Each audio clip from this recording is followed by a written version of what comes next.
Caleb Morris, what's going on, man? How you doing? No, dude. Like we prepped.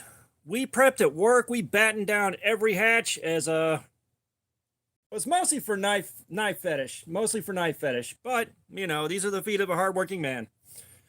But no, like I'm north of Atlanta, so we were told we were gonna get 35 to 60 mile an hour winds. No CRKT this time. But like we got nothing, like a whole bunch of nothing. I did a ton of prep work at work, like batting down all the hatches as hard as possible, and we got nothing. Like we got a lot of rain, and that was it. No wind, so I didn't have to get a like. They said, "Hey, your emergency response now, so we're gonna call you sometime tonight if anything happens." So I was like, "I'm not going to sleep. I'm not loading up on medication. Nothing." And yeah. So what's going to happen here is I'm going to roll a 20-sided die, the D20 of Destiny, and that's going to pick which knife we run tonight. So we've got the O-Knife Gar, big old cleaver in D2, which I really want to play with because this should be good and slicey.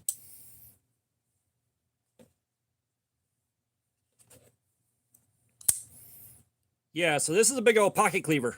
I love this thing. And then we got the Revo Canyon, straight trash. I believe this is 4CR14. So if we get this, we are going to just tear it up. We have got the Spyderco Tenacious in 8CR, which I have wanted to play with. It should be a great slicer.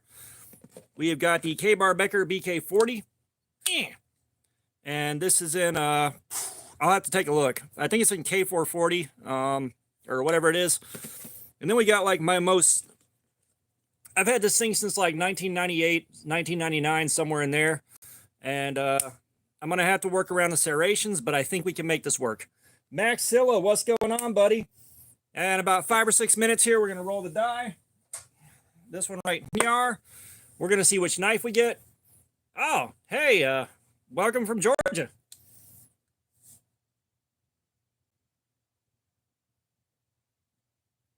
Okay, so he is calling Spyderco Tenacious. We can field our guesses. Yeah, no, but that being said, for me, knives are tools. Like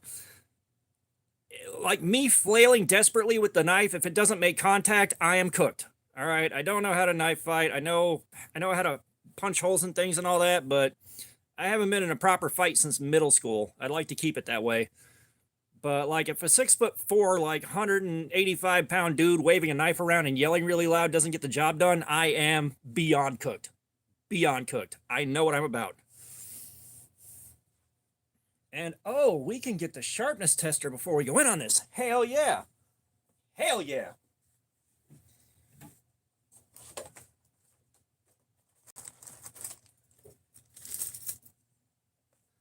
So you guys that are new here, Travis, what's going on, man? What's going on? Yeah, you've been practicing, so yeah, you can probably do anything with anything in your hands. But if you guys are new here, between channel donations, ad revenue, and a few bucks out of my own pocket, we were able to get the edge sharpness tester. We got the really good one. So now we can check the edge as it wears over the course of the night instead of just cutting paper and guessing. I am so excited. And yeah, I've looked at serrations and thought about making them a plain edge, but like this thing, I'm sentimental about. I've had this for decades, and I have put it through absolute hell. It has soaked up so much punishment, and it's asked for more. About all I've done is I snapped the tip off while I was carving out the middle of a golf ball. KO Knives, what's up, brother? And I had to grind a new one on there. Like, that's the only bad thing that's happened to it since, like, again, 1998, 1999. So we got about 5 minutes. We're going to roll the die, just letting people get in the door. And, KO, you know how delighted I am right now, brother. I am delighted. Oh, so good. It's going to make the live stream so much better. Yeah, like, it was supposed to barrel straight through, and we were supposed to get hit with whatever's left of it. All we got's a bunch of rain, no wind. So I didn't get called into work. The only bad thing that happened is I did not go to sleep last night. I could not take my usual load of Seroquel to knock me out. So I sat awake all night, and I was so worried about getting a phone call that I was like, I can't go to sleep right now. I just have to find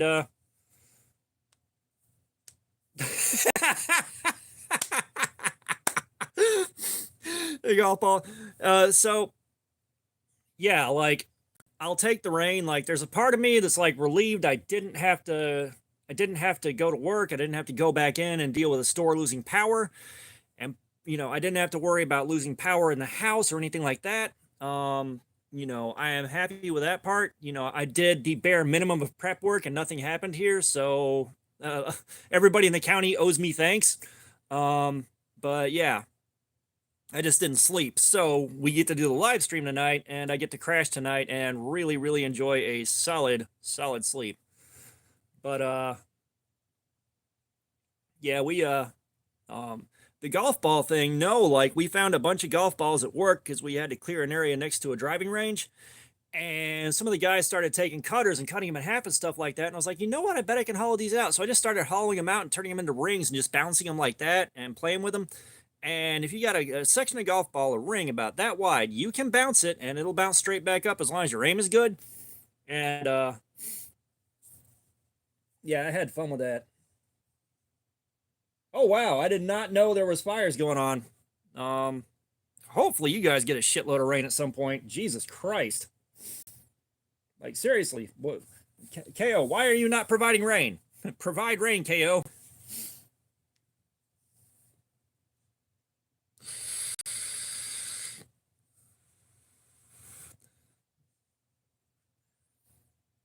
Rocktiv 1875, what's going on, man? Welcome, new face. So, Benchmade is kinda overhyped. I know they make good stuff. All right. No, this is 8CR13. Also, welcome, Aiden.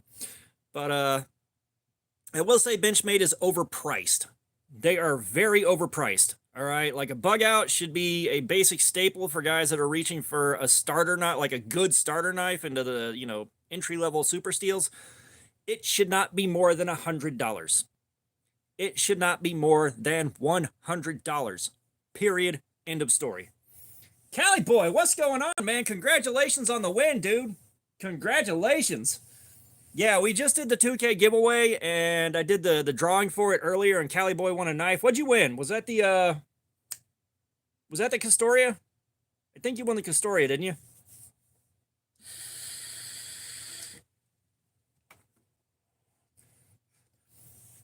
So we got 2 minutes, and we're gonna roll the die.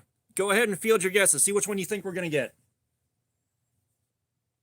Oh yeah, you got the cotton sampler. That's right. So yeah, Cali boy was entered in the giveaway, and he won. I'm 99% sure he won the Rough Rider cotton sampler. I got some traditionals for the traditional guys and a couple of moderns. I wish I would have gotten one of these for myself while I was at a Blade show.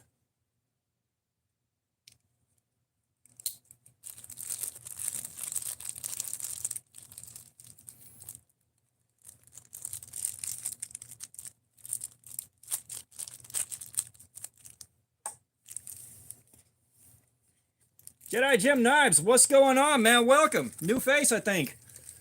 But yeah, it was wild because like I had to like get everything on the back dock at work. I had to like get all the light stuff out of there, get the pallets and build a fortress around some of the smaller pallets. Bring everything in. Like it was nuts. And then like I grabbed a couple of cases of water and a bunch of cans of Chef Boyardee so I could cook those on my forge if need be. Nothing happened except rain. And then it's 5 o'clock. Let's roll. Let's see what we get. I am kind of hoping for the K-bar or the O-knife Gar. We got the Gar. All right. We rolled a 1, which in D&D would be a critical failure, but today it's good news. So these go back in the box for future live streams. And let me run upstairs real quick because I know I'm going to get asked what my favorite knife is about 8 times tonight. So I will be right back so that I can answer that question easily. And then we're gonna check the edge sharpness on this and start cutting. Yeah, I fell and hurt myself on the knife. I'll be right back.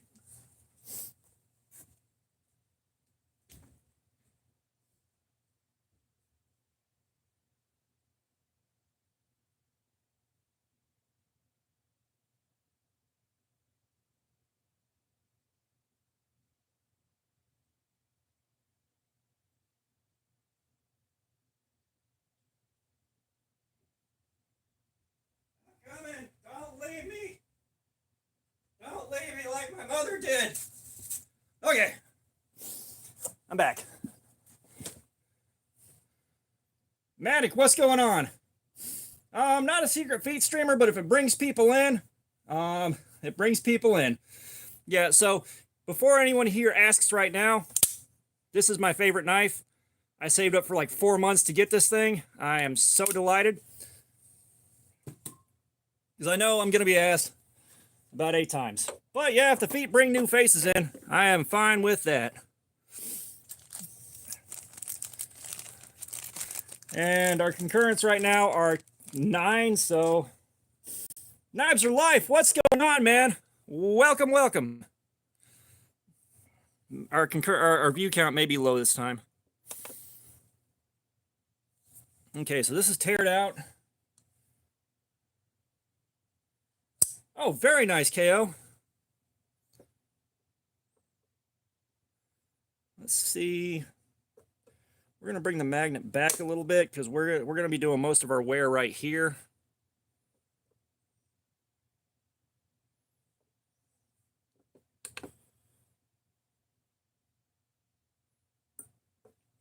$166. So that's where we're starting. 166, which according to the chart here, I believe 166 is still in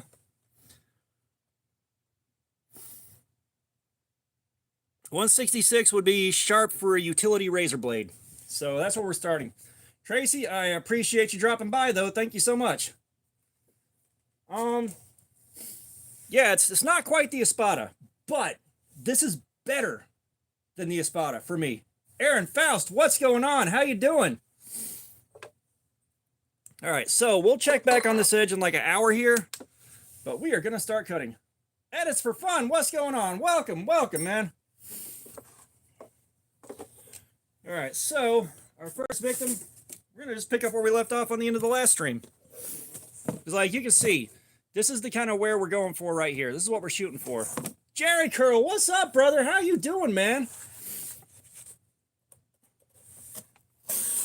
Oh, yeah. This is going to be a good night.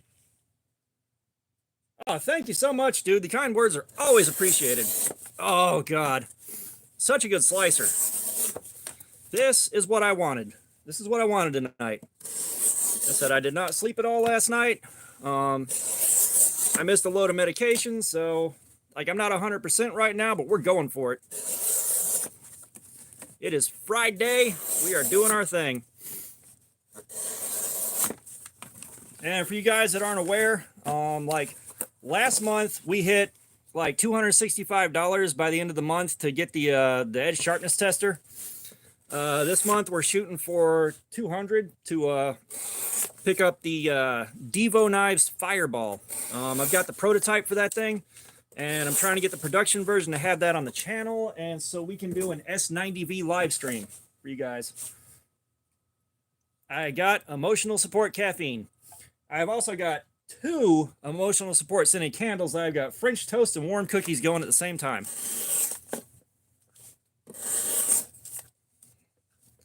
And of course, I also got my emotional support water. So all the emotions are supported.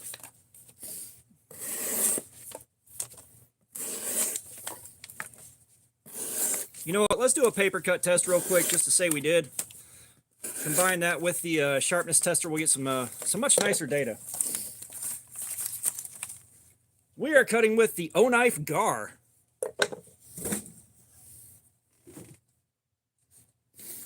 Because this is on the factory edge, and it was barely touched before this. Yeah. So you can see, we got a nice edge. That is perfect. That is wonderful. Fook, you in here? What's going on, man? How are you doing today?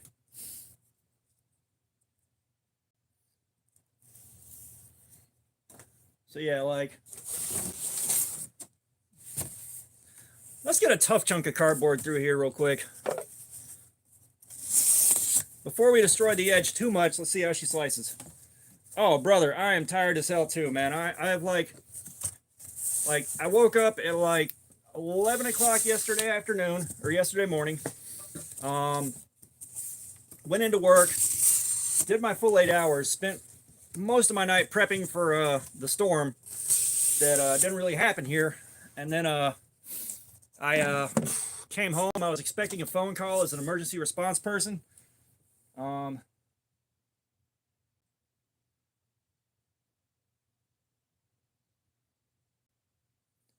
Thirsty Tree, what's up? Yeah, Cali Boy won something. Did I find a bug? I am unsure what the question is there. But yeah, so I came home. I was expecting the phone call to go back into work because we were fully expecting at least one store to lose power, and I would have been on the road in the absolute worst of it. So I did not go to sleep. I am running on a couple of very, very challenging naps to acquire.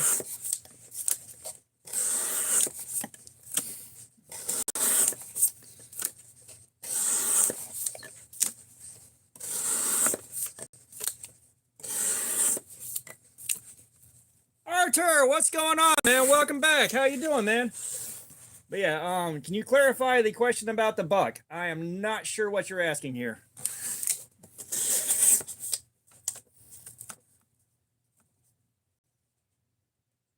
Oh, dude, that is not too shabby, man.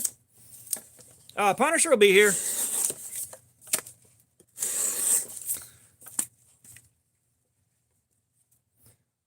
Oh, okay. Gotcha. Gabriel, what's going on, man?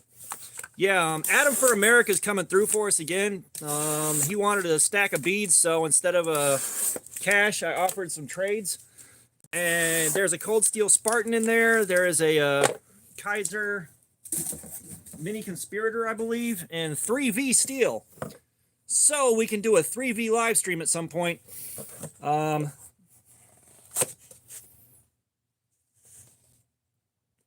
We've got the O-Knife Gar. But there's a Leatherman in there, so I can carry that one because it looks like it'll carry on the hip nicely. And then there is a knife for a giveaway. There's a giveaway knife in that batch.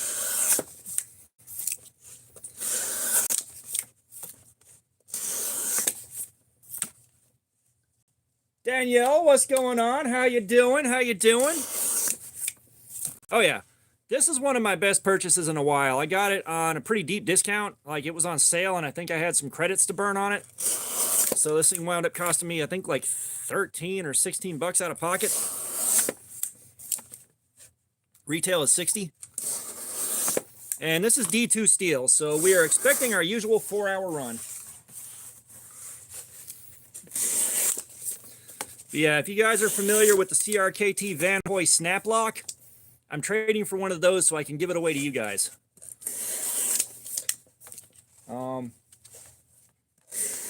And whoever wins it, I'll let you decide whether or not you want me to put an edge on it and get her nice and screaming sharp.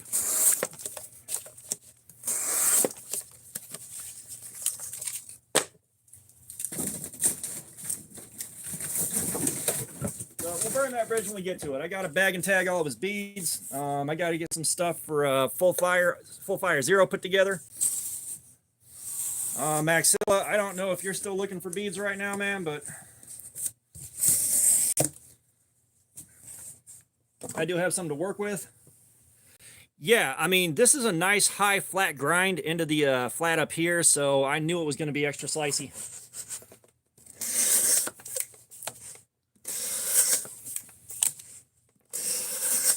Which I'm hoping the ergos hold up. They're a little sketchy right now, but I think if I get my grip right, D2. This is in D2.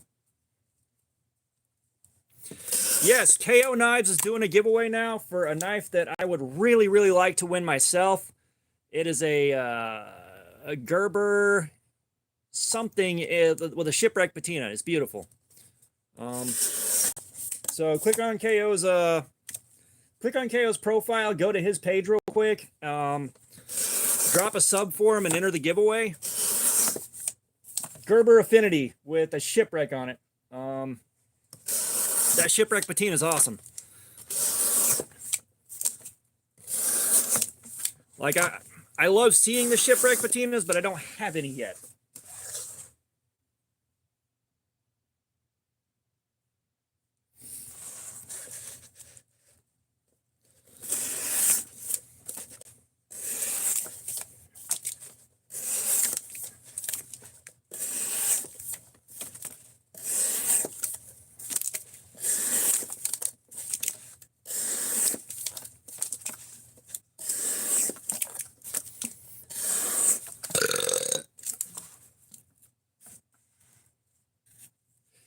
Yes, I did see that. That was fucking awesome. Like, and I just stumbled across that video. I would have had no idea he did that if I hadn't just stumbled across it randomly. Just saw the picture of the scales he printed for it. If it wasn't for those scales he printed for it, I would not have even known that was there. Yeah, it's crazy that I'm starting to get noticed by I had a micro USB cable over here that I could use for those red lights. So I was like, you know what? Screw it. I'll throw them in there. Oh wow, yeah, that's nice. It's like I saw those, especially the denim micarta is the one that I would have wanted if I could have gotten my hands on it. Like, I know he probably never even saw my comment on it or anything like that. You know, if I would have clipped someone else's video like that, I would have tagged them in it, but that's just me. That would have been wonderful. Huge help.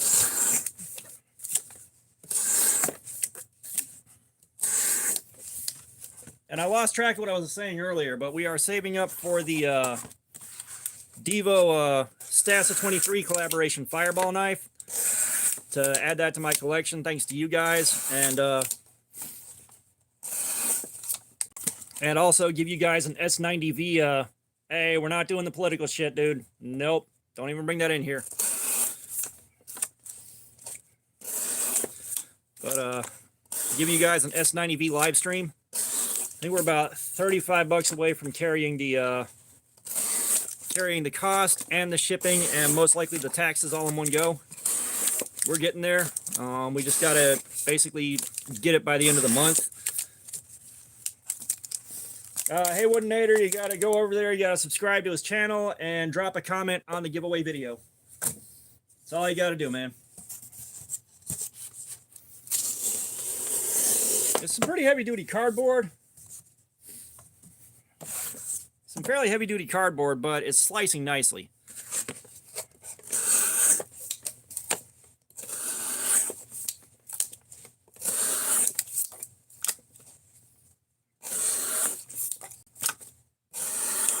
And at some point, Mad Yako is going to be in here. He is also doing a giveaway once he hits 400 subs. I think he's about 30 away from that. So he should be in here at some point tonight, and we can kind of push there too, see if we can get him closer to 400 so that we can all experience a giveaway from him.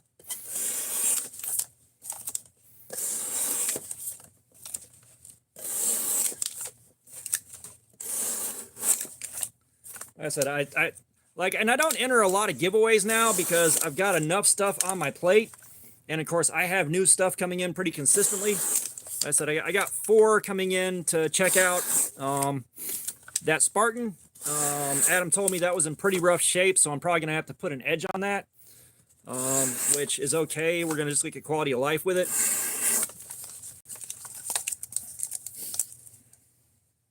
Feet for days. Feet for days until somebody drops $2 to put socks on.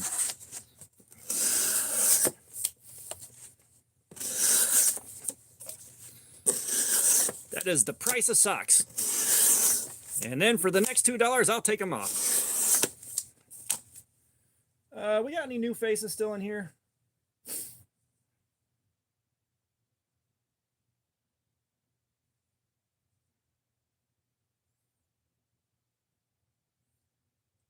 I'm gonna tell you what, Danielle, you want to pick a figure out for me? We haven't done that yet. Joke's on you! I'm into that shit!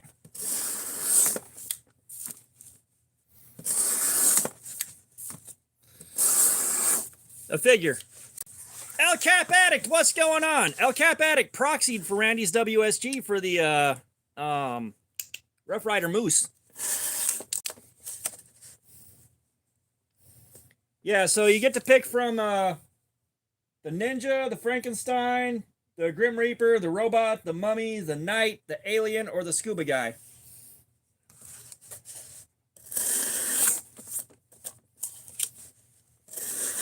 We'd lose some viewers, but I'd get a little bit closer to covering the cost of that that fireball. And the problem is, I just realized a few days ago, I'm going to have to pay for that knife out of my own pocket and wait for YouTube to recoup the money to drop their payment, because that payment's not going to show up until the end of October for this month. The Reaper. Josh, what's going on, man? Welcome back. Hope you're doing well. All right, Reaper it is.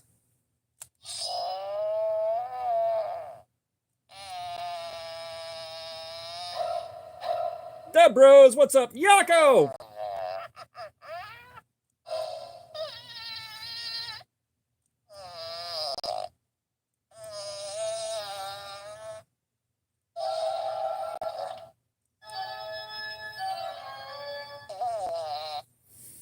Yeah, so both KO Knives and Mad Yako have giveaways.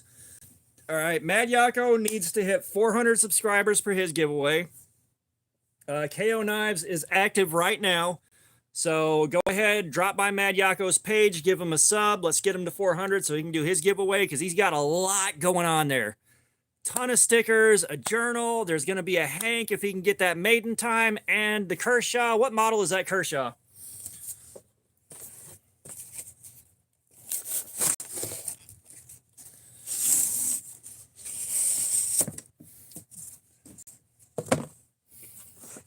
Kershaw Terran.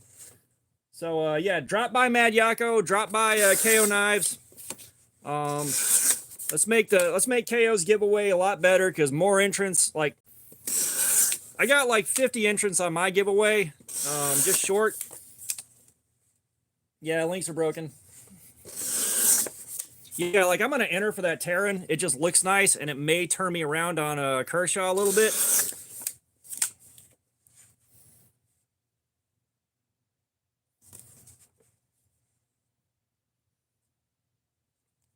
So Mad Yako is on his way to 400 subscribers. I'm not sure how many KO Knives has, but they're going to be relatively small giveaways if we don't get people in the door. So in here, I've done my giveaway. I did the drawing earlier today. Those are up, but KO Knives is giving away a Gerber Affinity with a Shipwreck Patina. And then Mad Yako, when he hits 400 subscribers, is giving away Kershaw Terran, a journal, a crap ton of stickers, and a custom-made Hank, like a handmade Hank from him, if he can get everything working and get it done in time. So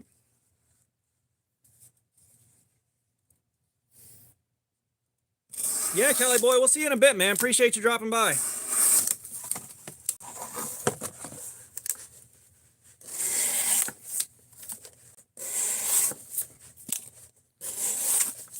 You know, Gambit was one of my favorite X-Men characters, and boy, they didn't do him justice on that Deadpool movie, just from the clips I've seen. I haven't watched it yet because money, but they really did him dirty on that.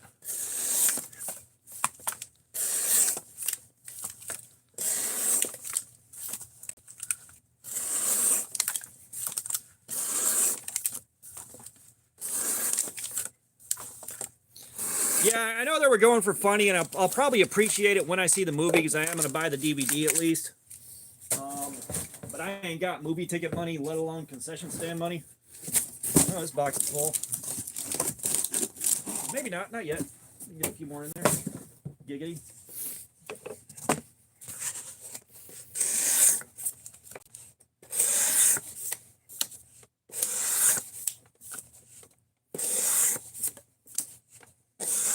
So yeah, if you can just drop a reminder about KO and Mad Yako every 45 minutes or something like that, we can try to get people in here, especially once we get more eyes on the video. Our concurrent has not spiked very much today, so there's going to be a low viewer count stream. I think what's going to happen is I'm not going to hit that 26,000 again.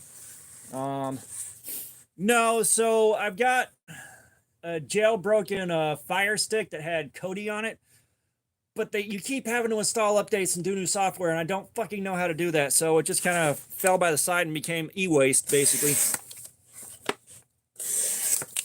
And like my computer is trash, so like I'm not gonna try to torrent anything because I don't know how I was gonna get that done. Okay, App Addict, I don't. We just go for amount of time spent cutting. Because I promise you, like, I did counting my cuts for Temugeddon, and I couldn't keep track of it when it was just doing like 500 cuts. We're doing like 15 feet over the course of a single panel, which takes what, like a minute and a half, something like that. So there's no way to keep track of it unless somebody else does it for me, basically.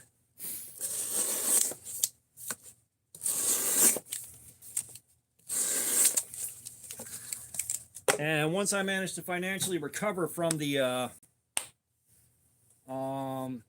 shipping on this giveaway, because I'm expecting about $45 or more to cover shipping out 4 knives. I'll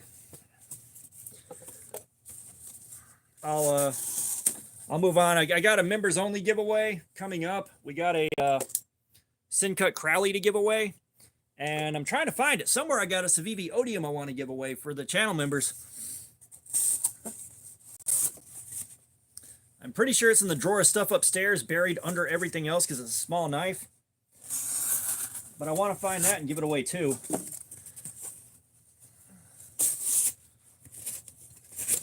Like I said, we're already so skint now. Dude, Josh, thank you, man. Let's help Yako out, and let's help KO out. As I said, that Gerber Affinity is giving away. That shipwreck looks badass.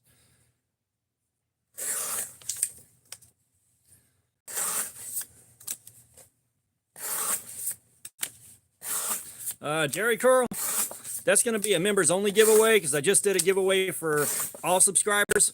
And again, I got to recover from paying for the shipping. I don't think you understand just how broke I am right now, but I promised to give away at 2K. So I kind of have to do that.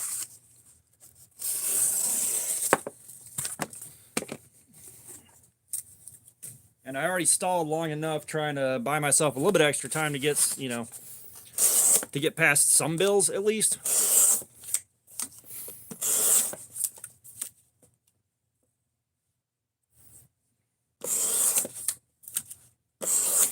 Well, we couldn't hear your lovely singing voice from over there, sir. You're a bit of a ways off from me. Ben, how you doing, man? Yeah, we made it through the storm. We got all kinds of doom and gloom and dire weather predictions, and it wound up just being a bunch of rain. Not even really any wind, like 15 miles an hour.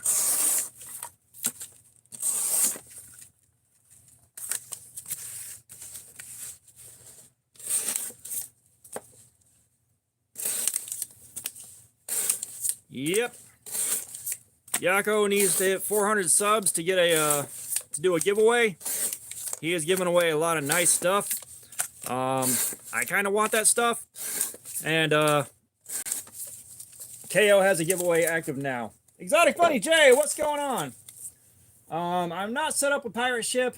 I may need to take a look at that.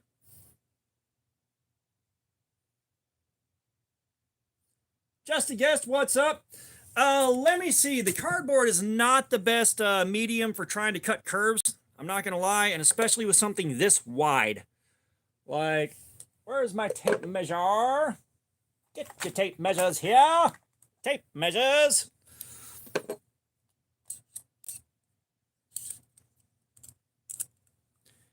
Yeah, this thing is like 1 3/4 inches tall. Something like that.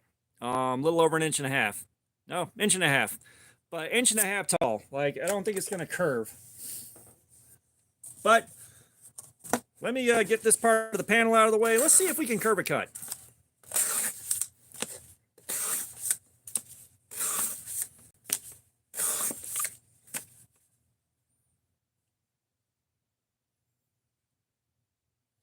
KO's got the pair of 3 going up for sale, not me.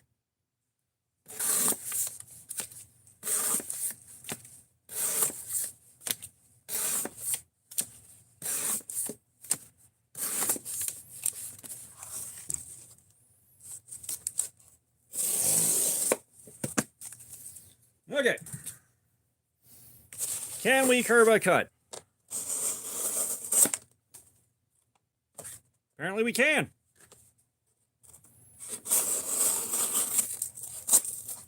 It is not the cleanest curve, but it will curve. Fook, all right. We'll see you in a little bit, man. I appreciate it.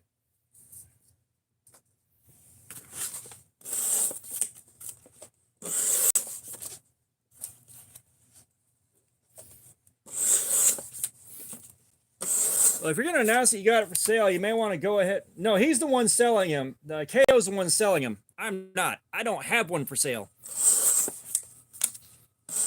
But KO, you might want to go ahead and get it up on Blade Binge before you announce that you're selling it so that anyone that's interested can buy it. I would highly recommend doing that real quick.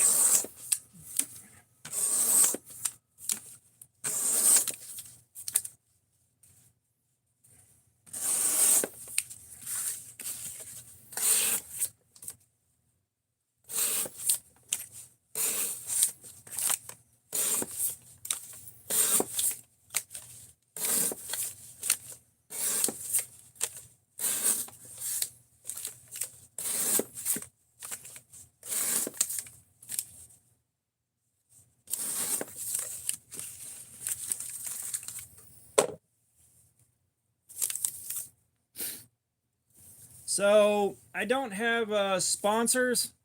No, this is not S90V. This is D2. But the channel kind of supports itself through ad revenue and donations from you guys. But what we're doing here is seeing how long it takes to wipe the edge out. One thing that I detest is, you know, not first impressions, but full reviews. Instead of just showing the knife, all they do is open it and close it a few times, and then they're like, oh yeah, this is awesome. Go ahead and buy one now. You're going to need to get this. Buy one for your friends. This is excellent. Because you don't see what the heat treatment is. You don't see how long it takes to crap the edge out. You don't get to see what the ergonomics are like doing something like this. So I'm trying to provide as much information about these as I can. You know, like I don't have spot, and right now, like I don't have the equipment to edit videos properly. Like I'm not set up for that. So even if someone did want to do a sponsorship, unless they're sending me a knife and a few bucks to just play with it under the, yeah, I'm testing them. You know, someone's going to send me a knife and a few bucks to just check it out in here and then do my review cycle on it. Yeah, I can do that, but I can't like edit in, say, somebody's video clips or anything like that. Palmer Conley, what's up? So, I do the cut test on paper, and basically what we're looking for is all of our cuts to start looking like this. This tells us when the edge is completely wrecked. And as of like 2 days ago, I've also got the sharpness tester, and we got the nicest one they sell. So, Luke, what's up? So we have like 3 data points basically. And we just got that sharpness tester, so this is the first live stream we're using it on. And in 30 minutes here, we're going to check and see how much it's worn. We started off, I believe, at 166. I should have written that down. Which 166, according to the chart, is good for a box cutter razor knife.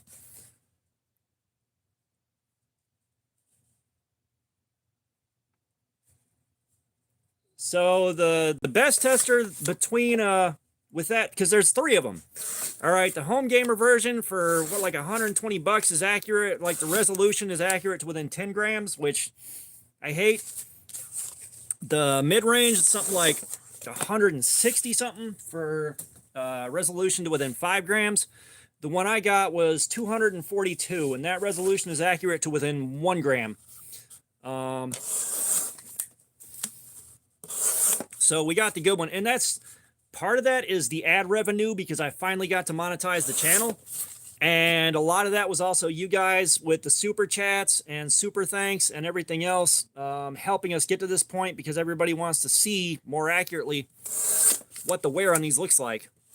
So a lot of that was you guys, and that was me. But yeah, KO's in here, or he should be, which, by the way, KO and Mad Yako are both doing giveaways. Mad Yako, when he hits 400, which I'd like to help him get there sooner. And KO has a giveaway active now. Mad Yako has a Kershaw Terra, a ton of stickers, and he's, yeah, 26 subs away. He's making like a handmade Hank when he hits 400. I kind of want to win that. I just like the way that tarot looks, and I'd love to have something turn my opinion on Kershaw around. KO is giving away a Gerber Affinity with a shipwreck patina on it, and dear God, that thing looks awesome. I want that too. Oh yeah, like no pressure. Believe me, there's no pressure. You know, the thing we're saving for this month is the guys want me to get myself a, there's a Devo and Stassa 23 collaboration knife called the Fireball. That is an S90V, and I want to give you guys the S90V live stream. And, you know, I want to carry that and review it because I've got the prototype of that, which means I've got one in a colorway that nobody else is ever going to have. But, yeah, the guys have been begging me to do something like S90V, S30V, stuff like that for a while now. And I want to give that to y'all.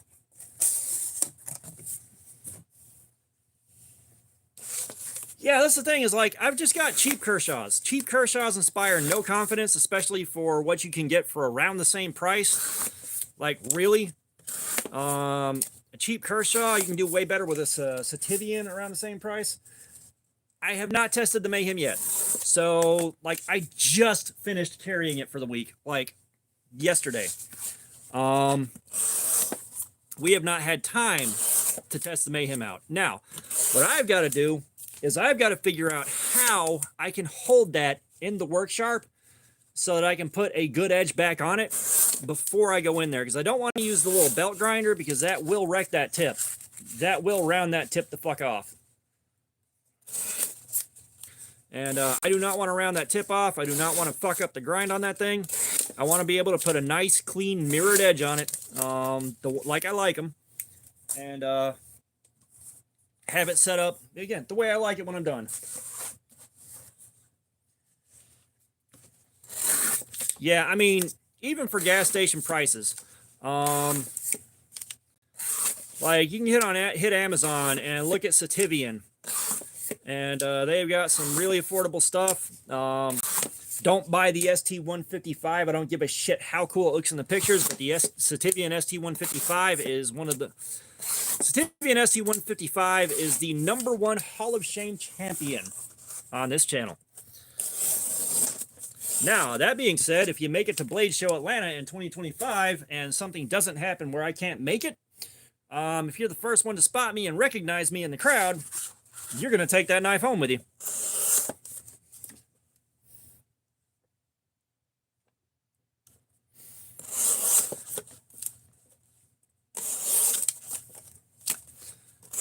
And by the way, Yako, he is in the process of building up what's probably going to be a pretty damn hot channel. Like, he's got his editing stuff put together. He's got his recording setup put together. He's got some dual camera going on. Like, he's getting a real slick setup going. The videos are starting to look pretty professional.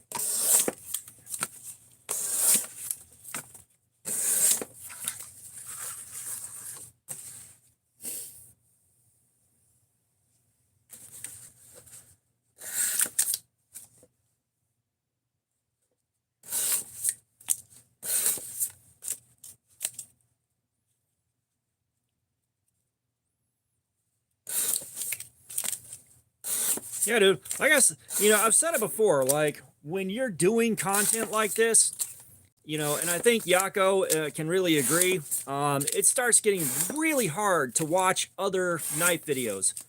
It gets real hard to do that. So, like, I'll skim through and I'll check out a couple of minutes, or I'll drop by and watch a video if it's something I'm interested in, something like that. But it gets really, really hard to watch tons and tons of other knife videos while you're doing this.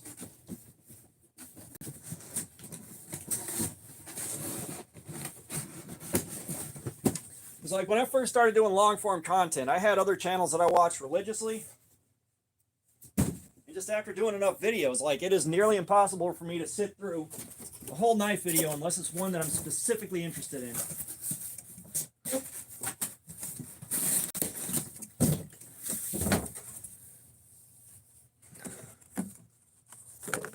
All right, Jerry Curl.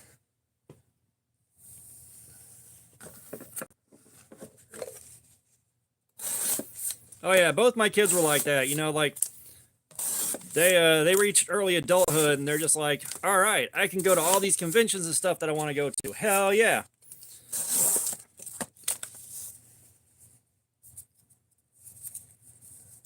Yeah, I mean, same here. And even then, like it's getting harder and harder to really sit there and watch a lot of YouTube. Like the burnout is real on that side. 1977, what is up, my brother? Coming in hot from Croatia.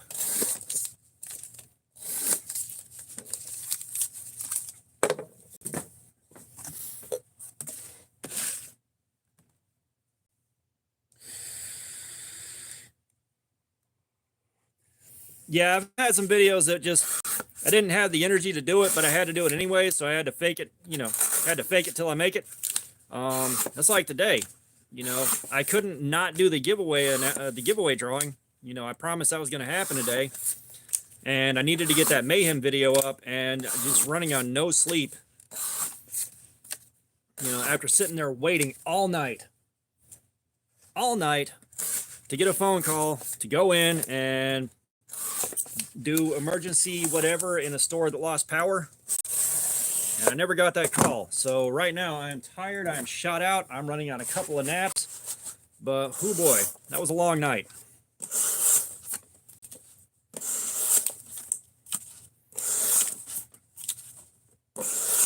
It was like, you know, one, it requires a pretty decent sized dose of Seroquel for me to sleep more than an hour or two at a time.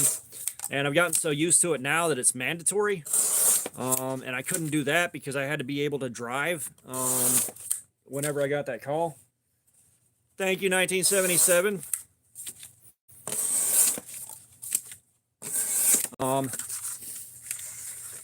You know, and it just...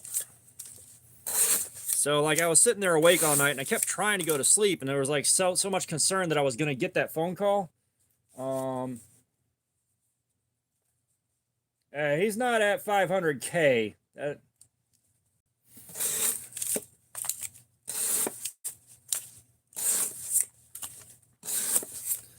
Well, I'm sure you had nothing left in the goddamn fridge at 600 milligrams. But, you know, just sitting there knowing I am gonna, you know, expecting that call. Like, I was so worried about that I couldn't sleep. Because if a store lost power and I had to go right then and there, it was gonna be in the worst of it if it got bad. So, like, I went out. The drive home from work last night was hairy. There was a lot of standing water on 575, and like there was hydroplaning more often than I'm comfortable with. You know, and I had to, you know, I know how to deal with hydroplaning. I used to run I-20, rain or shine, every day from way out in West Georgia to near Atlanta in a shit car on shit tires. But it wasn't fun. So, like, as soon as I got home, I went and grabbed like 2 stacks of shingles and a bunch of tiles and put them in the very back of my tailgate to put some more weight on the back wheels. And of course, now I got to go take them out and throw them back in the garage. It wasn't about that. It was I could not fucking afford tires. All right, whatever I had on the car, I had to ride until somebody came in and saved the day. You know, I was trying to take care of my ex-wife and a kid, and then 2 kids on bullshit pay and a lot of living expenses. It's like I couldn't afford fucking tires. You shitting me?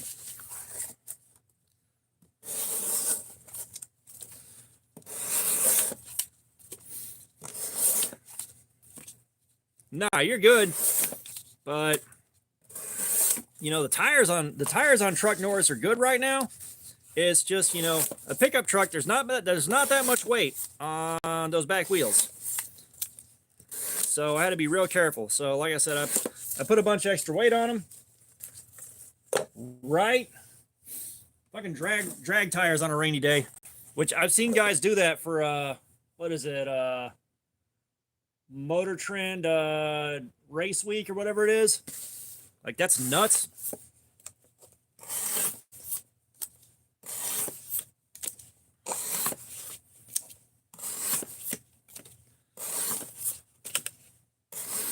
But, you know, and there's a part of me that's slightly disappointed just because I like riding around and looking at the carnage after a bad storm. I know there's a lot of us like that, just looking at that disaster porn. And I didn't get to do that, but I am so glad I didn't have to deal with losing power. I didn't have to go in and try to save product in a store that lost power, because I'm not sure what the hell we would have done there.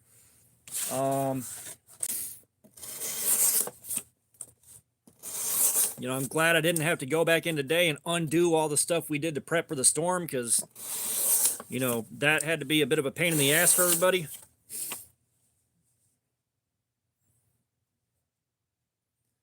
Yeah, like, we absolutely do not, like, I don't think anybody in this part of the country sells winter tires, because we haven't gotten snow in, fuck, like, 4 or 5 years now, something like that.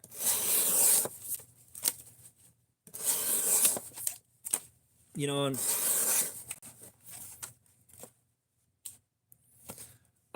so I'm not at work on Saturdays, and I'm not doing the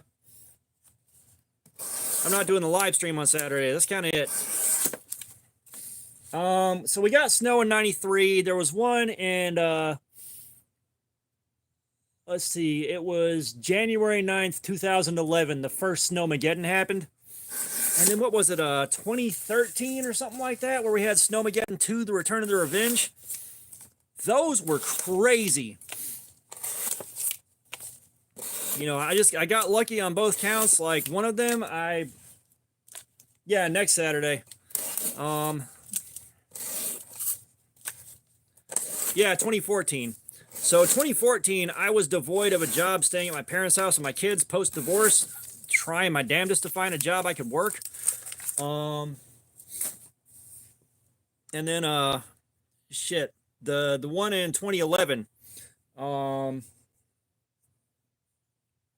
for us, that was a blizzard. I know the part of town I was in 93, it wasn't that bad, but it was enough to shut everything down. But yeah, that first one in 2011, I just happened to leave the place I was at right as the snow started. So I made it a quarter mile before the little reflectors on the road were covered up, and I think we had like 2 inches of snow on the road by the time I got home. And you're talking about scary ass driving, because again, small pickup, stick shift, no weight on the back. And I was having to drive through with stuff with quite a few hills, and like the last part of my ride was completely wooded, which those trees covering the road up probably saved my ass more than I realized. But either side of the road was like giant 10-foot drop-offs into trees.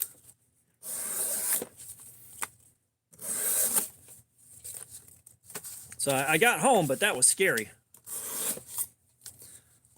And then after it calmed down, I was like, you know what? I'm gonna go out and drive around. And I had like the entire city to myself, basically. And then after like the 4 or 5 days, people started leaving their houses and going places that they shouldn't have been on the roads in the first place. It became impossible to drive safely.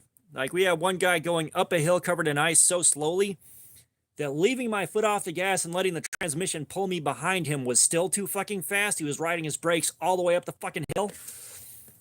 Like, he made what should have taken 10 minutes take about 45 minutes. Like, literally, there were sheets of ice, but the road was dead straight. All you had to do was coast and not do anything stupid, and you're fine.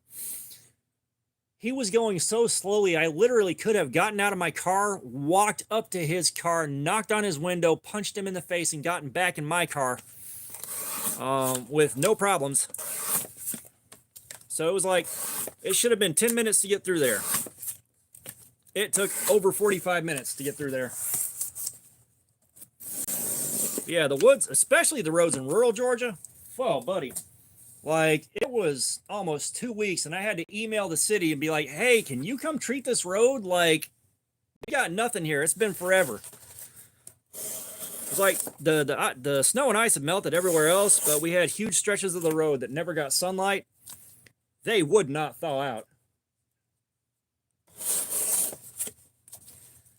Yeah, I'll be honest, dirt roads would have been a lot better, but this was all paved.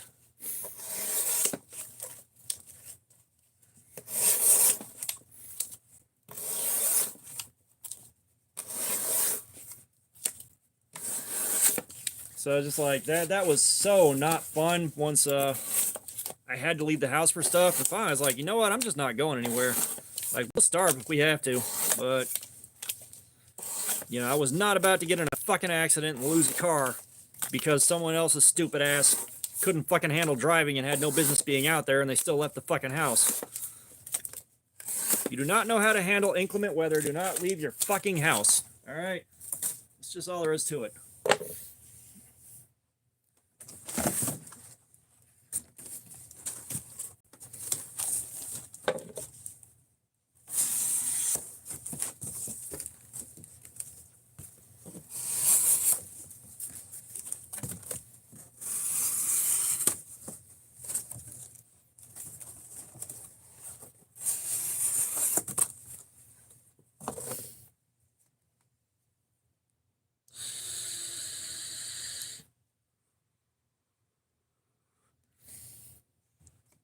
That ought to make the lights look cool. Yeah.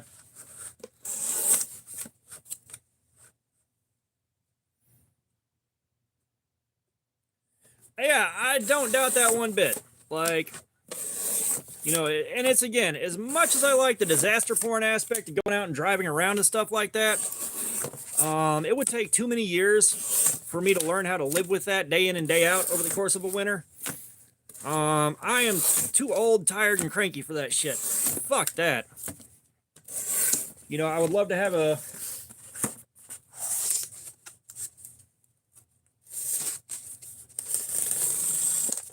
Are you worried your mom's gonna catch you vaping and hit you?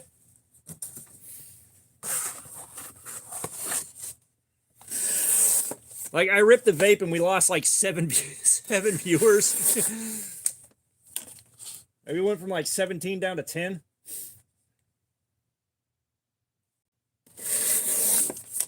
Like, I would like it if we had one good solid snowfall a year. We got the O-Knife Gar. How are you doing, EWS? Oh, gotcha. Yeah, today I am running on a batch of cinnamon sugar cookie that I made.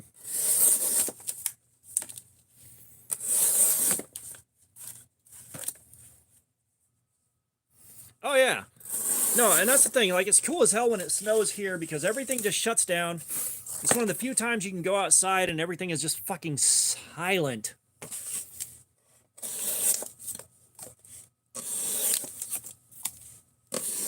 Were you here for the fucking ice storm in, what, 1998, I think? 1999. Actually, I think it was 99. So we had a massive ice storm.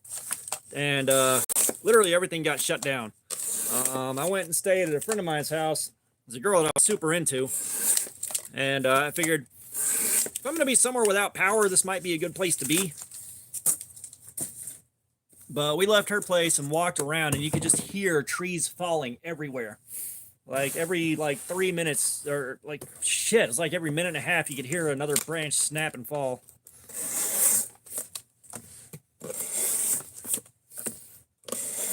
And then we had a smaller ice storm later on, and me and my friends were out walking around, and we found a shopping cart and a loading dock where the building had been removed from the loading dock. So there was a ramp up and a concrete flat and nothing else.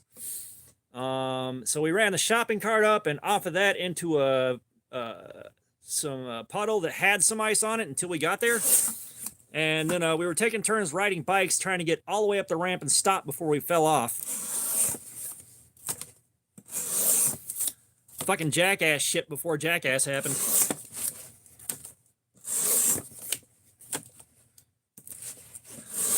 Speaking of which, EWS, Mad Yako is working on a giveaway right now. We're trying to get him to 400 subs so we can do the giveaway.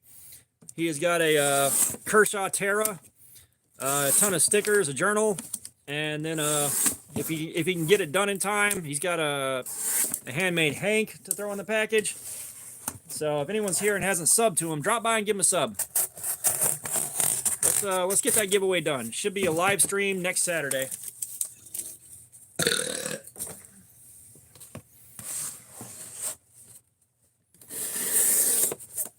And if KO Knives is still in here, gotcha. Yeah, you dodged that then. KO Knives is still in here. He's got a giveaway up now for a Gerber Affinity with a shipwreck patina on it that looks fucking badass. I want that Affinity. Kind of curious to see if that Affinity will turn my opinion on Gerber on. Because like Gerber and Kershaw, I got the same problem. You know, I've got budget knives from both of them, and God Almighty, they are disappointments. Like if you're gonna buy a budget knife, especially anything under like $50, don't go to Gerber or Kershaw.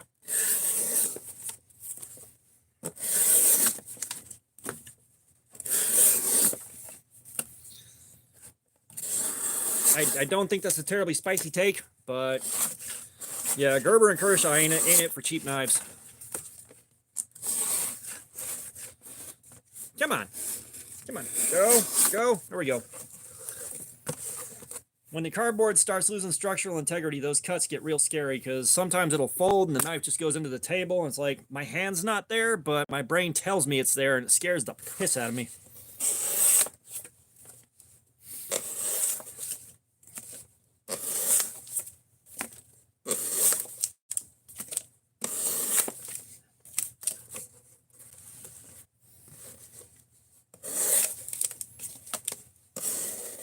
Like I said, it's just the ones that I have. Like, I don't have the Natrix, but the ones that I have, stacking them up against everything else in that price range and even cheaper, no.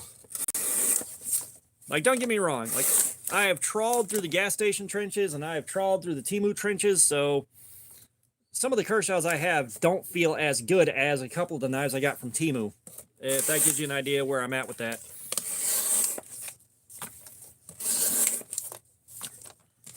Now, the Kershaw camshaft, that's a good little knife. I'll give it that. I will say the camshaft is pretty good. The tech on it feels a little bit outdated. Like it feels like it's, you know, it would have been killer 15 years ago, but now it's just kind of meh. Still a good little knife. I've got the Kershaw Neon Light Year Edition from Blade Show last year. Tim Cornwall, what's going on, man? Welcome. But I got that Kershaw Light Year Edition. It's a decent little knife, but it's very tiny, and it feels like it would have been great like 15 years ago. If that thing was if it was an assisted opener and it was on bearings, that would be a hell of a lot better. That assisted open, assisted opens are kind of garbage now. I don't find joy in them the way I used to.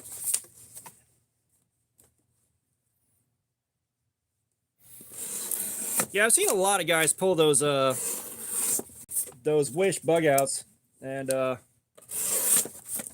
you know, I don't want to deal with those because, you know, it's, again, I don't want clones on the channel. You know, I did a poll, a survey to see if guys wanted me to start checking Ganzo out, like really wanted me to start checking it out, and that was like 97% yes. There was like 50 votes yes and 2 votes no. So, like, I got to roll the dice on the Ganzos and hope I don't get clones of anything off of the Ganzo.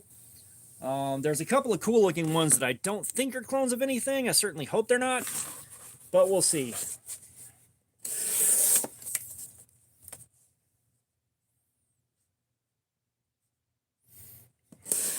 Yeah, the CRKTs I've got are the weird ones.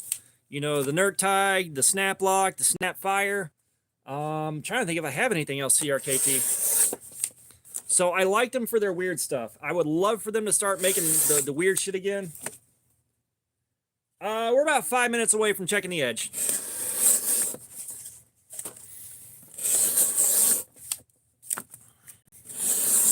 We should have just worn down. Negro! No. No, no. We're not going there. No. Like, I caught that after I said it. You got lucky on that one. But no.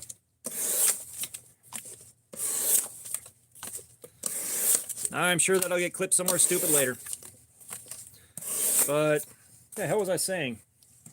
Yeah, we should have knocked the finest part of the apex down by now. Not too much wear. The D2 should go for about 4 hours. As thin as this grind is, we may get an extra 20-30 minutes out of it.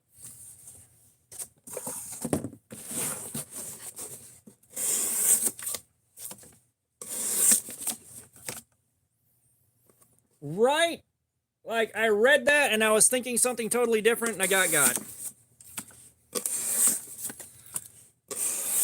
Like, I'm still getting used to stuff like that happening with the channel, because, like, normally we're small enough that we only have faces that we know sticking around. But we're starting to get a lot of that troll bullshit coming in.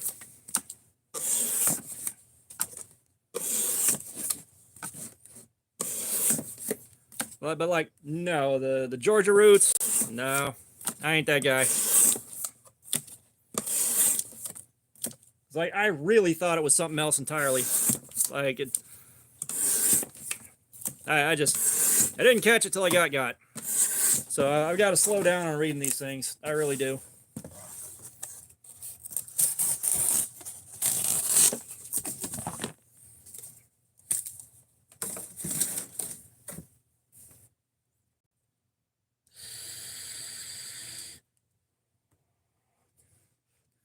Nah, I'm trying to navigate dodging that stuff, because as the live stream gets bigger, Punisher, yeah, man. We wound up getting a whole bunch of nothing as far as the weather goes, so stores didn't lose power, so I didn't have to go anywhere. I just didn't sleep last night. I couldn't load up on Seroquel in case I had to go in, and I was so worried about getting that call that I couldn't go to sleep without the Seroquel. So I'm running on like 2 power naps, and that's it.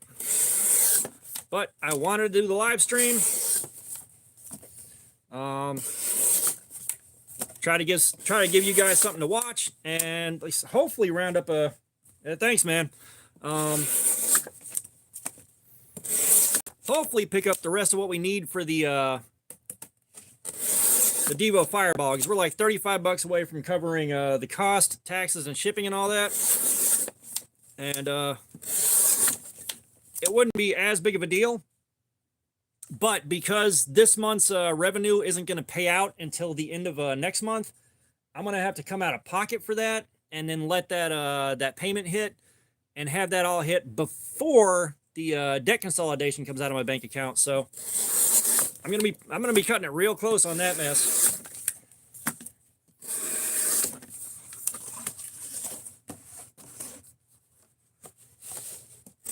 Yeah, like, we kept getting like the nastiest forecast we could get for being this far north into the hurricane track, and then nothing. And I think what happened is, as always, I did at least some kind of prep work for it, and I did some kind of prep work for having to drive into work. I threw like a couple stacks of shingles in the back of my the bed of the truck so that I had some better traction, because I knew if they called me, I was going in the worst of it. You know, I bought some canned stuff that I could cook in front of the forge.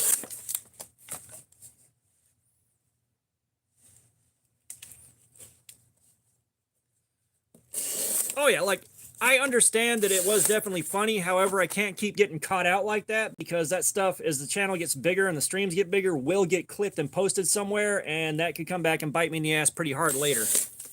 You know, that's the thing that I have to look out for. Like, I don't need that coming back to haunt me later. But because I did like the bare minimum of prep work, I think I blessed us. Every time I do prep work, nothing happens. And when I don't do the prep work is when shit gets wild. So everybody in this county owes me thanks. All right, so let's see what we got on this bad boy. Let's get a new test clip. So we started at 166. Let me write this down.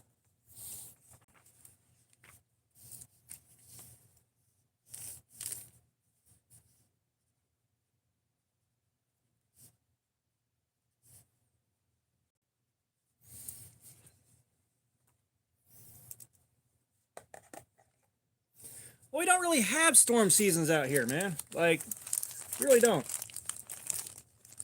Yeah, like, and thankfully I've got good moderators that take their moderation really seriously. These guys have been here for a while, and they want to see the channel do good and not get bit in the ass by stuff, so they take good care of me.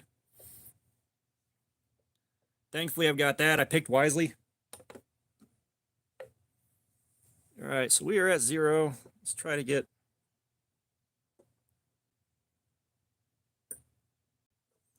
So we're already at 295 on that cut. We're going to test that again because that is pretty damn high. But that went from 166 to 295. Pretty damn, like, this is what happens. We knock the finest part of the apex out, and then the numbers start climbing from there. We're going to try one a little farther back just to show you the difference.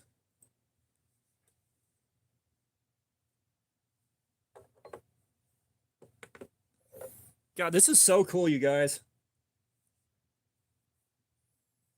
Oh yeah, we got hotter than Satan's nutsack and twice as humid. Come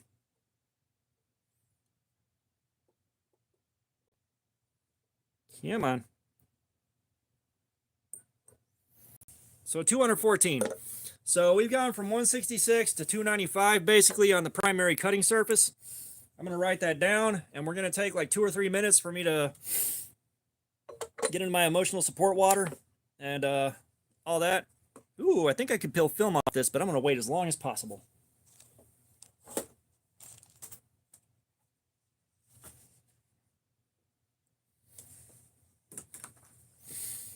One hour. That was 295, right?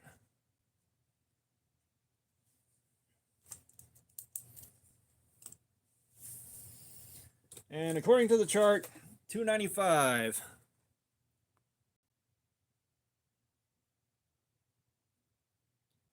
We're still at new high-end cutlery edge.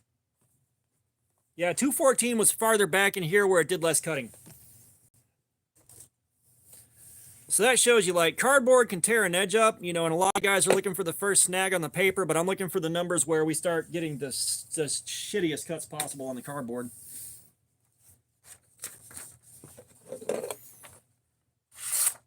Because, like, we still got that going on. We can actually hold this for a while into edge and need a maintenance range.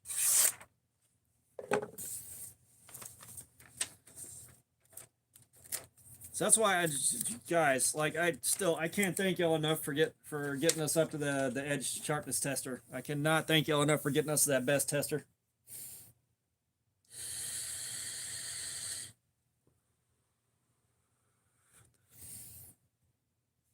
Like, God Almighty, I cannot tell you how good it feels to be able to do that now.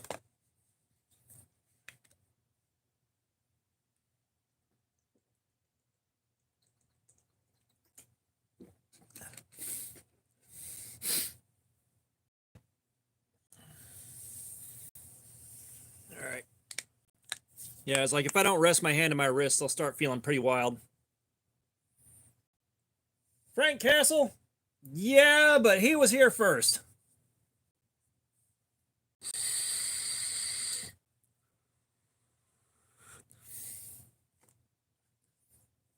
So the Punisher can do all the heavy lifting, and Frank Castle, you can be the civilian guy. You handle all the court dates. That's how we're going to split that up, all right? Split custody.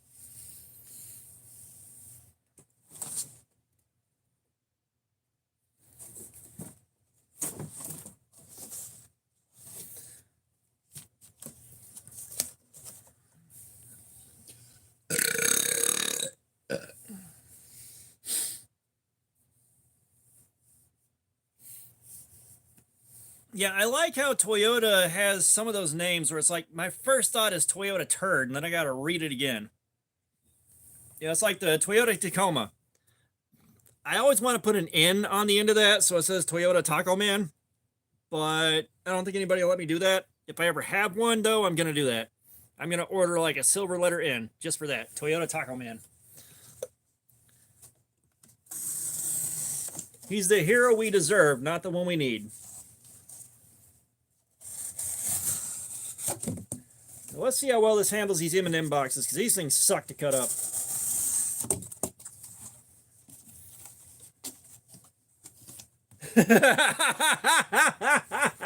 Turd Punisher!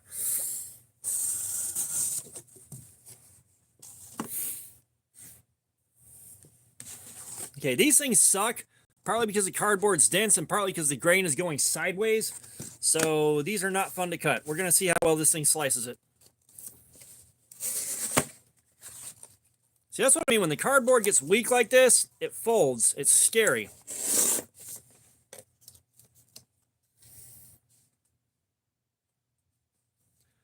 Oh god, so y'all remember the tuner cars from not that many years ago where they'd have like the stickers for every brand of part they put going down the door? Like y'all remember those?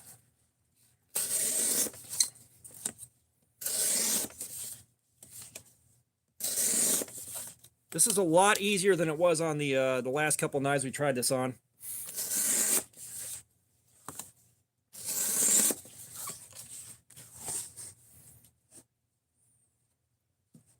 Yeah, so I saw those and I was driving an absolute shitbox. And if I would have known somebody that had a vinyl cutter, what I wanted to do was do like a redneck version of that shit.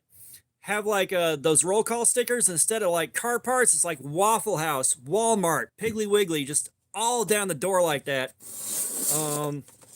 And just Bubba that thing out so bad. That would have been great.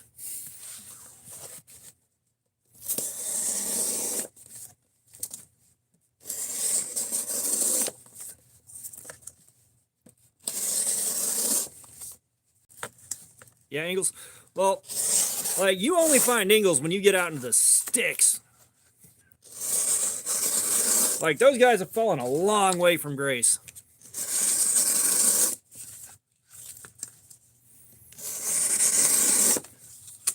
Yeah, so I will say this grind, this actually cuts well through this. Everything else we've done with the M&M boxes, God almighty, it sucked.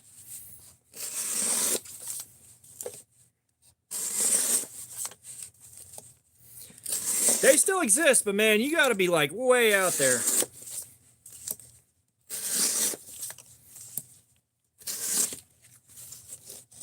You know, one place I miss going,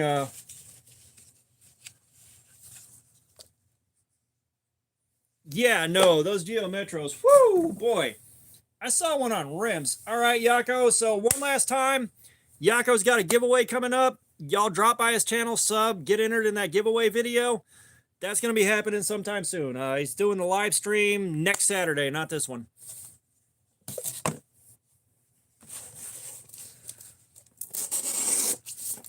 But I lost track of what the hell I was saying.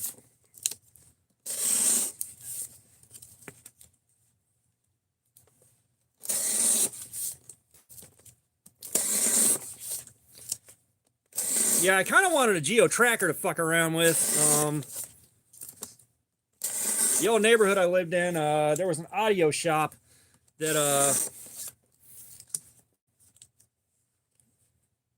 that's what it was.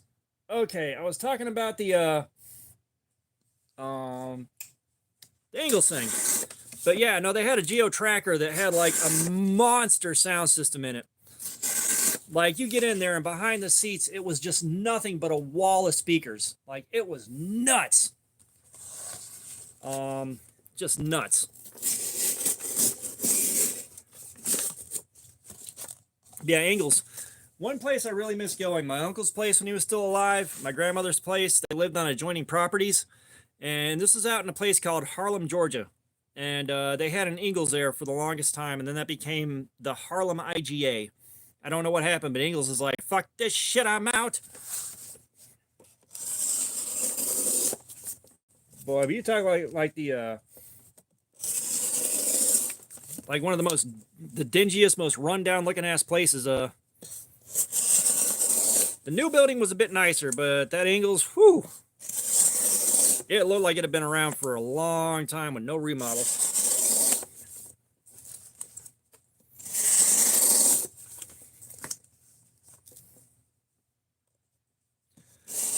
Yeah, that was the thing. Like, I can probably, I don't think it's going to beat your Geo Metro, but it's right about as bad, and that's a 1995 Kia Sophia.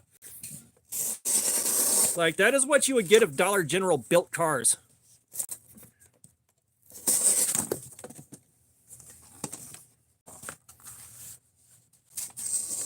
And like the Sophia, it was to replace the car that I lost that I loved. I had a 1993 Saturn SW2, the station wagon. I loved that car. It was a great car. And me being a dumbass,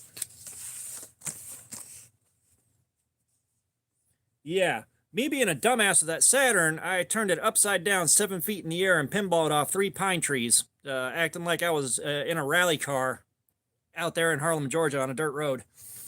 But all I could find that I could afford and make payments on was that Kia Sophia. No air conditioning. Like, really, really weak 4-cylinder. No power, nothing. It was just a shitbox from hell. And I did end up putting a sound system in there. Like,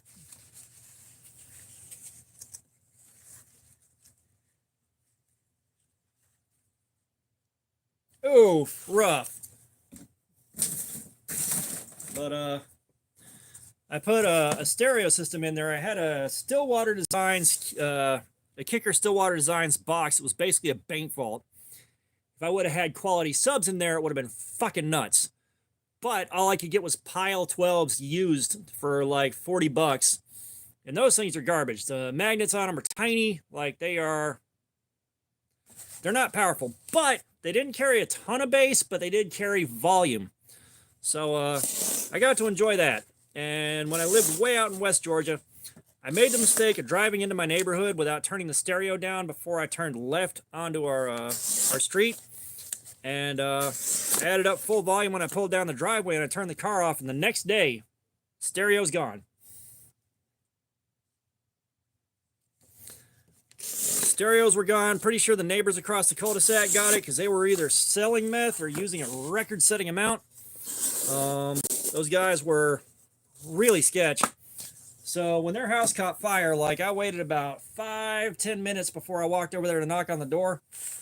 Partly to make sure they couldn't live there anymore, and partly because going and pounding on the door of a house full of meth heads is fucking terrifying.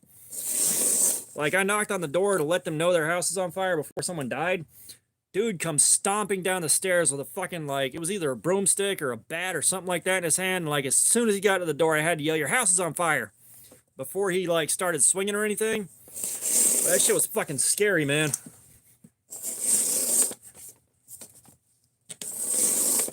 And then after, because the fire went up the side of the house into the soffit of the into the attic, and just took the whole roof out.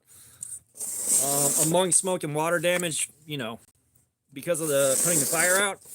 And they still lived in the basement with a fucking Coleman lantern through a fucking whole winter.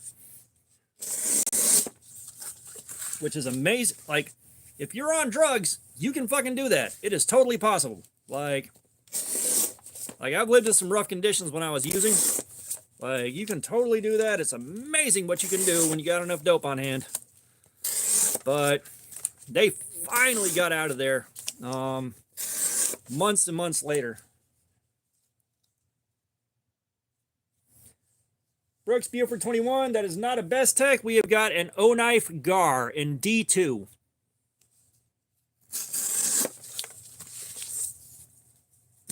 Which, for a pocket cleaver, this thing is really nice. We've already done the O-Knife Sentry L1, which that one was fun, but the ergos were terrible. I wound up with a huge blister right here. This one is good so far on the ergos.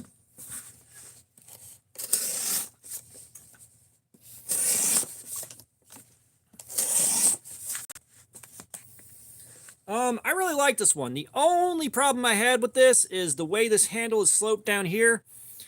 Like, you really have to get down on the knife in your pocket or tucked in the waistband to get it out, because you can't really do with most knives where you pinch it right here and pull it out, because this. That's the only downside I've found with this thing.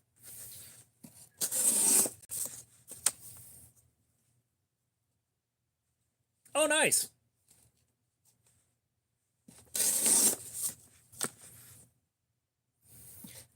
Like, I still need to buy a poverty spec Elementum.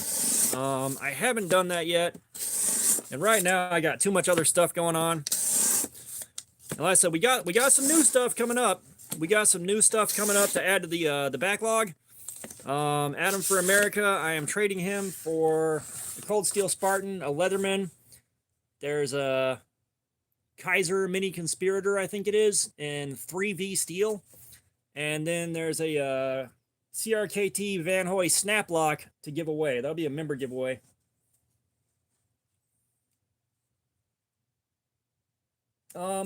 So I have seen the Lush. I am a huge fan of Devo knives. I've got 2 of their prototypes, but I haven't been able to buy a production model. But the ergonomics, so far, they're about a 7 out of 10. They're really good, but I've had better.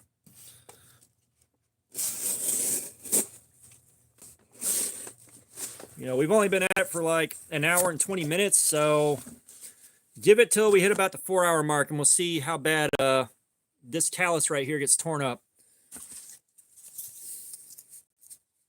But, you know, like I had mentioned earlier, we are currently between super chats and ad revenue, trying to save up for the Devo Stassa 23 Calibration Fireball. Nice. And we're getting really close to that. But I'm going to get that as soon as it drops, because I'm getting that in the 80s camo.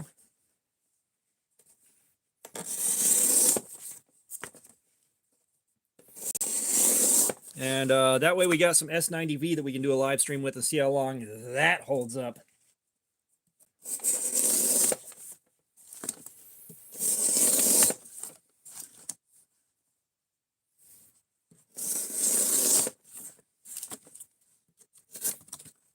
Ugh. I hate when it does that so much.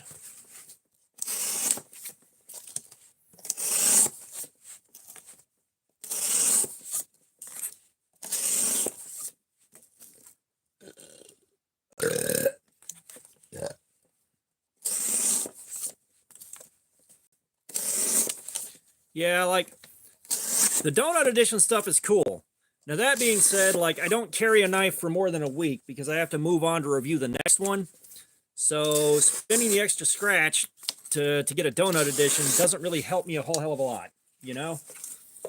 Like, unless there's an improvement in blade steel, then I need to get the poverty spec version with no bells and or whistles and just review the knife, you know?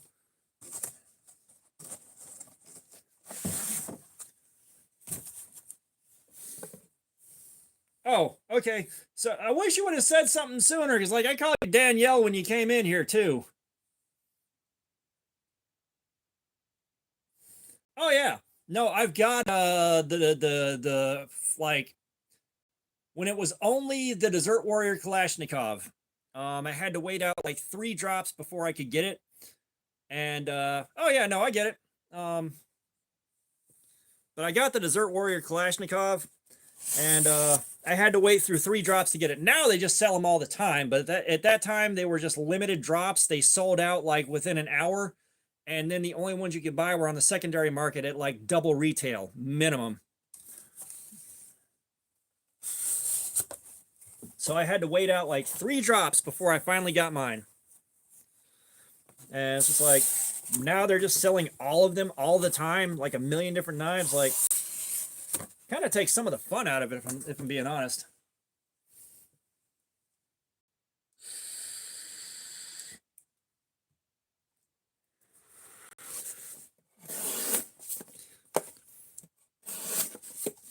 Yeah, if we ever hit the point where I can pick up a lot of stuff, like, because that's one of the things with the super chats and the ad revenue and all that.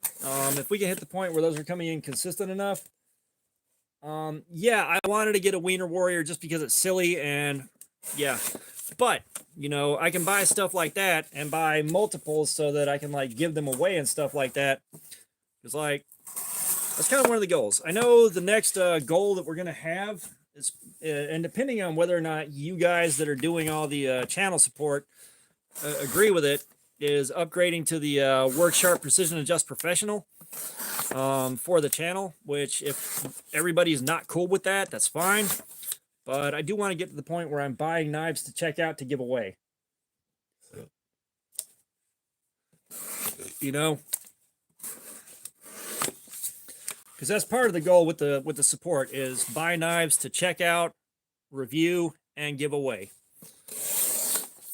You know, if they got blade steel we're already familiar with, we don't have to do cardboard slayer with them. they can just be gently carried and given away as is, or if everybody wants Cardboard Slayer on it, we can do that, and then I can just sharpen it, clean it up and sharpen it.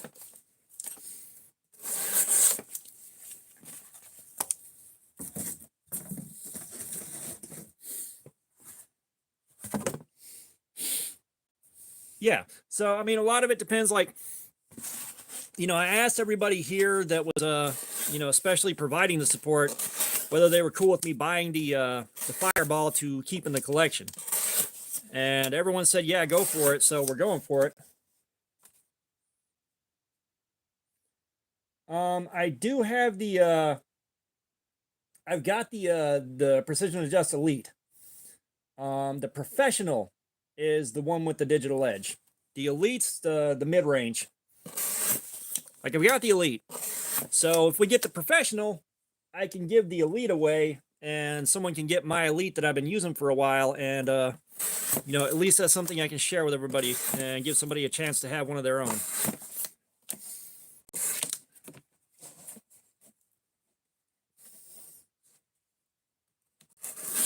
Yeah, because, like, the only time I get uneven edges,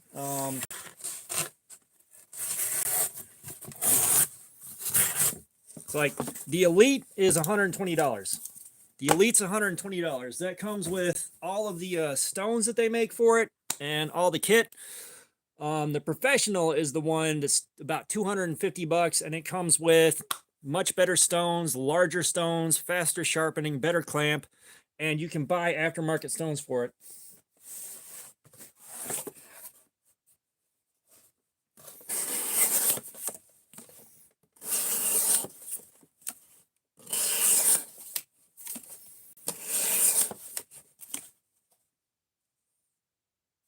Yeah.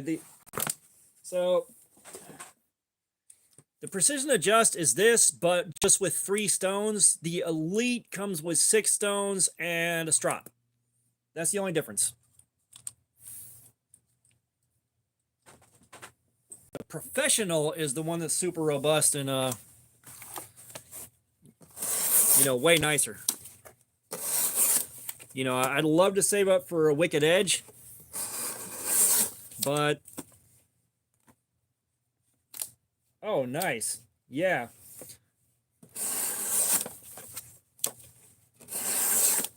At some point, I need to learn how to do that, and I need to start building up confidence modifying knives, because I got a few things I really, really want to do, and it's just the confidence isn't there to actually execute it. And the willingness to go through the trial and error process of getting it nailed back down. Because some of it's stuff I've already done before. It's just been so damn many years that I'm going to have to basically relearn the skills.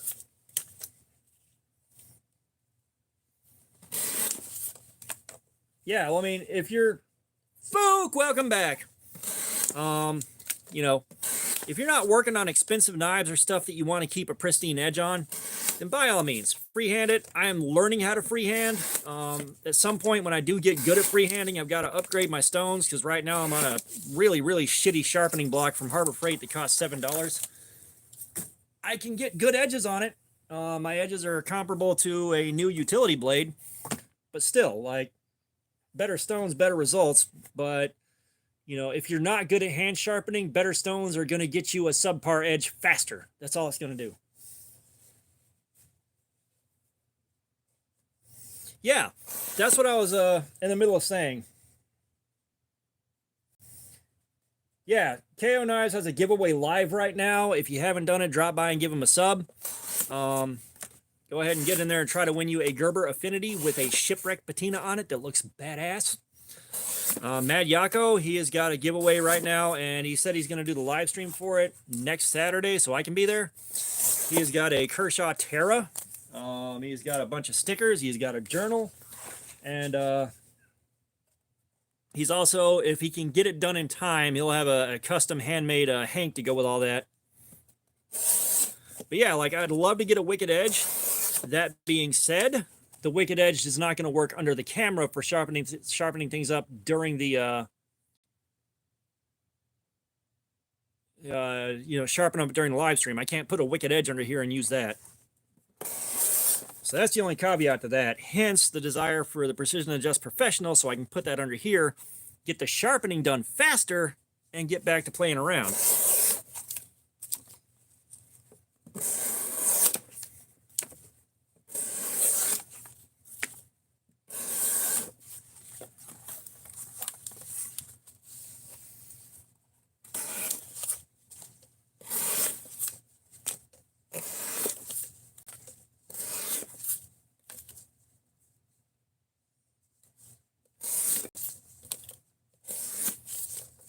Just bungee cord a milk crate in the back so you can have the camper and just throw your tools in the milk crate. Come on, dude. Be a man about it.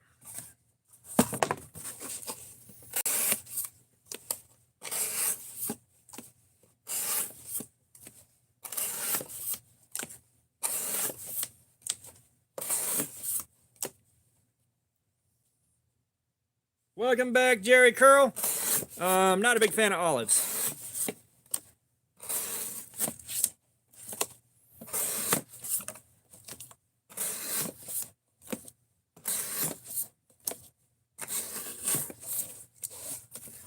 I tell you what one of us needs, Yako. One of us needs to get a fabric printer so that we can print our own patterns for the for hanks and stuff like that in-house. That's something we need.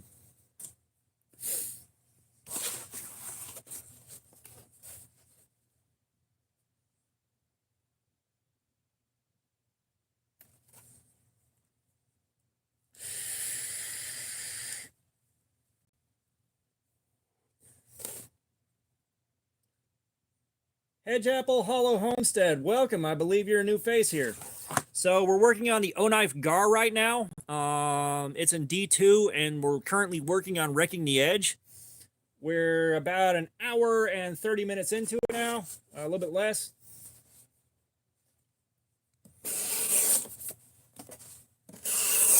And apparently we are discussing olives now. Like, olives are acceptable on pizza. That's about it. And even then, sparingly.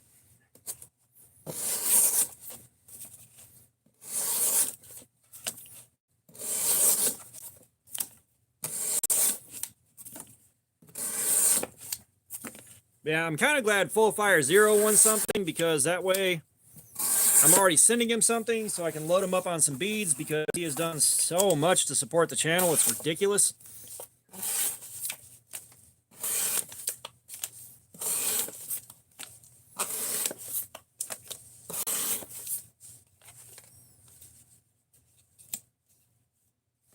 Dude, Mad Yako, he's been a member for 1 month.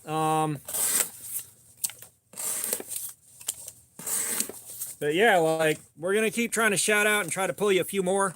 I'd love for the live stream to be big enough to really do a significant help. Mad Yako, all right. Well, we're doing socks, you guys.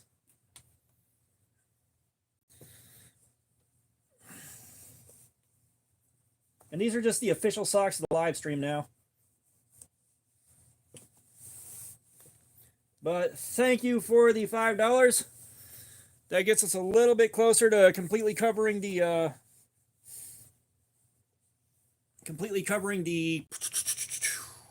Devo Fireball.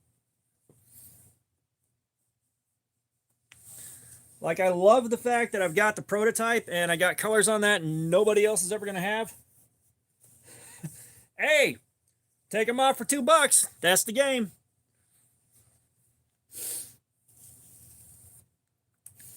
So we got a game here that somebody started a while ago. Oh,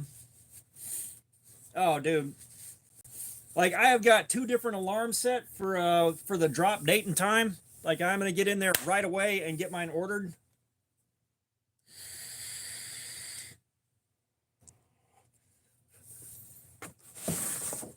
Because I think I'm at like 180 something. 180 something. It'll be 200, and then shipping and taxes and all that, I'll probably pull it up to like 215. So now we should be within about $30. Because like I mentioned earlier, I'm going to have to pay for that out of my bank account October 17th. I'm going to be paying out of my bank account, which is going to be scary as shit. And then waiting for the revenue and all that to be deposited in my bank the 21st or the 26th, and then the debt consolidation money is going to be taken out like on the 30th or 31st.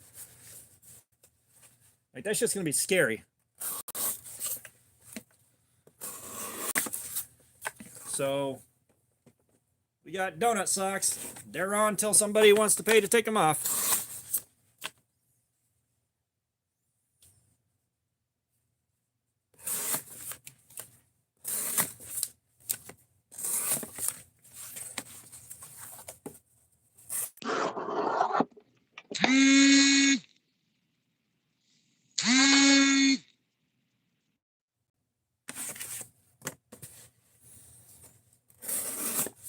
Eyeballs would have been a little bit cooler. At least eyeballs like this would have let everybody know that I do like Tool.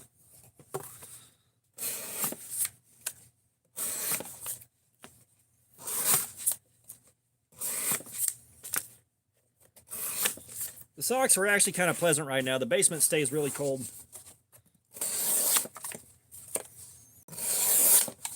Like, our HVAC is not well balanced, so the lion's share of the AC and the heat winds up in the war room. And like, I've got shirts stuffed into all these vents to block them off, and it still gets really cold down here.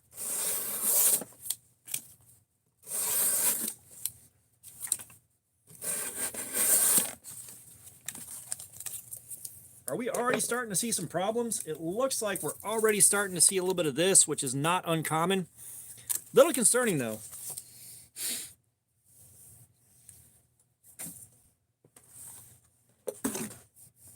Well, the thing is now these are the official socks of the channel. Like, these are the Sock Game socks, and they're probably going to get real nasty before I wash them.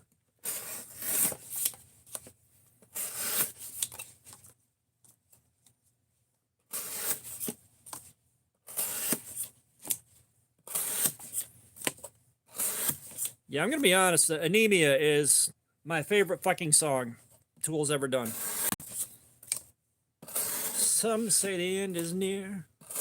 Some say we'll see Armageddon soon. Certainly hope we will. I sure could use a vacation from this.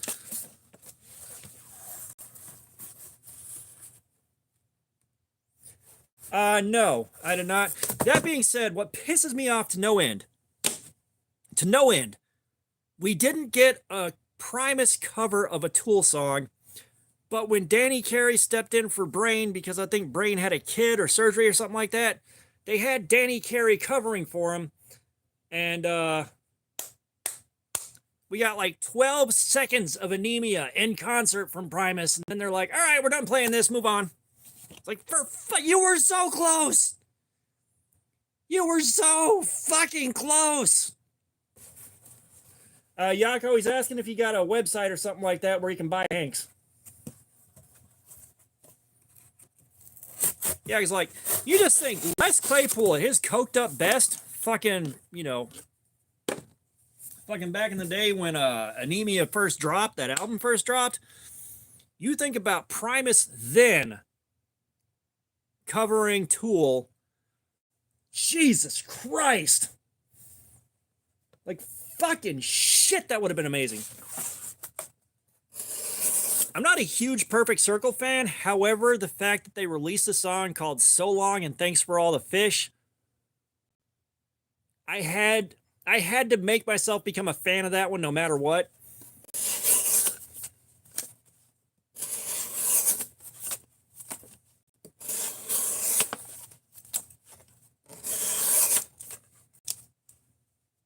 Yes, brother. I have read all 5 books in that trilogy so many fucking times.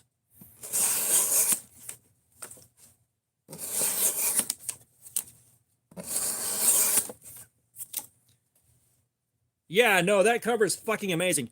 Oh, so Les Claypool has a side project called Duo de Twang. You gotta check out Man in the Box.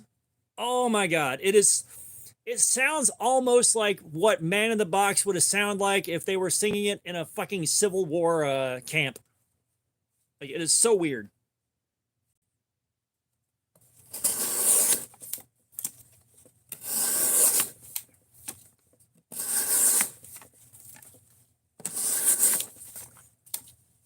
Like, if they were playing that shit in Andersonville, that's what it would have sounded like.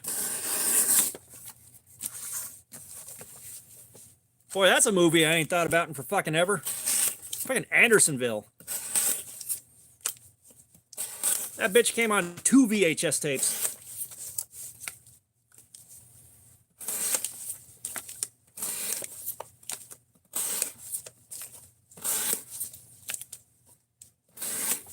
I said, if you can remember, look up Les Claypool's Duo de Twang. Some wild shit. Their cover of Staying Alive. Fucking fantastic.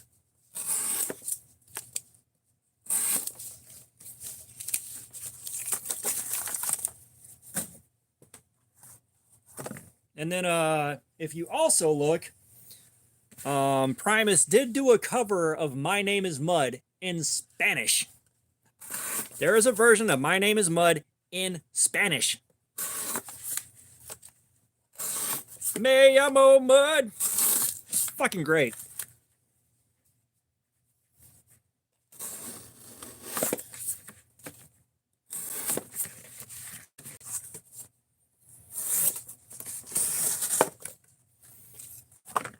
Like, I cannot tell you how fucking delighted I was when I found that.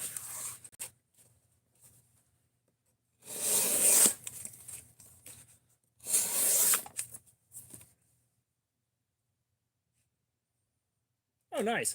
No, so something that's nuts, all right, is I think it was either right before or right after I got clean. I had a dream that I was sitting in a restaurant, and I look up, and Les Claypool and somebody else are sitting in the booth in front of me.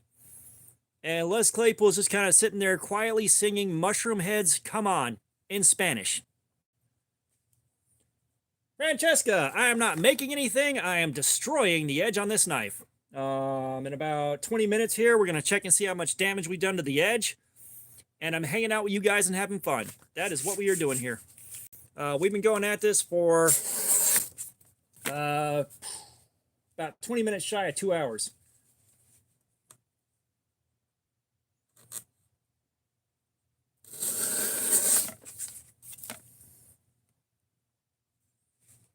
Barack Obama, what's going on?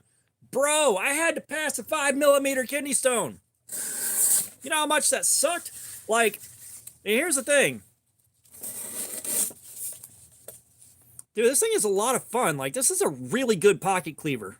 Like, it's really good. And this white paper micarta, oh, it is so good with those blue accents. But no, like, so the pain from that kidney stone starting to move around, it's tied for first with a couple other experiences. I've had a couple other things that hurt exactly as bad as that kidney stone did. That's the only reason I was able to tank that pain. Let me try to pronounce this. I'm sorry if I mutilate it. Cody Kershaw. I'm going to go with that because cheval is French for horse. But yes, we are noticing it. Like, we're noticing what we always notice. However, the difference is now I have a best sharpness tester so we can get numbers on it. So in about 20 minutes here, we're going to stop and check. But yeah, that kidney stone, the only reason I was able to tank that amount of pain and just kind of sit there and lay down quietly, bro, your cock must be a fucking fire hose.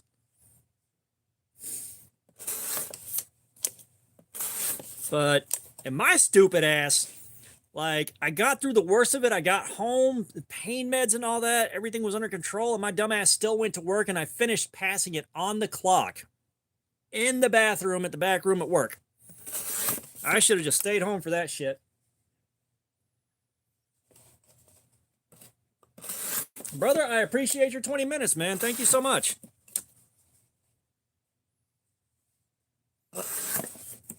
But I'm going to tell you, like, I think 5 millimeters is about the biggest it gets before they got to help you pass it. Either ultrasonically or with surgery. I think that's like the biggest they get before they do something about it.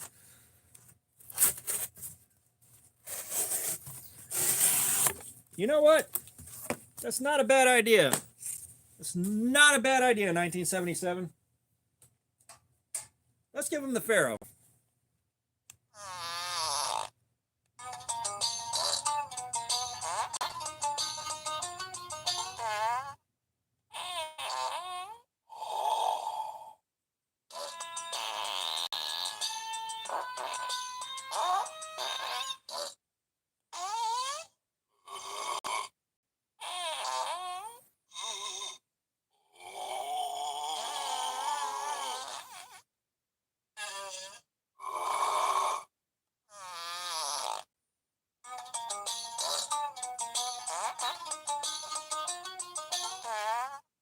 All right, we got a full cycle out of that.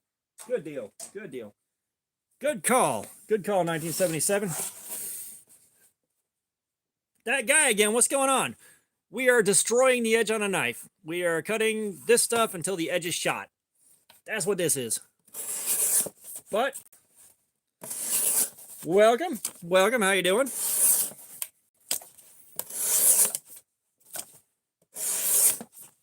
And of course, we periodically give you a show with the figures because you know I spoil you guys. You walked in at the right time. Arizona EDC, what's going on, man? Trainwreck, maybe you can share your journey. Not sure where you're going with that, man.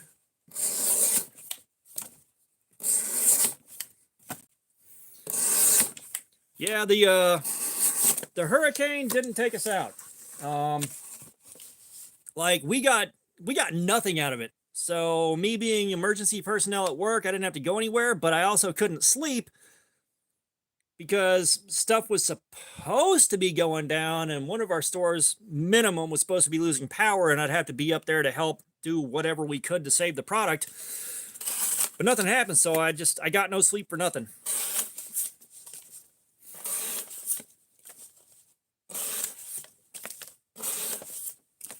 Well, maybe he'll eventually find someone that will talk about their journey being trans, and then he will be satisfied.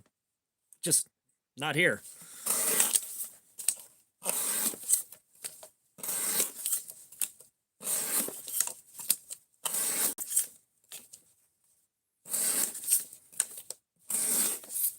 I mean, that guy again was here first.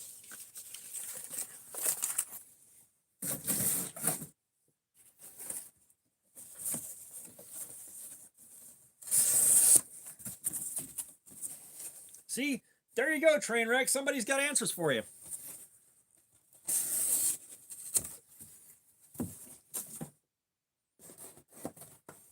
My viewers are awesome.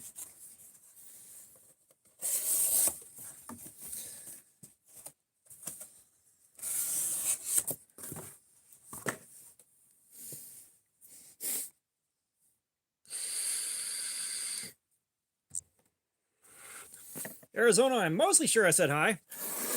Fairly sure I did.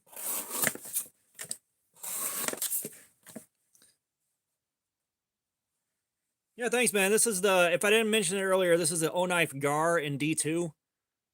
I like this thing a lot.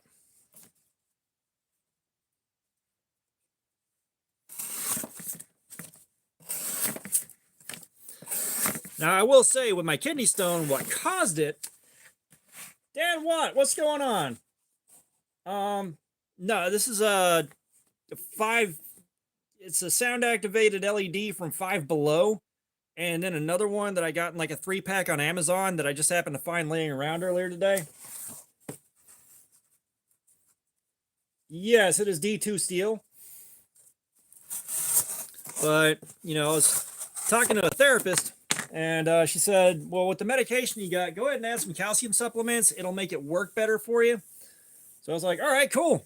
And 2 weeks of taking calcium supplements at the proper dosage. Boom, kidney stone. Not doing that again.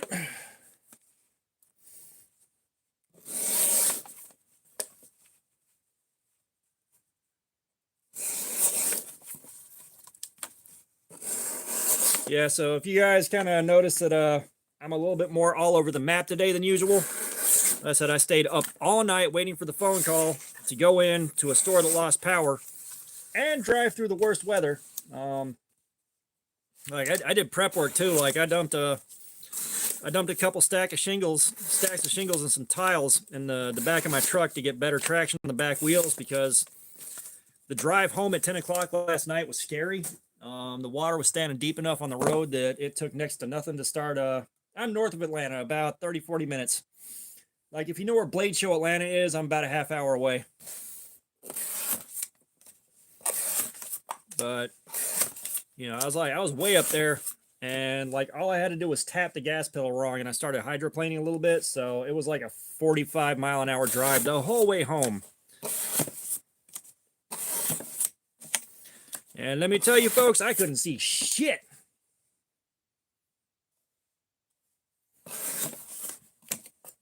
Like, I know how to drive in inclement weather. I mean, I used to spend like 13 to 16 hours a day in a truck driving around for a job I had, spraying yards.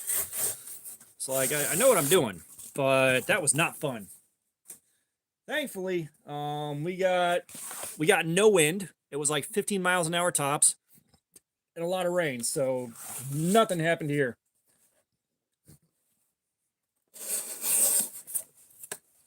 All right, Fook, we will see you in a minute, man.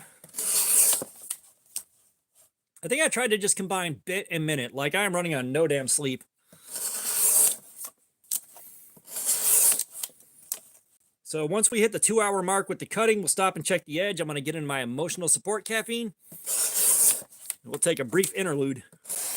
A sensual interlude, if you will. And then we know what time it is. If you've been here for a minute, you know what time it is at the 2-hour mark.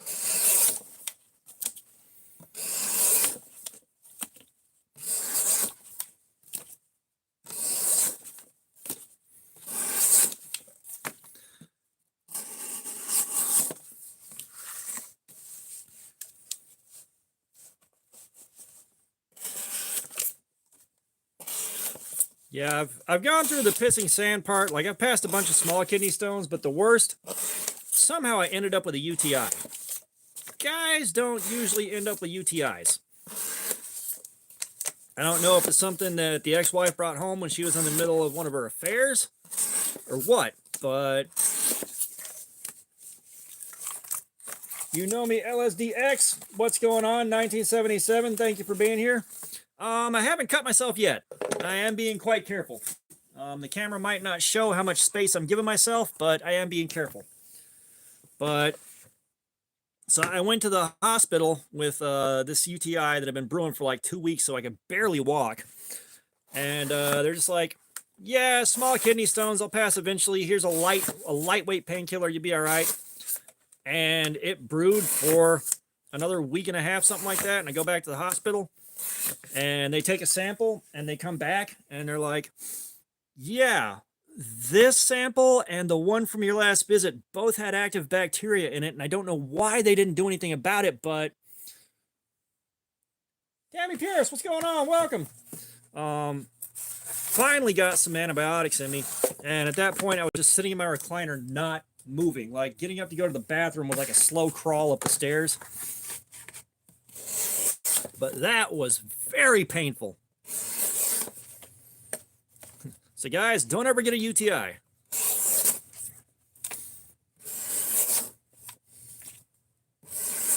You know, that wasn't as painful as the kidney stone when it happened, but it lingered for weeks because the hospital fucked up and didn't do anything about it.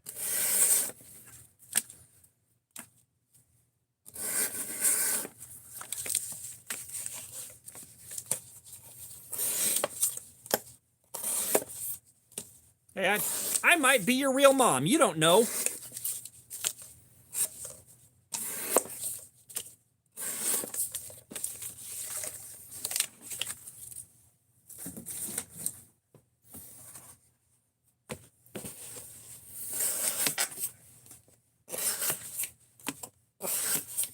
I will say, after last week with those two garbage ass knives, it is so nice to have something that's made well and has a good grind on it. Jesus Christ.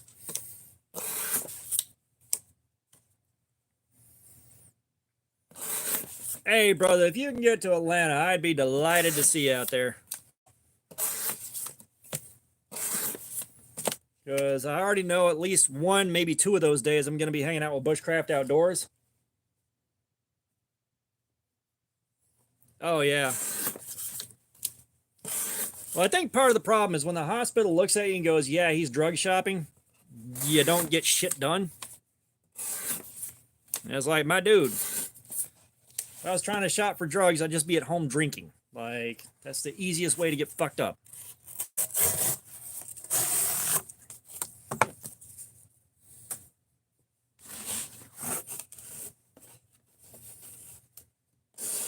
I don't know. So that's something else that I'm planning on I'm working on is the ad revenue. Once we make it past this month's goal, and if we decide we're getting the Work Sharp Precision Adjust Professional.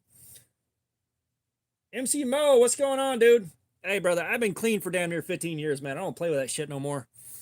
But the ad revenue is the channel donations, the super chats and all that are going to go towards buying stuff that I can review and then give away for you guys. And then the ad revenue is going to get split between helping keep the lights on and saving up for Blade Show. So that's kind of the plan.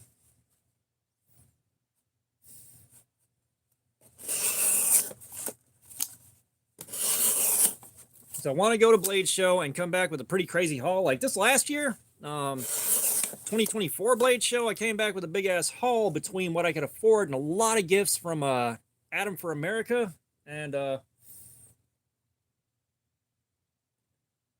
Ligma. That's not too bad of a name. We'll go there. Although I am not sure what you said there.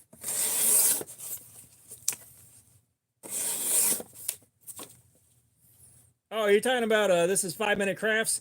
Not quite, dude. We're going until we completely fuck the edge of this knife up. That's what we're doing here. The cardboard is just going to go to work and get recycled.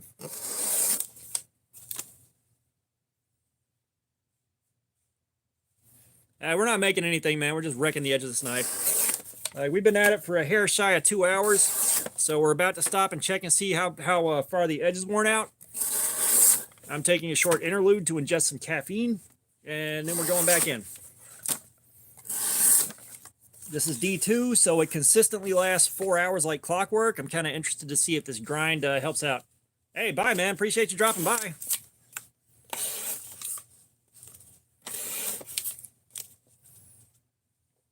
Yako, don't do it! Don't do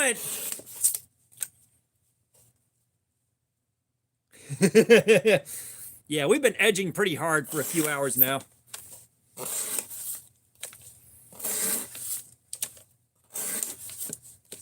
Yeah, I think he's already gone. I mean, he was polite. I'll give it that. He was polite.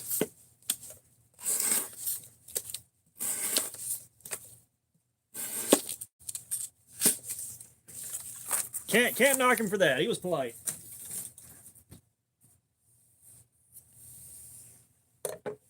Ah, there we go. Yako, you see what you did? You sit there and think about what you did. Experience Precision, what's going on, man? Welcome.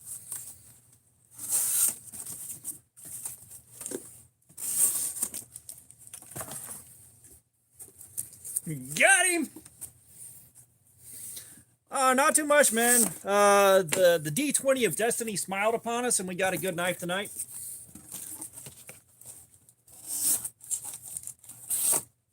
I mean, I kind of left all good knives out there, but it gave me the sliciest one that we had. So if you don't know, we're going with this thing until we just wreck the edge. Like, completely wreck the edge. It's D2, so it should take about 4 hours, and we're almost 2 hours into it now. And then, of course, once we wreck the edge, we'll sharpen it back up and find something else to do.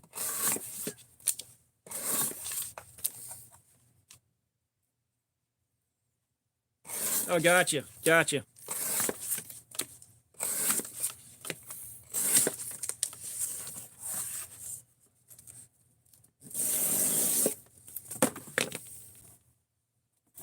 So I've got a belt sharpener for the cheap knives. I've got the Kin Onion belt grinder from Worksharp, the old one, but it's got a nice little slack belt area in between the top two wheels that I'll do a convex edge on cheap knives. However, that thing rounds tips out like nobody's business, so I keep it away from the nice ones. When I want a nice clean edge, looks like it's factory, I'll do the Worksharp Precision Adjust. And then I've got an absolute trash four-sided sharpening block that I got at Harbor Freight for like $7. And that's what I practice my hand sharpening on. I'm still working on it. I'm getting better, but I need a lot of practice on hand sharpening. Like doing the freehand stuff, I need practice. So whenever we do cheap knives on this that wear out fast, I'll practice my hand sharpening on them.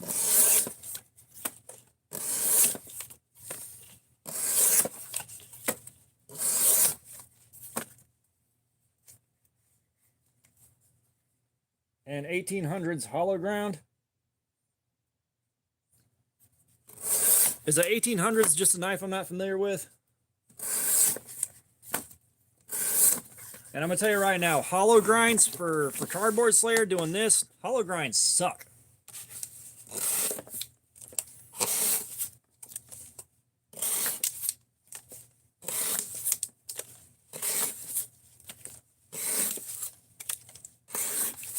What has he got? Ye Oldie folding knife. Oh, straight razor. Gotcha. Yeah, straight razors are pretty much always hollow ground. I don't think they do flat grinds on them. Partly for sharpening reasons and partly to get that edge a little bit finer on the leading part of the edge.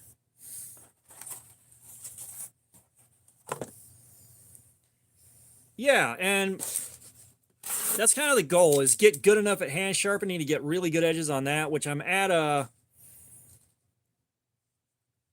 Yeah, you might see someone that, you know, does stuff in their blacksmithing shop that'd make something flat ground. That may be where that would come in, especially if you don't have a proper hollow grinding wheel.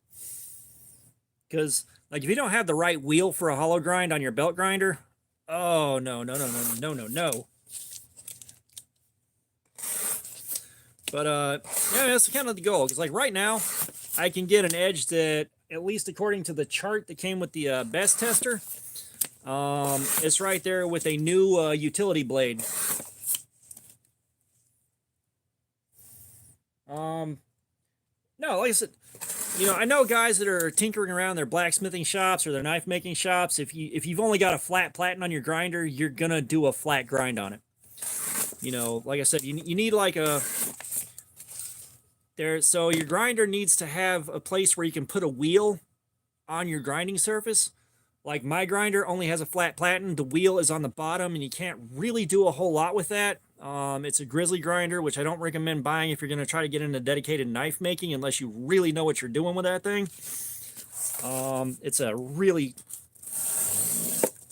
It really works against you when you're trying to make a knife. It does. Which is part of why I kind of just took a step back away from knife making, because I really tried. But that thing really fought me the whole way.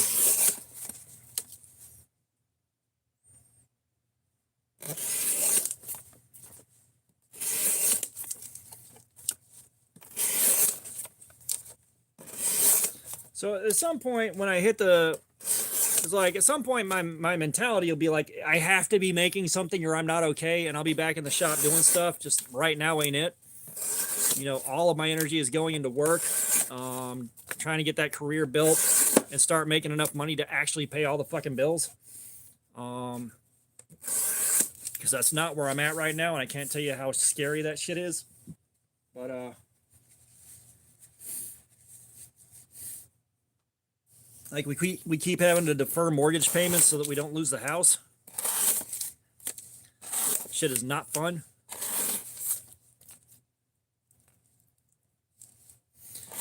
Yeah, and I would love... I would love to still have satellite, because, like, there's so much Forged in Fire I missed. Ben, thank you. That's the same thing I'm hoping. Because, like, again, we got Brock, we got Tang, we got Mark Hopper and Jess, we got Eduardo Saul. So, like, that's that many people that I personally know that have been on the show. And again, one of these magnets that I make, I'll make this one before I give it to someone. I'll pray over it. I'll put the good juju on it, you know, just safety and success. One of these is in the background of an episode of Forged in Fire.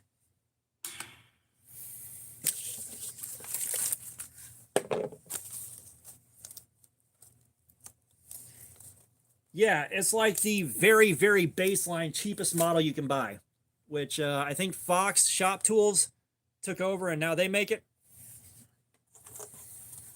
Yeah, like I hung out with a lot of knife makers and like I've been around guys. So my friend Josh, his knife was the centerfold for the Blade Show magazine this year. Like that dude's making some crazy shit. I have not seen a big Doug Marcaida chopper. That has my attention. I am interested now. Yeah, so Grizzly makes kind of bottom-end shop tools that will get the job done, but it ain't precision. It's not for doing like super, super high precision work at all. Illumined, what's going on? How you doing, man? Yeah, I didn't think I was going to get the live stream, but here we are. I thought that said Grand Fellatio at first. I'm tired. Damascus the Fox, what's up? How are you doing, man?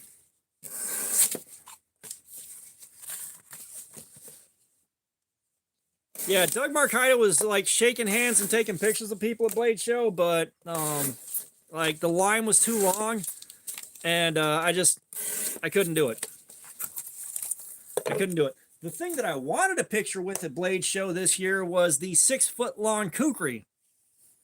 Like the year before my first year and my first year there's a guy that has a table, and he had a 6-foot-long kukri that he'd let you take a picture with if you asked him nicely. And like it would take 2 people holding it up, and oh god, he said it takes him 2 days to make those things too. I'm doing good, man. Like I rode out the inclement weather. I didn't get called back into work to go up and rescue a store that lost power. I am just running on a catastrophic lack of sleep right now. Like that's my only beef. All right, we got the new Forbidden Moonshine.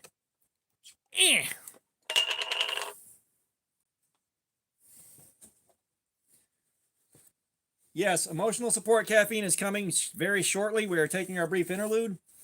However, I am cleaning the tape gunk off the tape gunk off of the blade real quick, and we're gonna check the edge. God, this is so much better than the denatured alcohol was. I am so glad I had a half a gallon of this left. This thing is D2. So we can reasonably expect about 4 hours of cutting time out of it. We're starting to see some signs of trouble.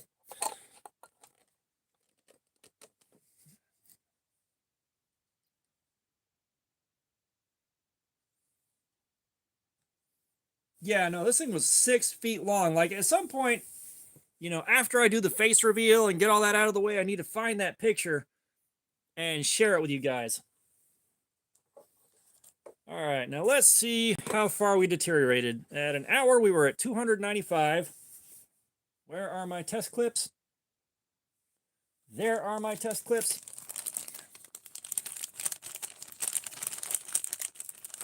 As you can see, our property value went up a little bit since the last live stream. I expect this number to be pretty bad.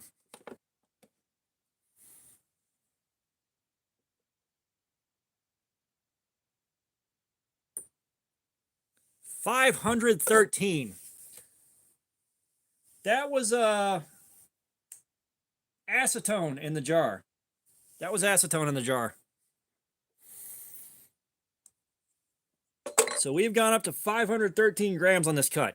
Let's take another test farther back on the blade where it's done less cutting. Oh, let me write this down real quick.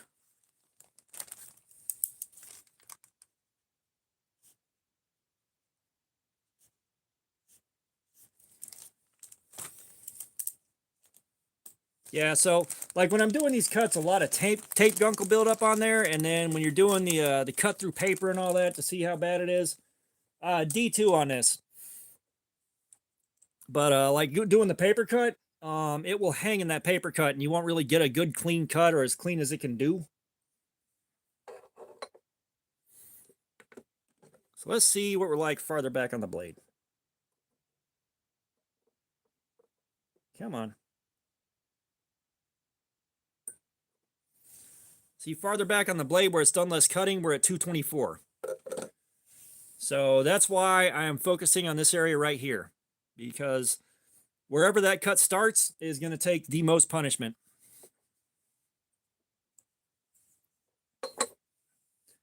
But it is so cool to be able to put a number on this. God almighty. I am so happy right now.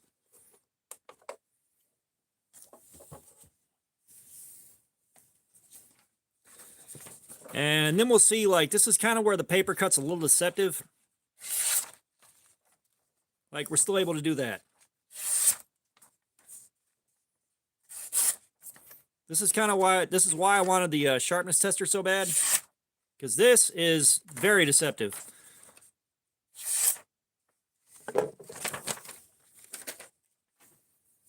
You know, like that 513, that's getting really bad as far as that kind of wear is going. But the paper cut's fine. So 513. Like, we are up into moderately rolled edge territory.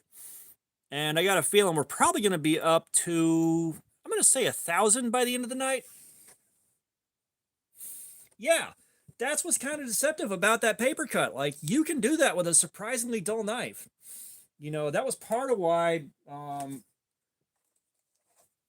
like, this is what we're looking for on the cardboard to really call this edge truly wrecked. By the time we hit that point, it's going to stop cutting that paper. It's going to stop. Now we can put a number to it. Like, we're still learning what these numbers mean in regards to what we're doing here. All right, this is the first night we've had this for a live stream. So we're learning right now. We are actively learning how these things go together. Like, how all these parts work together. Because, like, this data point that we have now is probably the most important data point we have had since we started doing these streams. Yeah. Well, I mean, it's only science if you write the results down.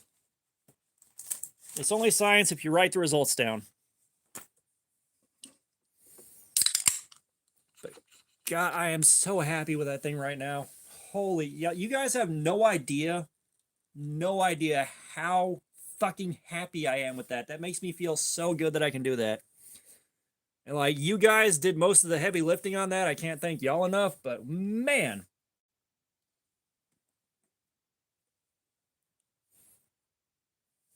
You know what I haven't done, because it came in after the fact, and I should have done this morning when I did my video. So you guys get to see it here.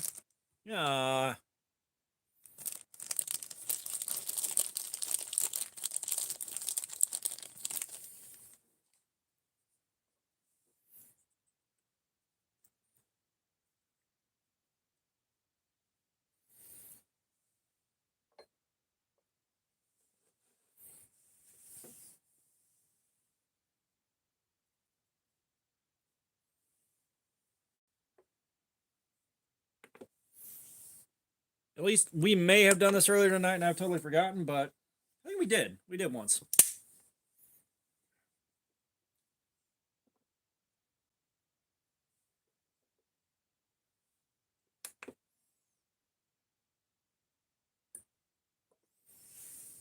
Yeah, the edge on this is 157 after very, very light use. Like, I cut up a few chunks of cardboard with it. It slices like holy hell. But 157.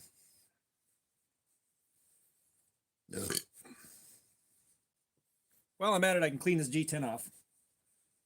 It's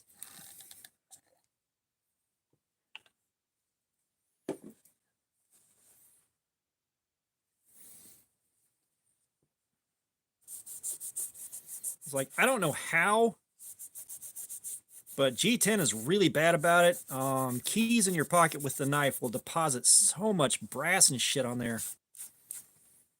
Like you can already see, that's what came off of that, and like it was just in my pocket for a week.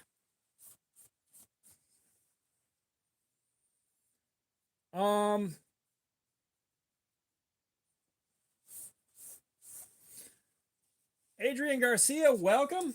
I haven't said hi to you yet. Which one do you want to see when it's clean? The Mayhem or the Gar? I'm assuming Mayhem. We're not gonna do that yet.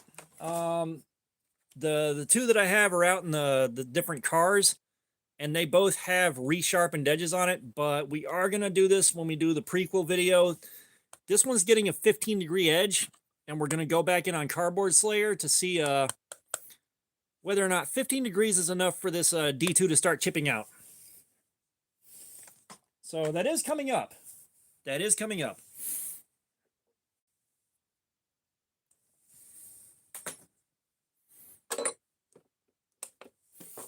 Like 150. Damn it. I swear to y'all, I swear I'm going to quit hitting that thing one day.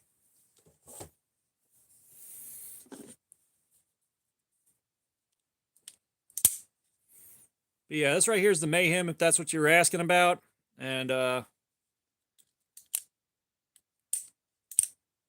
fantastic beast.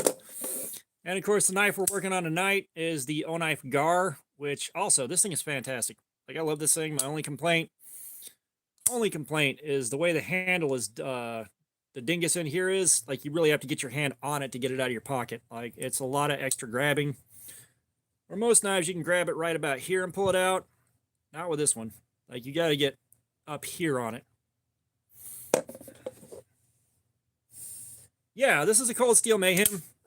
These things are not cheap. I had to save up for about 4 months for this one. But, oh God. Like, I just did my review video on this earlier today. So I shared my experience with that thing for the last week of carry.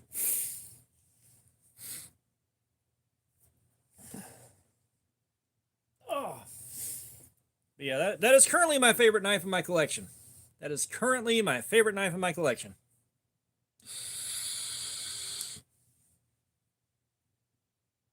Zero Bites, what's going on? I got paid for socks and I haven't got paid again yet.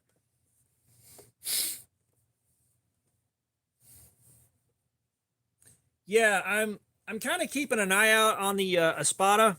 The only thing is I don't necessarily want that wave function on there.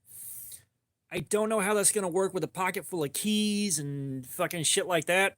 I've got to figure that out. But I will be able to test that wave out. I've got a Cold Steel Spartan that I'm trading for that's also got that little square tab on it for the wave.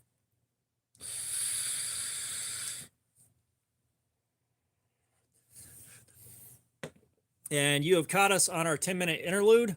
So, like, we are going to get back to the cutting, but right now I need emotional support caffeine. I did not sleep last night because I was considered emergency personnel and I was waiting on a call to go into work and deal with a store that lost power, and that didn't happen, so. All right, that's good to know. Like I said, I'm going to try that out with the Spartan. I am trading some of my lanyard beads off for a Spartan, what is it, a Kaiser Mini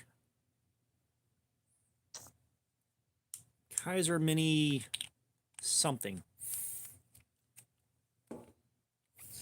Yeah, I mean, if I don't like the wave tab, I'll probably pull one of my round thumb plates off of another knife and throw that on there, because I got some round thumb plates on trash knives that I don't care about. But, yeah, because, like, that's not going to one-hand close safely. Yeah, I saw you popped up in the comments, man. I appreciate seeing you, dude. Like, I know you've been kind of, like, I'm just happy to see you doing well, man.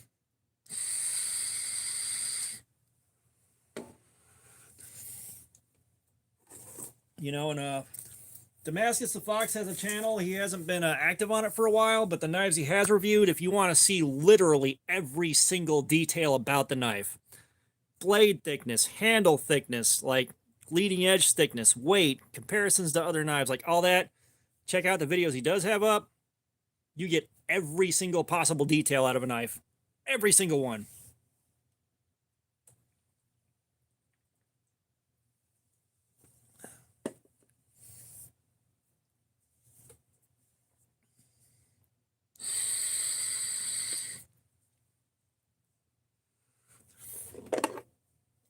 Yeah, this one won't centrifugally open. I love it. I love it when a knife centrifugally opens.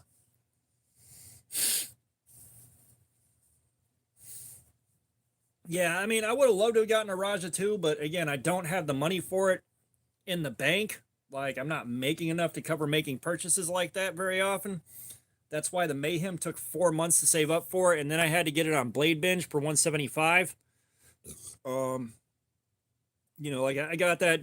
It was taken out of the box and basically just cut paper. Oh man. So you know, so it wasn't brand new, but it's definitely in pristine condition. Because like I couldn't have paid the, you know, the 240 for that anytime soon. I would have been saving for about another 3-4 months easily. So you got that, but you know, I'm glad. Well, like, so for the purposes of this channel, you know, I need to buy new unless I just can't, because I need to be on the factory edge to do a review on the factory edge along with everything else. And if it's at all possible, I want to be on the factory edge when we do this, because a bad factory edge, of course, is going to cut into the time we can spend cutting with it. Oh no, you're good, you're good. But like a bad factory edge, what should cut for 2.5 hours will cut for 30 minutes before you got to sharpen it. So that's what I like to look at on the factory edge. Now, sometimes I can't do a factory edge. We got to go in with whatever I can do. The Spartan, when we get to that, it'll probably be on a custom edge that I did. So the green LED strips, they're not connected to anything. They're just plugged in, but they got a setting for sound activated and a setting for different colors. So they could have been red or blue or whatever. I went with green, but they're not connected to anything. They're just voice activated. Yeah, like I said. Oh, so is that part of your problem? You can't get knives in California that are worth looking at? Is that part of the problem you're having there? Because, yeah, like, I'm looking forward to you coming back to YouTube. Like, and again, like, if y'all don't know, Damascus the Fox does furry knife reviews. It's wildly different. Personally, I'm here for it. Just because I think it's really cool that something that fucking different is happening.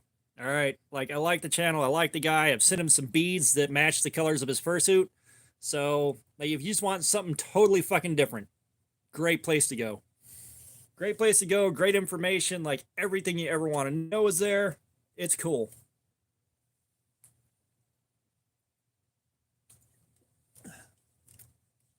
Now, when you come back, you are sticking with the furry knife reviews, right? You're staying with that, right? Okay, so we're going to go back in.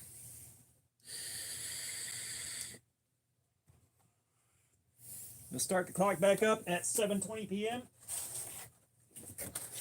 And because you know I spoil you guys, it's time for a pizza box.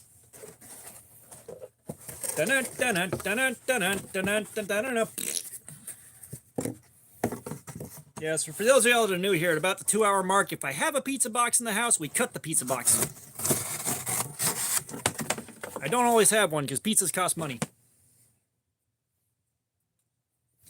And of course, it's the cheapest pizza humanly possible because we broke. At some point, I do want to find out if like a Domino's box is a little bit sturdier and cuts better, but this is what I got.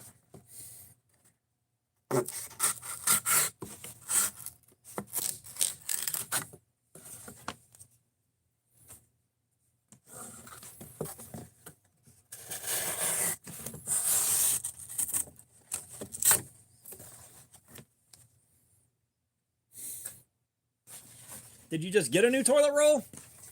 Or are you using a pizza box for toilet roll? Because that's way braver. Like, that's some bravery right there. It's like, yeah, I gotta wipe my ass with a pizza box. We're broke, but use the spot in the middle where it's greasy. That's more comfortable.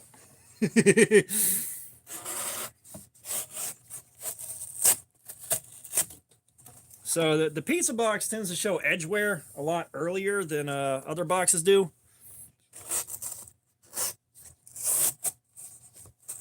It's like the damaged part of the blade really hangs up. We did get a pizza box. Unfortunately, Fook's not here to see it. That's a true tragedy.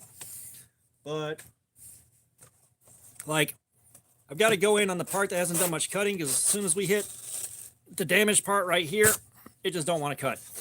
which is part of that last hand sharpening I did. Gotcha. Okay, cool. Like I said, I'm here for the furry videos. Like, I love something that different. I do. Hopefully when Damascus the Fox comes back to YouTube, all of us can get on board and enjoy some of the videos too.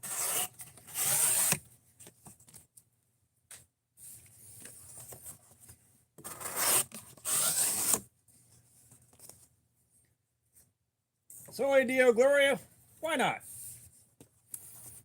I mean, you don't gotta watch it if you don't want to. But Damascus the Fox is cool.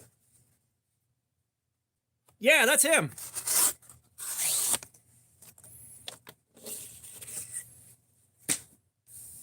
Like, I've got screenshots of him sitting there, fursuit on, black tactical gloves, holding a knife, and was like, this is going to be great for some kind of threatening meme.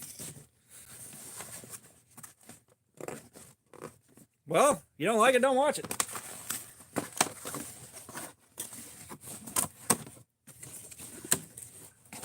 Modern problems require modern solutions.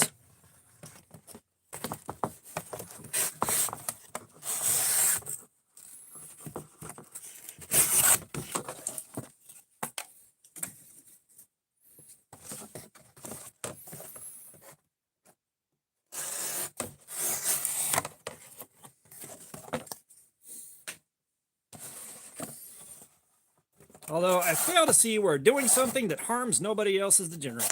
Not gonna lie.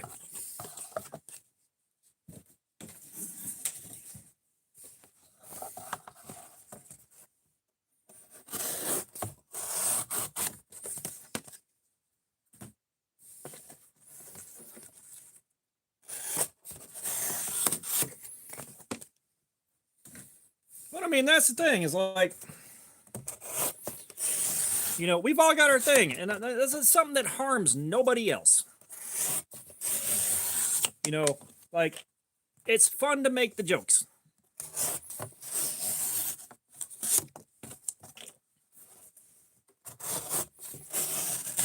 It's fun to make it, like, I have other friends that are into it, you know? Like, people I know personally and care about. It's not harming anybody. Now that being said, I had one friend, I didn't know that he was into that. You know, I think he thought I might have, and at that point in my life, I was a bit more of an asshole than I am now, so I definitely would have given him no small amount of shit about it. Just, you know, kind of one friend, you know, ribbing another. You know, the way guys are when they start making fun of each other when they hang out. But I didn't know he was into it. And he stayed the night at my house a lot. Like, he was there hanging out with me and the wife and kids a lot. Very dear friend of mine. And I go downstairs and I open Internet Explorer on my computer. The history is just page after page after page after page of gay furry porn. I had to have a talk with him. I'm like, bro, you know what incognito mode is, right? You know, right?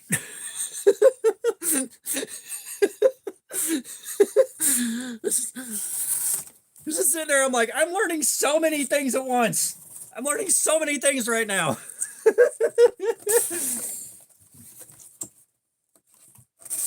You know, I wasn't even mad that he was watching it on the computer. Like, I kind of wanted to clean the chair before I sat down again, but it's like, bro, use incognito mode or clear the browser history, please. I haven't seen the guy in a long time. Still love him. A couple of very large debts of gratitude. You know, like when I got clean, he was the one, like, I called him. I'm like, I don't want to be alone in the house right now. Can you come over and hang out? And he's like, yeah, sure. I'll be there in a minute. Like, he was there for me a lot when I first got clean. Like, I'll never be not grateful for that.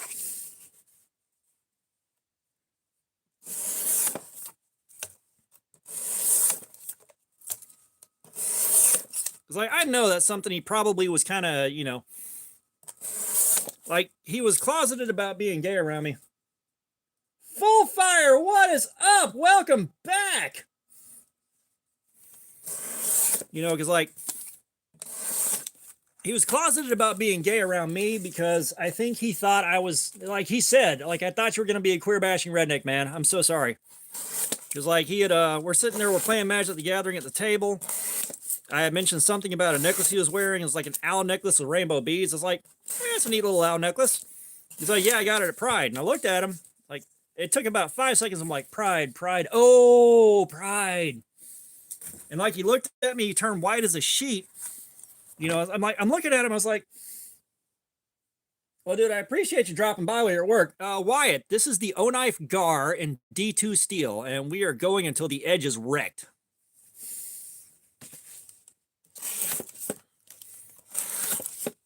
But, like, you know, he's looking at me, I'm like, I need to pick my reaction carefully here because I don't want this to turn sour. Like, this guy is my friend. I care about him a great deal. You know, so it's like, him looking that scared made me very uncomfortable.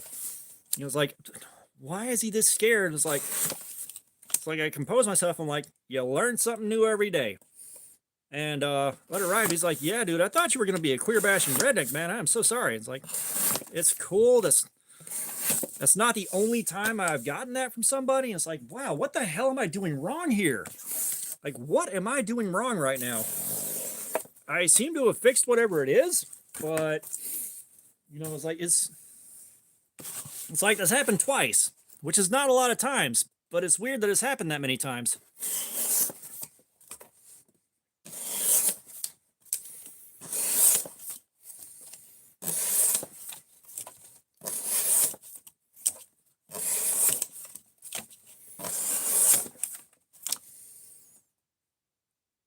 You think it might be the voice?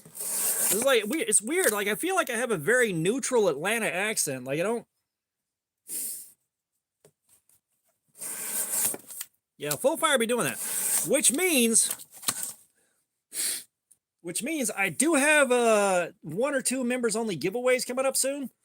Like, as soon as I financially recover from paying for the shipping, on all the nah, you're good, dude. You're good. Trust me, like, there's a limit to things that are not okay, and I will say when it's not okay, but other than that, it's fair game.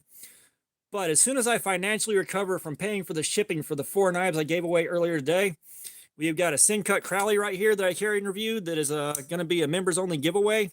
And then I've got, actually, let me grab it real quick, so you guys can see the coolness. I threw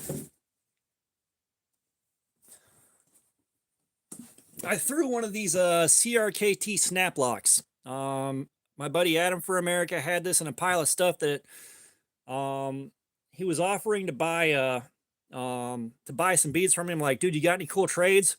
This was in the pile, so I was like, you know what? That'll be a good giveaway. So one of these is going to be a members only giveaway. And you know, this guy, it opens sideways. It's just a really cool thing. You know, this is the CRKT that I love.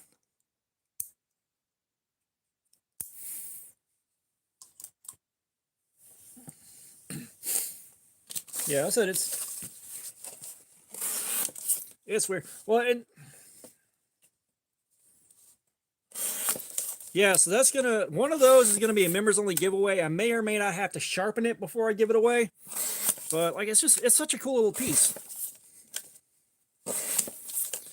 But you know, and I get misread a lot, you know, and part of that is I've got that, you know, I got the guy version of resting bitch face, but it's the kind where it's like my resting face says I could kill a grizzly bear with a pocket knife if I needed to.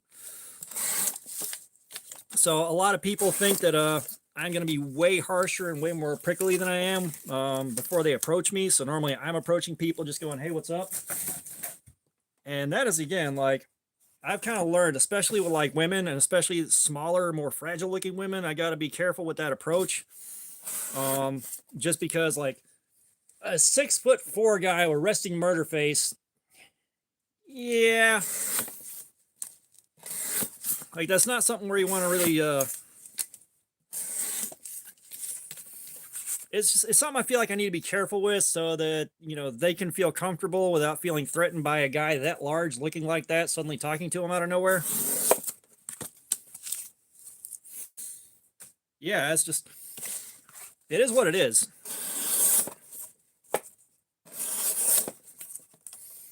Now, the more I've been working on self-improvement and improving myself as a person, and the happier I become. Kelly, what's going on? How are you doing? But the more I've worked on that and the more at peace with myself and happier I become, it's been getting more and more mild, but there's still some of that floating around.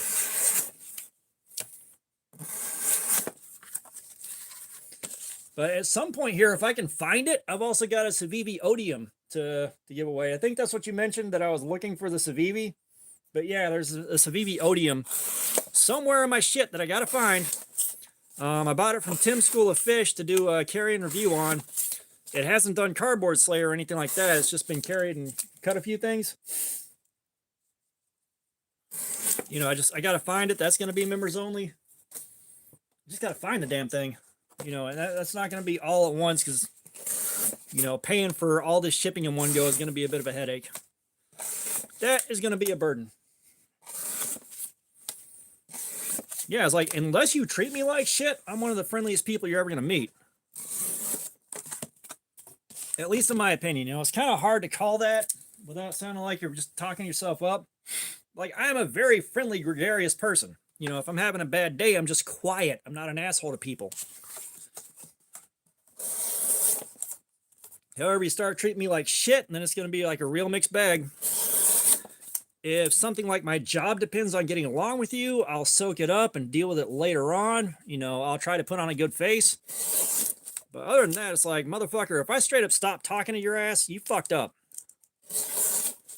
If you keep pushing me past that point, I'm going to let 30 years of unresolved anger off the chain.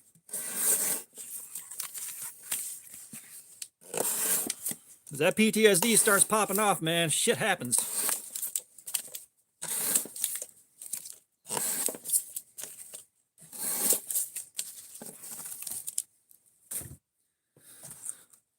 But on a brighter note, my emotional support candles smell awesome.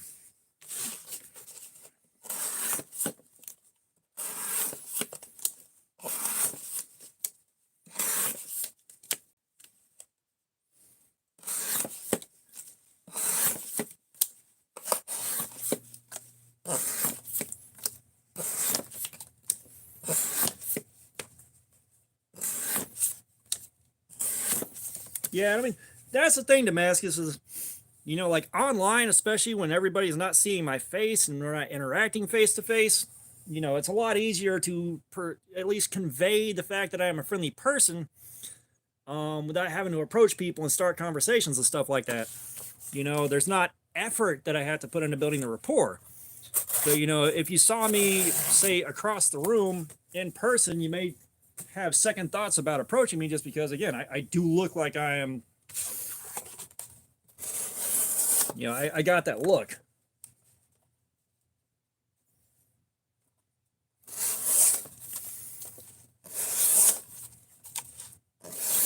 Yeah, the last primate rage I did was on a coworker, and I got so loud and so fucking fired up because he just kept coming in there and fucking my life up, you know.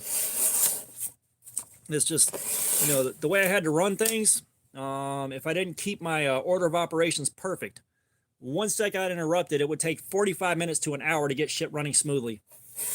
And instead of working, you know, he was off on the other side of the building harassing his sister-in-law, trying to hook up with her because she had big tits. And he'd run over there and fuck everything up I was doing. What? I'm trying to help. It's like, do not touch my shit again. And then like 2 hours later, he'd run up there and fuck everything up again. And so finally, after I warned him like a million times, I fucking lost my shit.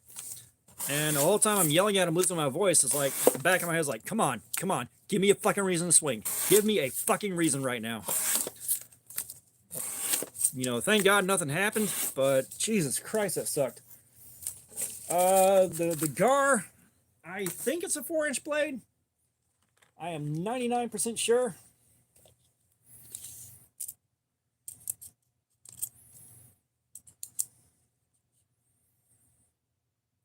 Yeah, so from tip to tail right here, we got 4 inches. Cutting edge is about 3.5 inches.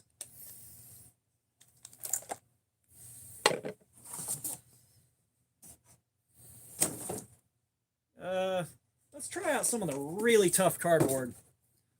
This shit's stupid tough to cut.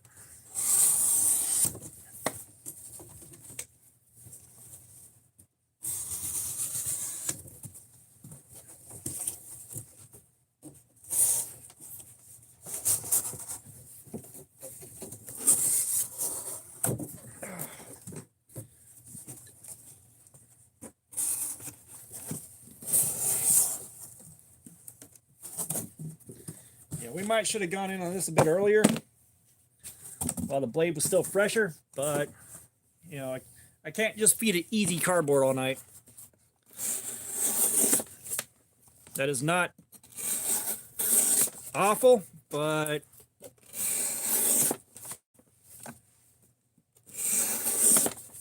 even getting farther back on the blade where the edge isn't as worn, these cuts are still fuzzier than I'd like.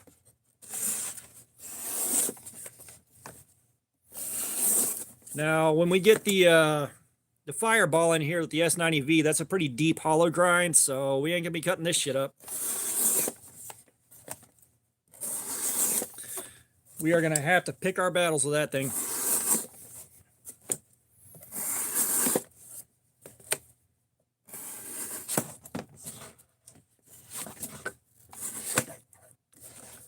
So that's when I hate it when the cardboard starts losing structural integrity like that. It is just god awful.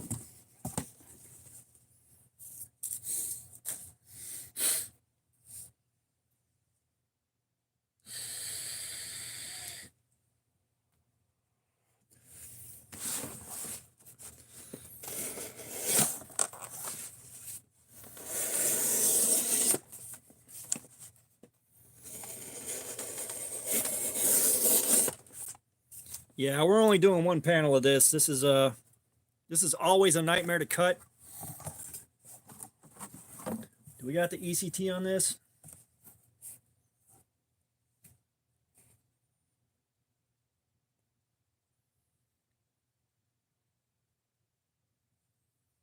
Like, this thing is too blurry to read. But this is some of the highest ECT that we have on this.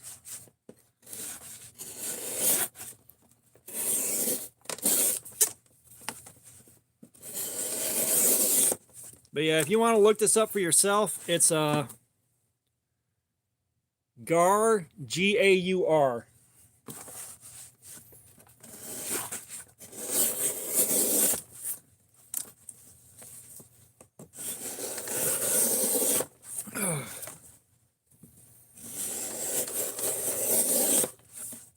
Like, this is far from the worst we've had on this. It's just this stuff is a nightmare to cut through.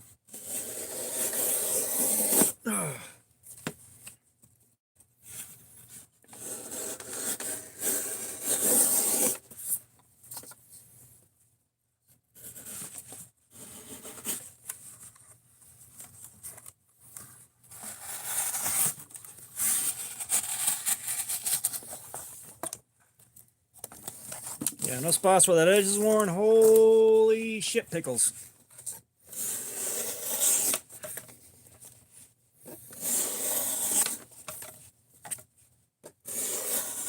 All right, chat died. We're in ASMR mode. Yeah, you like that. You like that, don't you? Oh yeah, you're a dirty girl.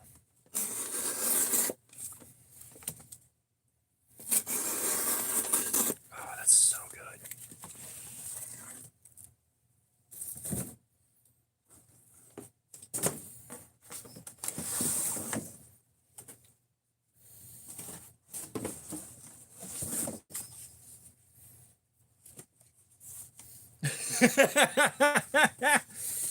That always gets the chat back up again. Yeah, the 80-20.5 is something that I'd love to play with, but it's It's going to be a while before that shows up on the channel. Oh, holy shit.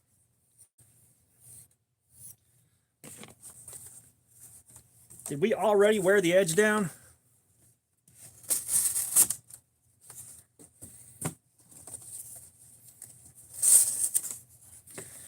You know, I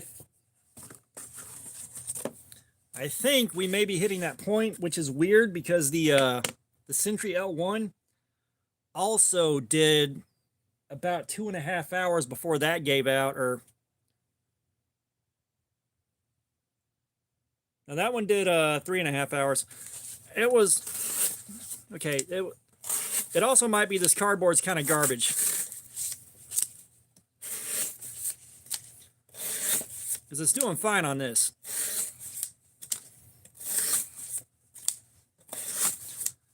Like, this cardboard is really, really soft, so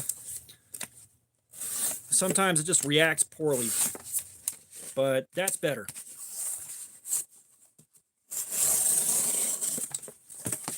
Because yeah, the Sentry L1 lasted 3.5 hours instead of 4. But I also had an extended period of pushing it pretty damn hard. All right, that's another box full.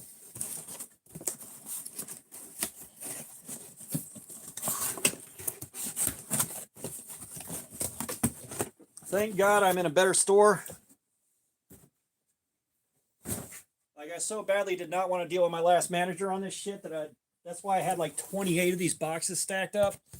Damascus, you out of here, man? All right, dude, have a great night.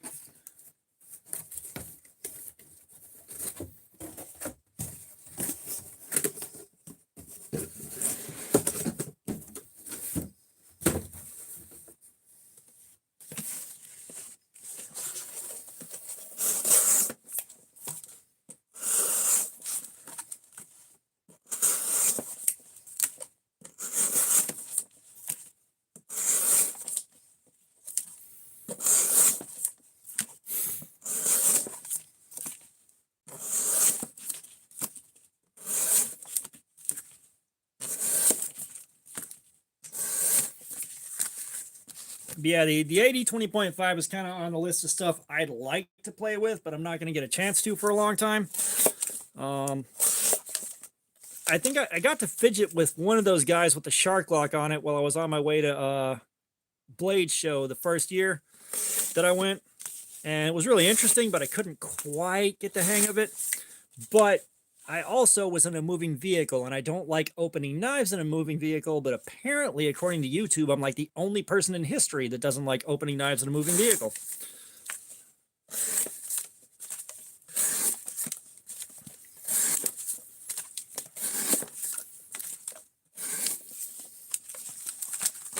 So yeah, that I didn't get to mess with it. Like, I messed with it for about 45 seconds. I'm like, dude, I don't want to keep opening a blade in a car. Sorry.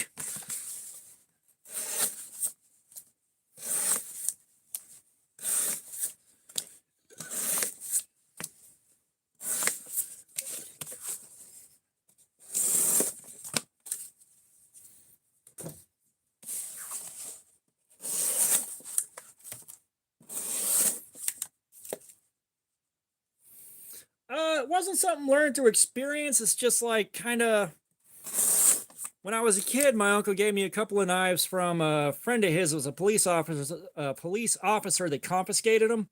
Like, they were some bottom of the barrel gas station stuff, and I did open and close them. He's like, "Yeah, you don't want to do that. Don't open a knife in a car." And that stuck with me. And then, you know, I've had a couple of car accidents, so I was just like, I don't want someone to tap a bumper while I got this open. No, thank you. I got older and I thought about it, and I was like, yeah, no. I have hurt myself in very dumb ways, and I've done a lot of very dumb shit and walked away unscratched somehow. I ain't testing my luck with that. Yeah, parked is one thing.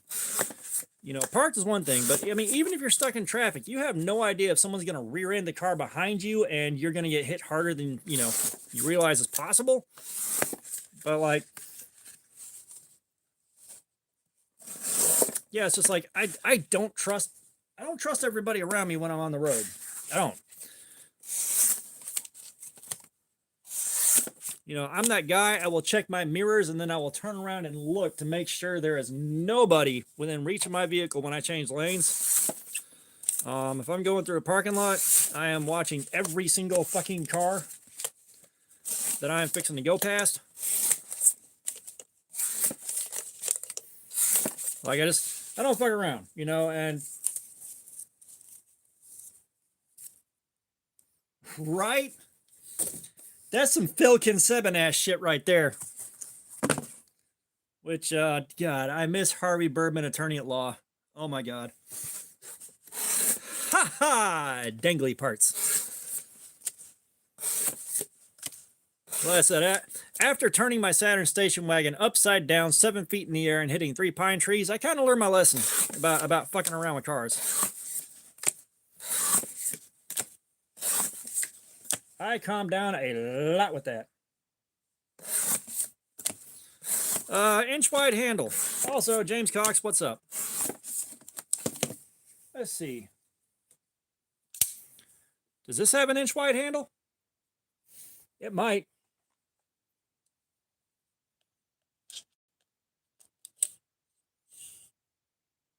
Yeah, it's 1.5 inches wide.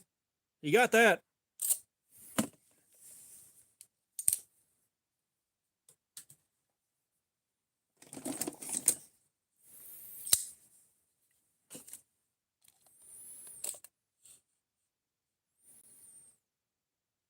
That's over 1 inch wide.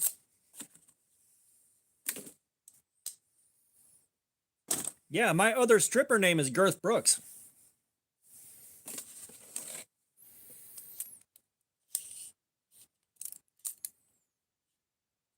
This at the narrowest point's 1 inch wide. I mean, they make them. Or are you talking about 1 inch wide this way? Because that's a different ball game entirely. I believe the Buck 110 may actually be 1 inch thick.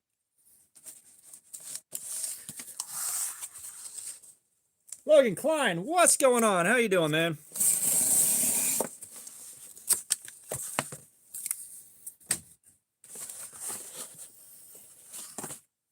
Eaton Bass, what's up? Yeah, the Tigress has got that handle, but I'm gonna tell you right now, the Tigress sucks to live with day in, day out. Like, carrying this is so uncomfortable. There are so fucking many hot spots on this bitch. So many.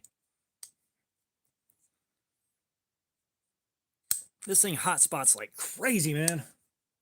Now, the cardboard Slayer session we did, it was surprisingly comfortable, but there were some hot spots there too that were bad.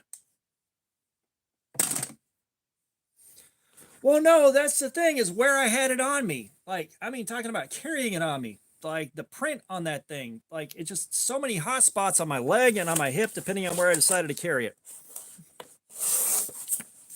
Like, I like the way it looks, but it was not fun to carry. You know, that's one of those you didn't really figure out there were problems until you experienced it for a while. Yeah, that's why it left the pocket. Yeah, we ain't got 940 money around here, brother. I am happy that you have one, though. That's got to be cool as hell.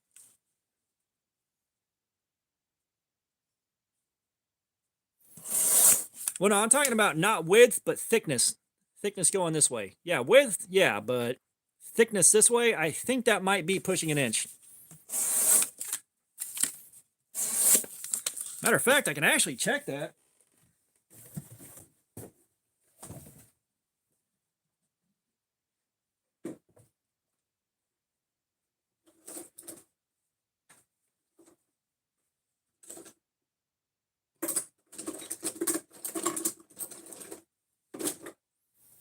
My Buck 110.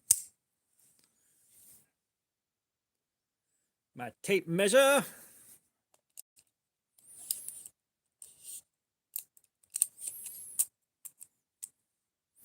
No, not quite as thick as I thought.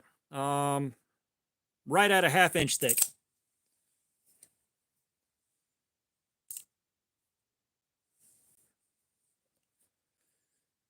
Nia 190224. I haven't experienced a good Kershaw yet. That's just me.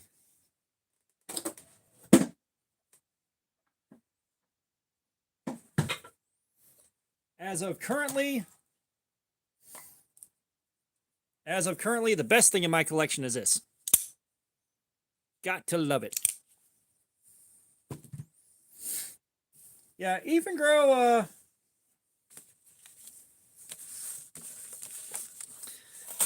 I haven't had much luck with Even Grow either. All right, either they're not well designed or they're clones. And the clones they made, they're not good clones. I tell you that, I gave away an Even Grow that felt pretty good.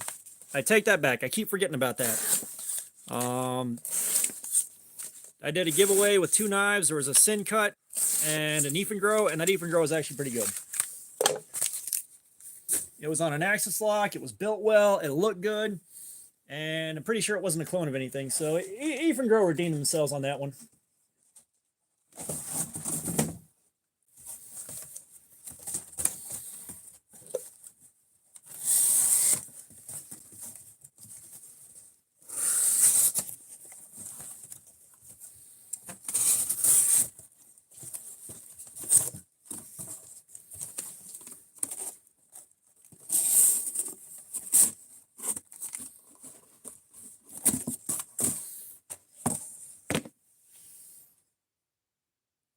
So no, like, I can't remember what the model was, but I'm trying to remember who was it. Arkansas EDC that won that one?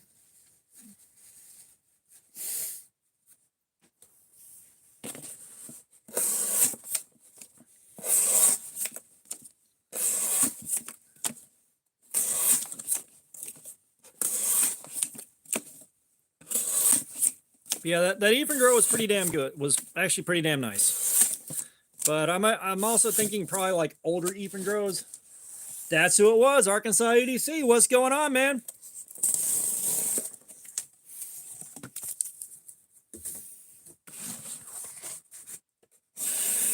Because, yeah, I kind of lumped Even Grow in with Ganzo. A lot of clones. I will say, though, Even Grows are much more blatant. Like that Even Grow Decepticon clone, it looks cool, but whoo, that thing is undercooked.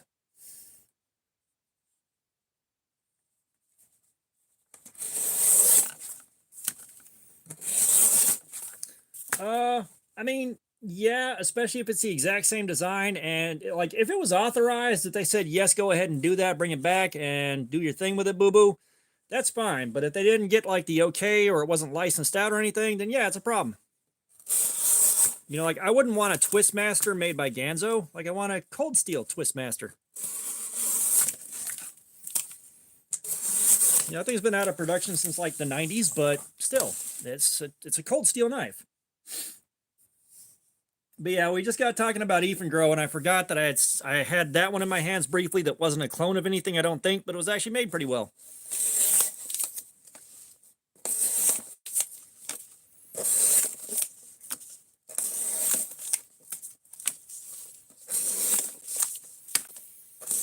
Now, say if Cold Steel handed the rights to make that off to, you know, I don't know, Civivi or, you know, CRKT might take that one up, then yeah, that's cool.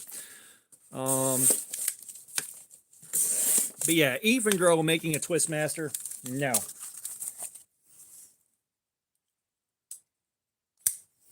Yeah, well, I mean, it's again, I actually found a good Even Grow that it was a folder. I don't think it was a clone that was sent in by someone to give away. And, you know, Arkansas EDC has it. He can tell you how good it is.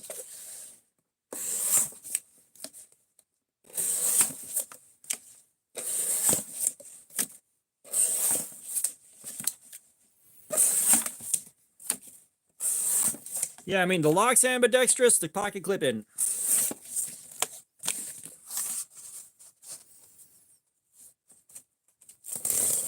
And let's be honest, it is a million times easier to design a fixed blade than it is to design a folder. That's why almost all your custom knife makers are either making fixed blades for $200 to $500, or if they're making folders, you're talking about $1,000 going into it.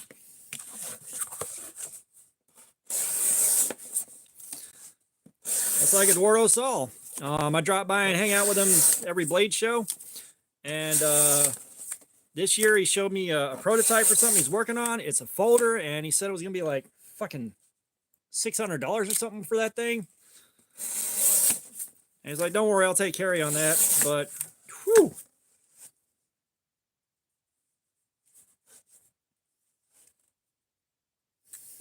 The Twistmaster is not a clone of an Opinel. You know, not even close. They have the same function, but that's like saying, you know, it's like saying this is a clone of a fucking Sativian because they both have the same lock.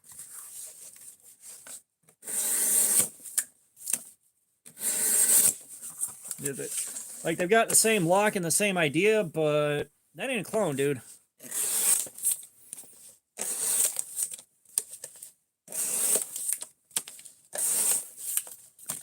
Like, if you want, I can show you a Twistmaster and an Opinel side by side.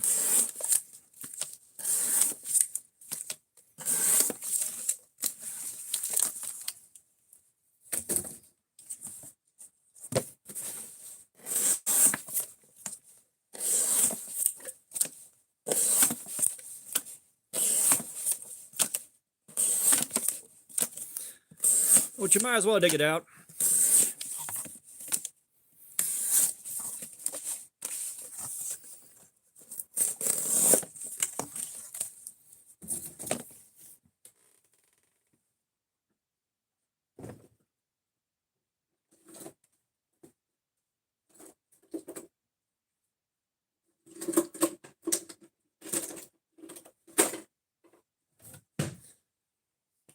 So yeah, this is a Twistmaster.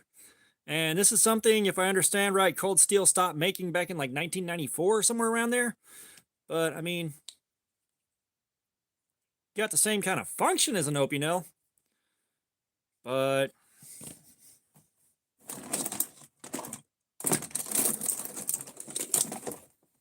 I hate digging around this box for things that should be really easy to see. But that is hardly a clone of an Opinel.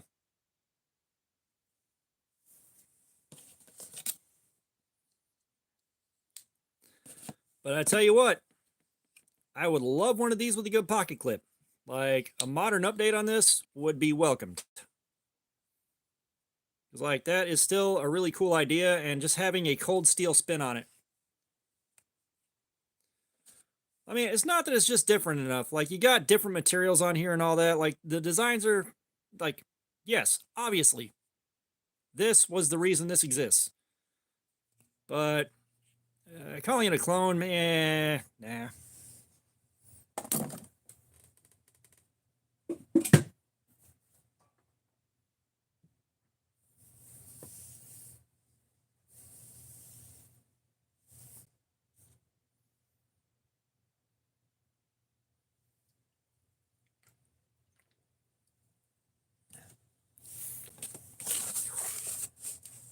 I have never seen a...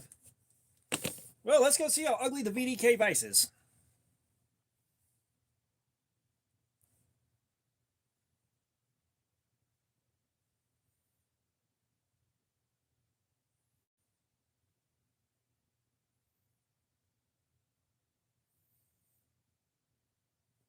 You know what? This really isn't that ugly. The proportions are definitely different, but like, the only thing I don't like is this part of the handle, the dingus end right here, should be a little thicker. But other than that, like, it looks like a cool blade. Like, this looks solid.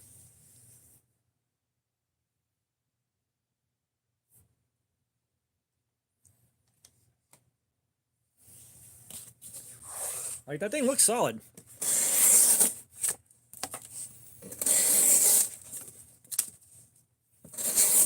Oh shit, M390 too?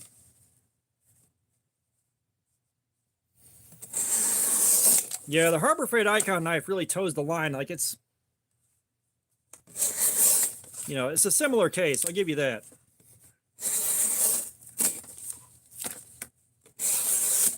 It's like, oh, really? How you like it? And have you checked the fucking edge bevels? So the one that I did to show how to loosen it up a little bit, I overcommitted it. Like there's no reason to try to tighten it back up because it'll just do damage. And I've got another one that's in much better shape anyways, so I'm not that worried about it. And I also don't carry it. There is no reason to continue fucking with it. Yeah, that's the thing. The handle just looks a little bit too thin, too skinny.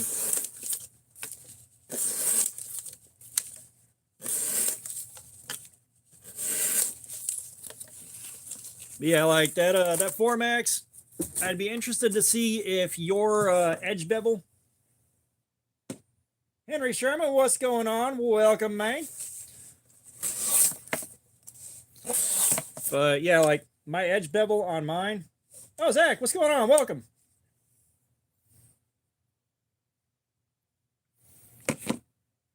Yeah, this is the O-Knife Gar and D2 steel. Oh yeah, I'm not that worried about it, man. I'm not. Like I can get some pliers and wrap some leather around there and squish it back in, it'll be fine. It's not the locking ring that's the issue. It's right there at the pivot pin. I spread the scales out a little too far, so they're no longer where they need to be. But no, like mine, the edge was good out of the box, but when I went to sharpen it, I found out one side of the bevel was at about 22, 23 degrees, and the other side was at 17. Like, they really jacked that up bad.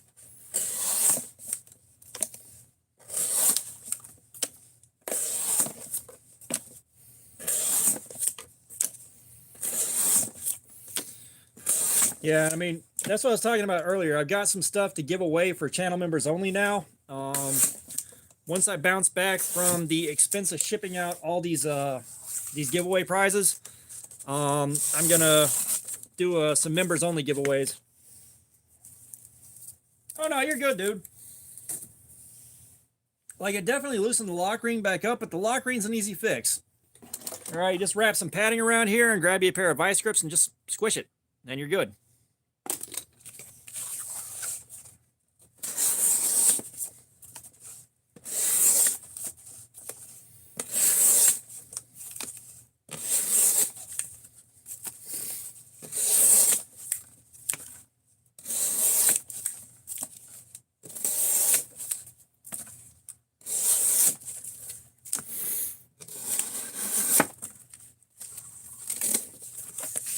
Always scares me when it does that.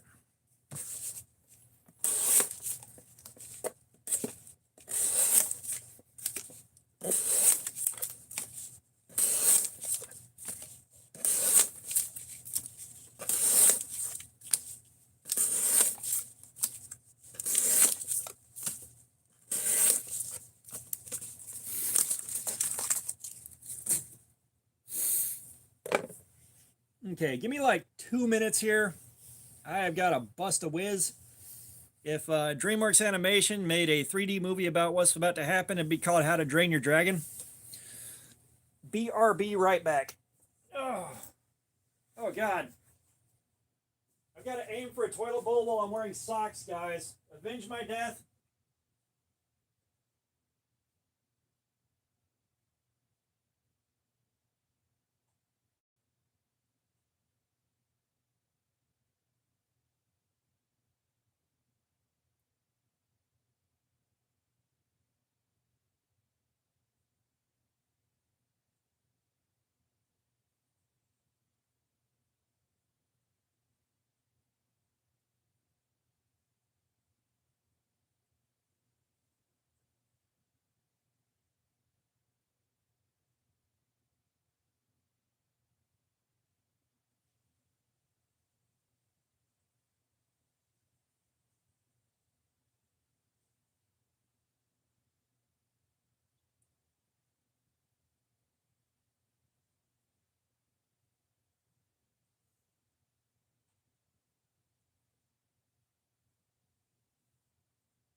I'm coming back, guys. Don't go anywhere. Sorry, if you go anywhere, I'll be at your house. Yeah, don't go anywhere. Okay.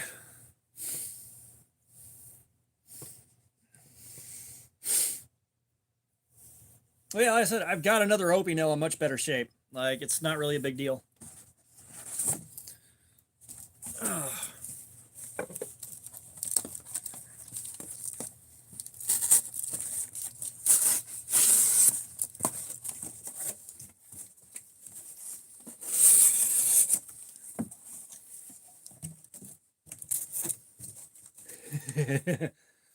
Undercook your chicken, straight to jail.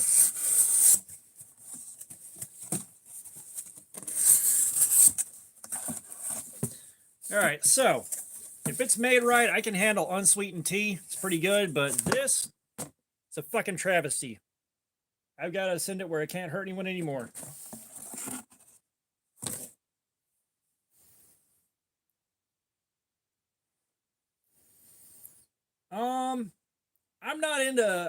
I can't do much with fixed blades because I can't carry them to do a fair review on them. Where I work, I got to be business casual, and a knife hanging off my belt's a no-go. Maybe one of the guys here knows a fixed blade that you can get for that price. It's good.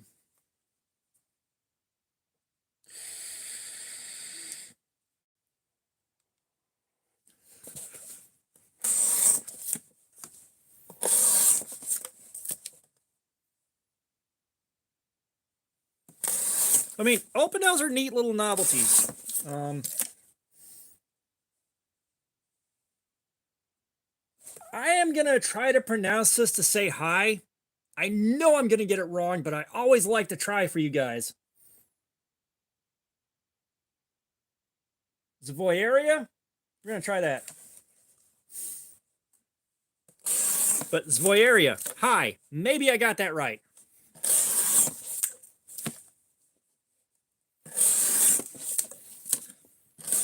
Unfortunately, like, you know, my buddy Josh, custom knife maker, but he's booked out for a while.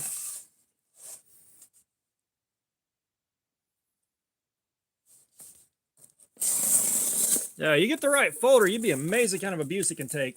Like, for the love of God, there are folders that will take that abuse all day long. Cold Steel 8010 is one.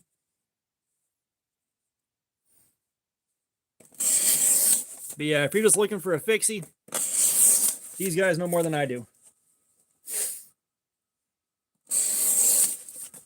Chris Griffin, what's up, man?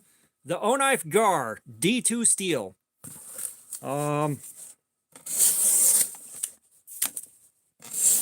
We're about to hit the 3-hour mark on it. We're going to test the edge, and you ain't going to believe this shit, but we got an electronic edge tester now, so we're getting numbers on this.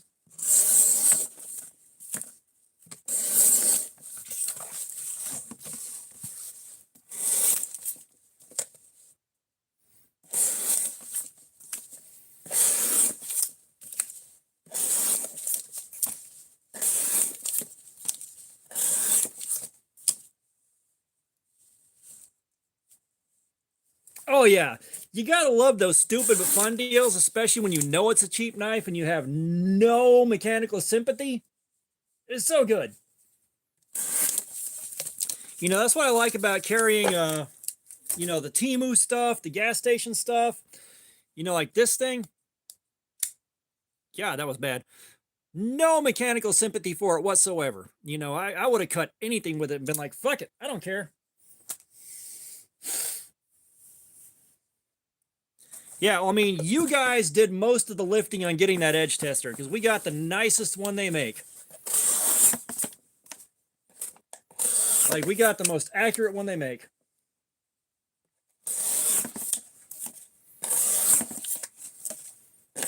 But in like 20 minutes, we're going to take another look because, like, as far as the electronic tester goes, the edge definitely showed wear, heavy wear, faster than we thought. You know, like it's still doing the cut on paper. You can see the cardboard's still clean enough cuts, but yeah. So we got another we got a fantastic data point we didn't have before. The one without the ring, are you asking them or are you asking me? Because I'm sure you're asking them about fixed blades. If you're not, I just want to make sure I didn't miss your question.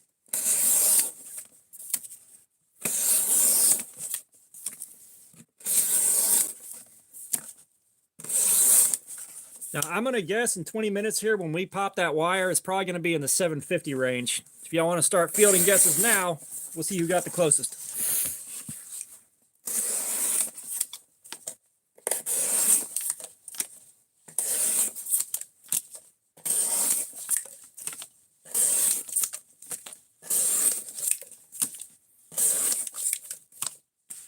647.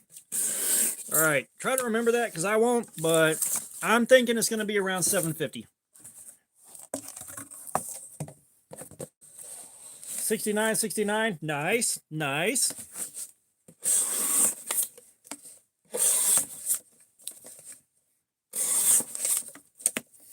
Our last stop was 513 at the 2-hour mark, and we were approaching 3 hours.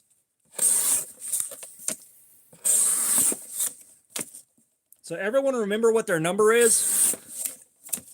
Because the only one I'm going to be capable of remembering is mine.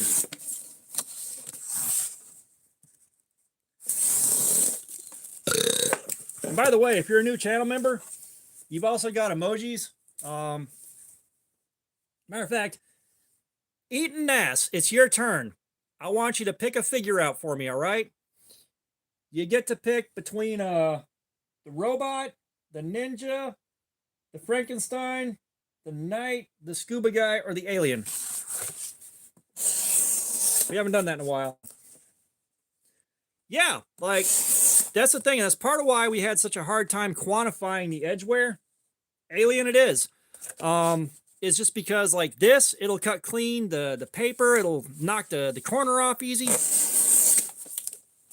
But the edge tester gives us a much better data point.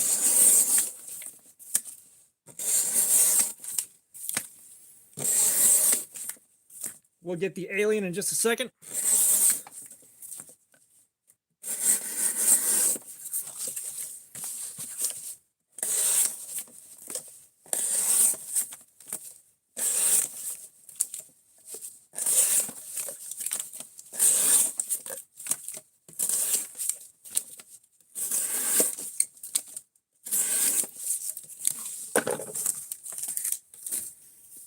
All right, time for the alien.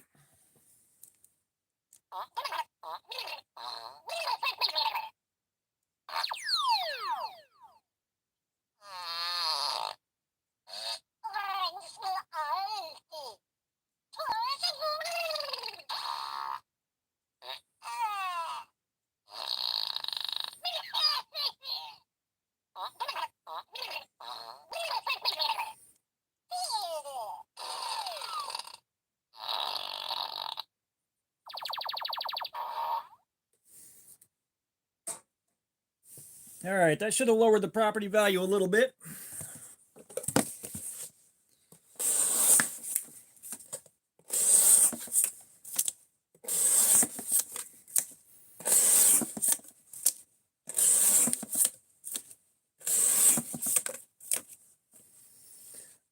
Well, we're still getting and like I had predicted in the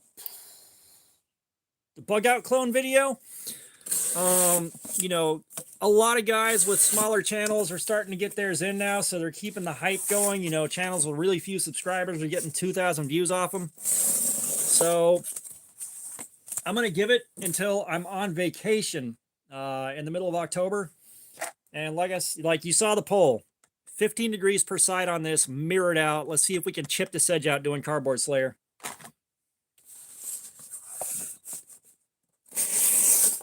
If it doesn't chip out, let's see how much less time we get out of it than we do than we did at 17 degrees. So I'm pretty sure that edge will wear out faster at 15.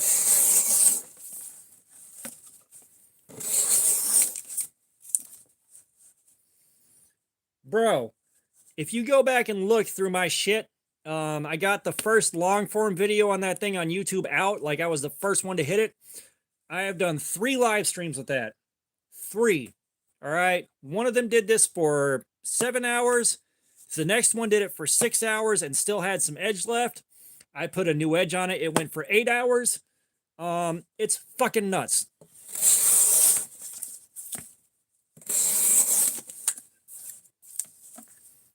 Oh yeah, no.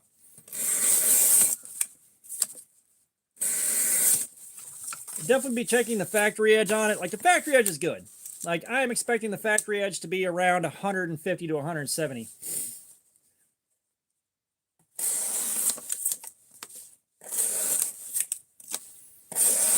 Yeah, if I still hung out with the wife's family around Christmas, I'd get them a couple. It was like we're supposed to do like $10 stocking stuffers for the guys.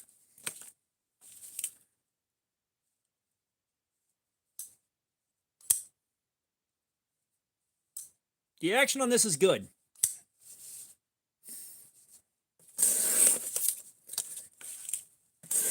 Yeah, dude, that thing has done me so many favors. Like, I'm glad I got in the door early on that, because, like, that knife has helped me pick up so many subscribers and move the channel forward so far, so fast, it ain't funny. You know, and a lot of that comes from EDC and Lace. She posted a picture of it in Walmart, and, like, a few days later, I'm like, I need to get that now, because I don't see any fucking videos on it. Because if it hadn't been for her posting a picture when she was in Walmart, I wouldn't have known it existed until it was too late.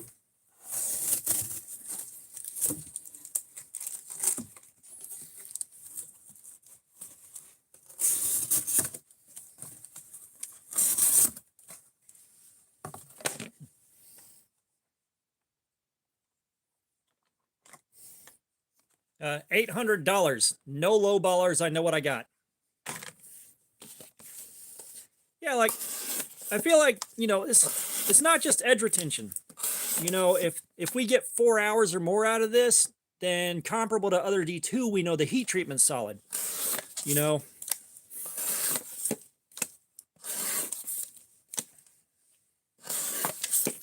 Travis, I said no lowballing. That means no lowballing.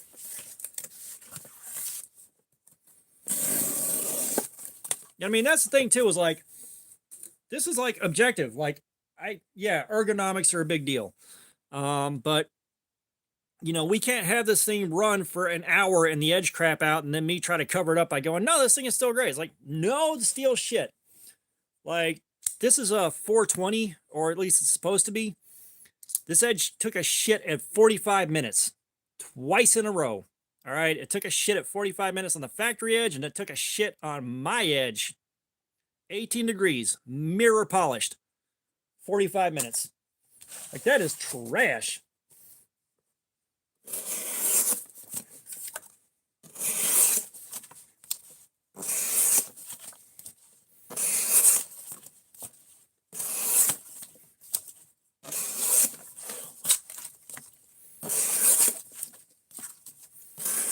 Yeah, I mean, you know, that goofiness, I'm still working on getting it perfectly dialed in, but I mean, I got to do something to set myself apart from every other floating hands on a table knife channel. You know, there's a million of them, and you got to set yourself apart. The Amazon piece of shit, I think it may have lasted well, no. So on the factory edge of that giant burr, it lasted, what, 15 minutes before we had to sharpen it? On the edge I threw on there, I think we might have gotten like an hour.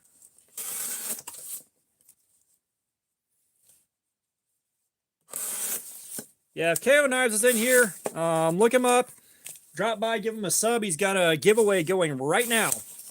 You can enter right now for a Gerber Affinity that he put a shipwreck finish on the scales with, and it looks fucking badass. Mad Yako too, check his channel out. He is going to be doing a live stream with a giveaway next Saturday, if I'm not mistaken. And there is a Kershaw Terra, a bunch of stickers, a journal, and a handmade custom hank that he's going to make for the giveaway. And all that for one winner.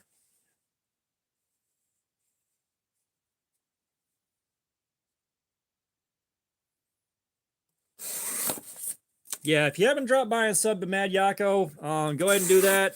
Enter the giveaway.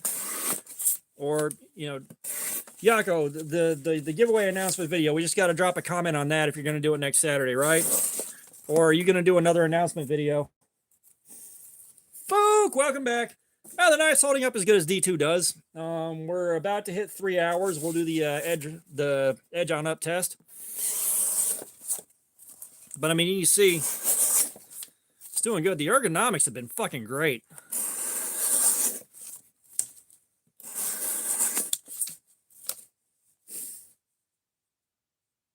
Okay, So that's what we're gonna do is like go sub to Mad Yako and wait for that live stream on Saturday. I mean, that's a pretty damn big giveaway. And that, like, for me, that Terra looks like it might turn my opinion around on Kershaw a little bit. Joshua Yoder, what's going on, man? Welcome back. How are you doing? The O-Knife Gar. We got D2 steel here. We are approaching hour 3 and our next edge test, and a couple minutes for me to enjoy emotional support, nicotine, and caffeine.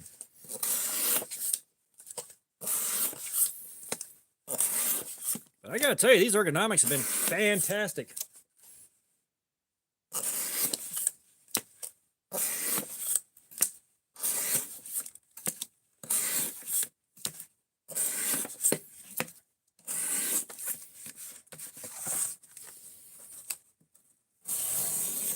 Yeah, so my boy Yako here is going all out. I mean, if this thing gets any bigger, he may just be taking the butter out of the fucking freezer.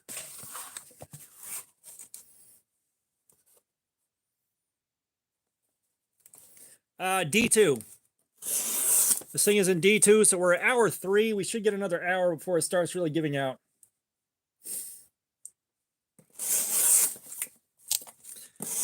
How much does a pack of fucking American Spirits cost now?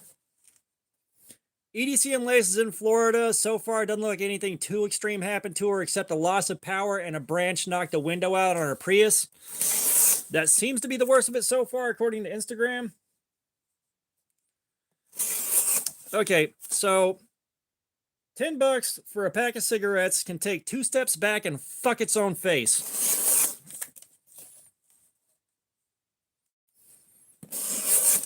See, that's where you're wrong, because 1, butter stays fine at ambient temperature for a surprisingly long time.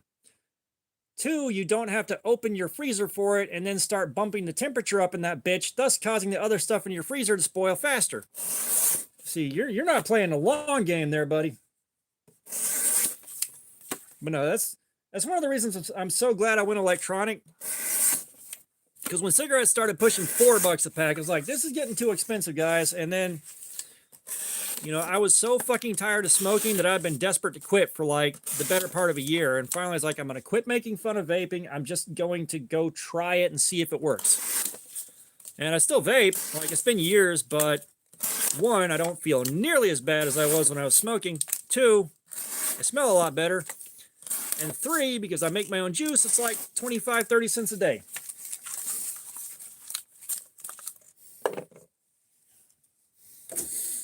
So $5 a pack for generics is too goddamn much. Like, generics are supposed to be $1 a pack. They're supposed to be the ones when you can only find some change.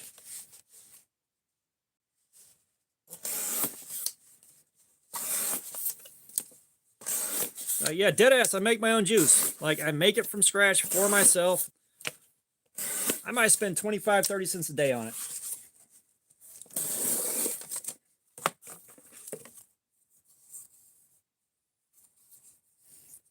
Oh yeah, like I'm nowhere near ready. And the thing is, I have got enough VG nicotine base to keep going without anything else for another 2-3 years. Easy. OJ Galambos, what is up? We've got the O-Knife Gar in D2 steel, and we are approaching hour number 3 right now.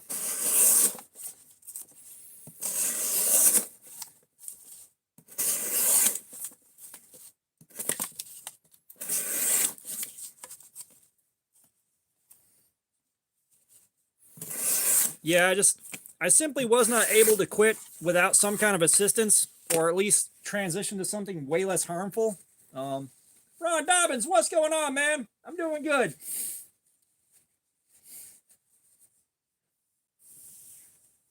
But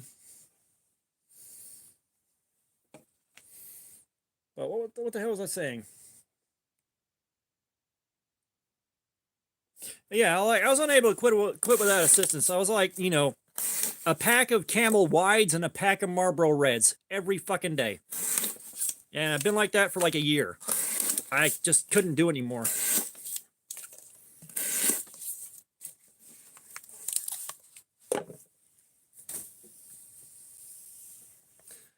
So we're right at about the 3-hour mark here.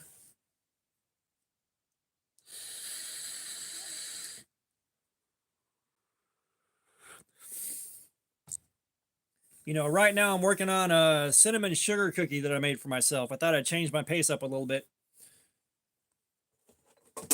Oh, for fuck's sake.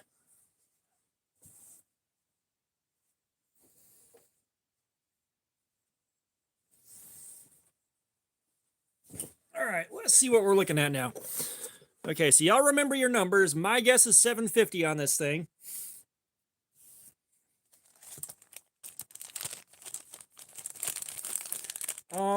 Yeah, so I got one. It's I got one that I make. It's vanilla custard, cinnamon Danish swirl, and I'll rotate between banana, blood orange. I'm pretty much out of lemon, so I can't do that one anymore. I think I've still got some concentrate for pear. What the hell else was there? I think there was lime at one point, but a lot of my good fruit flavors I can't get anymore. Because the manufacturer of those went out of business. Okay, so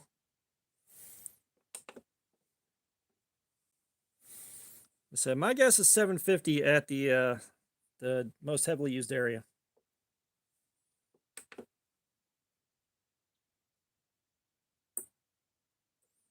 I got a 382 on that one, which is better than the last one was. Something don't add up there. Yeah, like 100 of them's like 20 bucks. I'm gonna have to kind of go through them and order them in pretty large batches.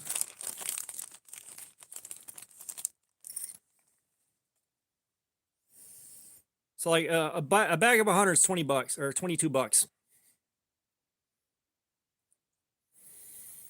So let's try this again. Let's get a little bit farther back on the blade, or a little bit farther up towards the tip.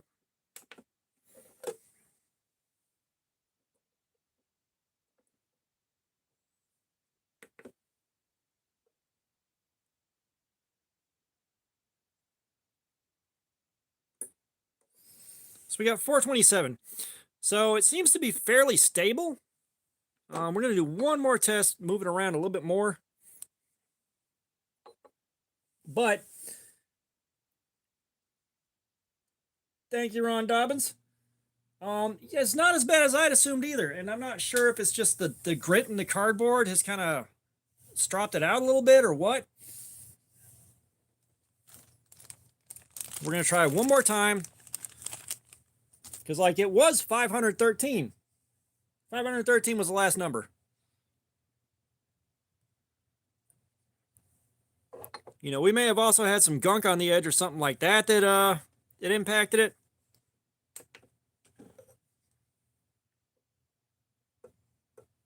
So, yeah, we're going through right about here. So...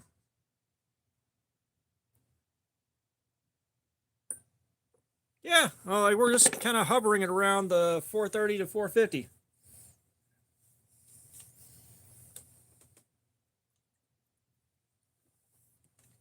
All right.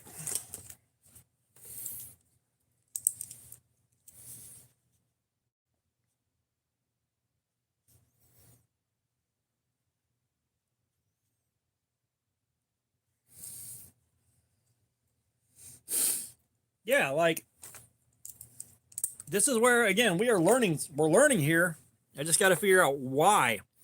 And again, a lot of this cardboard has a lot of dirt in it because it's been in at least a few warehouses. It's been in our back room. Like the cardboard ain't that clean. Whenever I wash my hands at work, like a lot of just black dust comes off because it's just that fine dust that's packed into the cardboard. So that may have been part of it. I'm not sure. Like I was way off too. Surely it should have been up above 513 at least. I am wearing socks today. Somebody paid for the socks and nobody has paid for them to be taken back off yet. So I am currently wearing socks.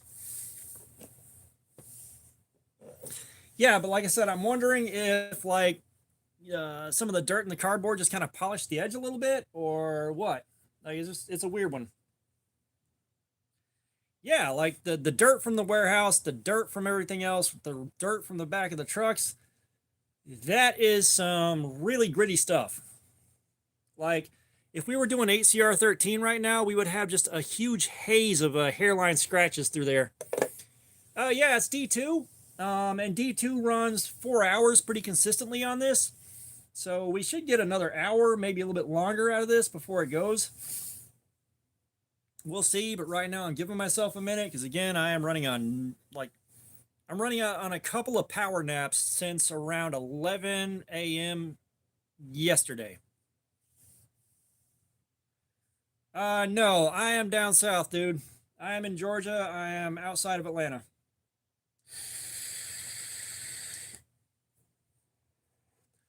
Yeah. D2 is a great budget steal. Like, D2 is one of the best, the O-Knife Gar, G-A-U-R. But yeah, D2 is a great budget steal. Like, it does good. It's pretty stable. Like, you don't have a lot of problems out of it.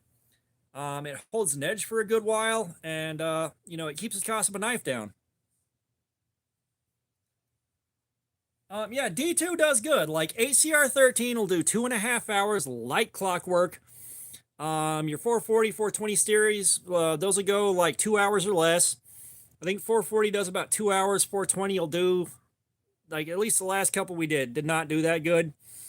So yeah, it's in that range. The D2 on the fucking Ozark Trail, I don't know what the hell happened there, but that shit, again, it ate like 8 hours on a sharpened edge. 7 hours on a factory edge. I don't know how it did that. It still makes no sense.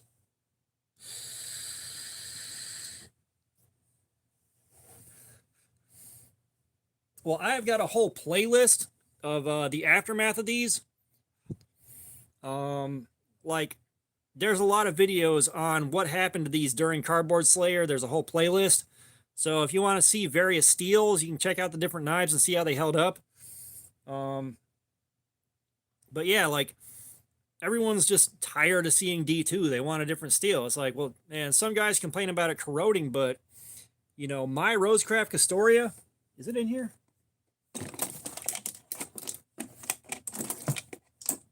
Yeah. This Castoria right here, yeah, so I know a little bit about a little bit, but I am learning as I go. But this Castoria right here, it's D2 steel.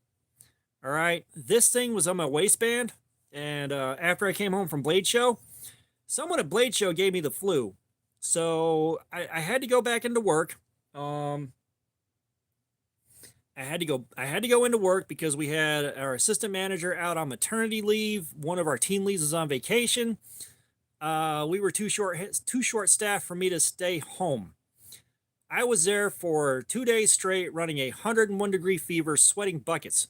You can see some of the dried salt in the handle here, on this side.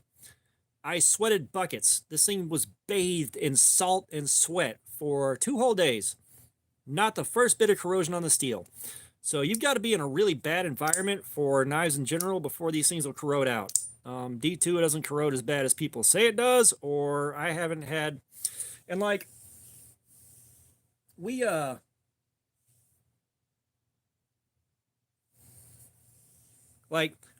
our air conditioning for a month. That might have been back in July. It got so humid in here that I've got shoes that molded that were in the basement inside the house. It hit 88 degrees in here. I've got other knives where the steel corroded on there and has, like, just white shit on it and rust. None of my D2 is corroded. So you got to, like, live right next to salt water or something like that for that to happen, apparently. Yeah, like, you know, doing this channel, of course, I have to have something new to review consistently. So, like, I'm getting up over 200 knives. Like, I'm up over them. Alicia, what's going on? How's life on the road been?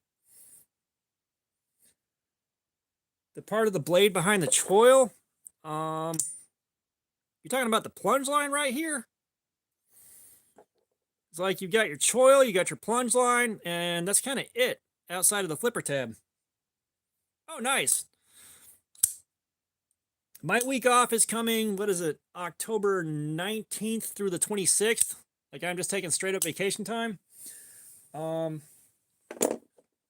so, like, yeah. When I take that week off, we're going to fuck around on some live streams, I'll tell you that. Because, like, I'd like to break the live stream record. I'm going to push for 9 hours on one. I'm going to get plenty of rest beforehand and all that and be ready to rock and roll. But we're going for a 9-hour live stream.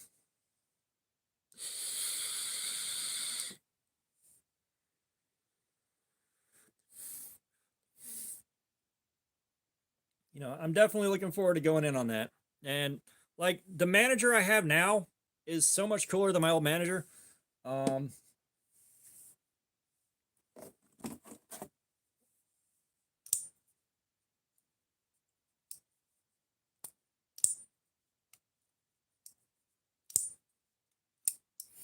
Let me get some oil in here because this thing is packed full of cardboard dust and grit now. Oh, nice. Yeah, they were cheap, weren't they?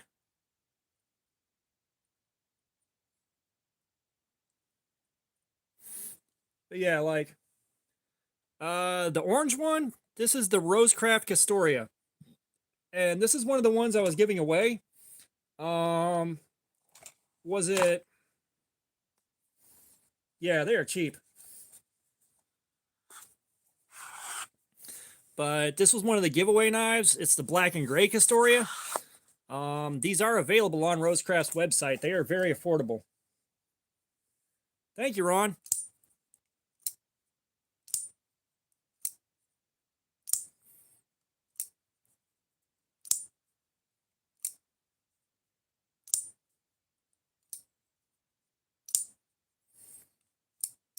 Well, see, that's the thing is this is not your traditional button lock. You can't open it with the lock. You can only close it with the lock. And even then, the action on this is very forgiving. It's pretty easy to time it to get it closed right. It's like, I'm not a fan of button locks either. They don't cooperate with me. I tend to brute force it too much. Yeah, I love those headlamps. I've got one somewhere, I can't find it, but I got it for Quad State a few years ago, which Quad State is a big ass blacksmithing convention.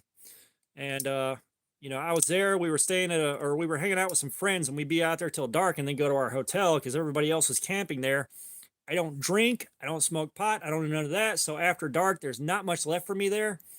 So we just went to the hotel and crashed. But while we were there, when it got dark, it was nice to have that. But yeah, if you go to Rosecraft's website right now, I think they still got these for like $20. I think they're getting them out of the way for new stock and new designs. All right, let's get some more cardboard.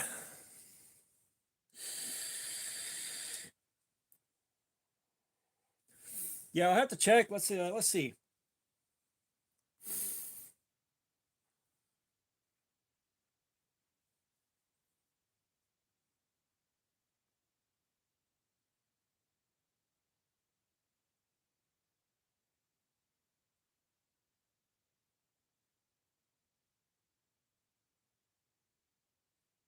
Damn it, that's not the website I wanted.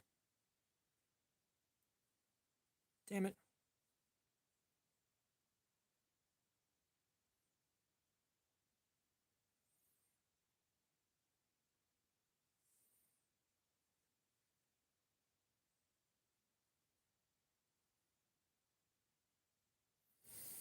Yeah, so you got black and red, you got the gray and orange that I've got, and you got black and gray.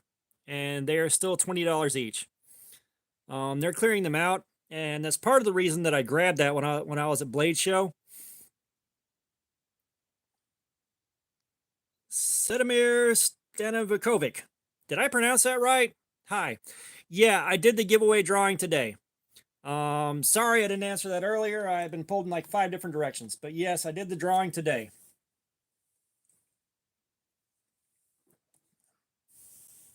Hey, I got it right. Hell yeah.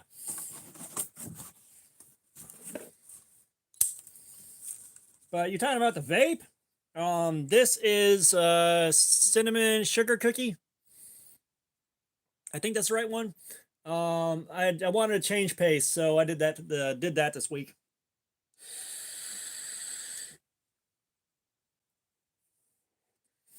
All right, Ron.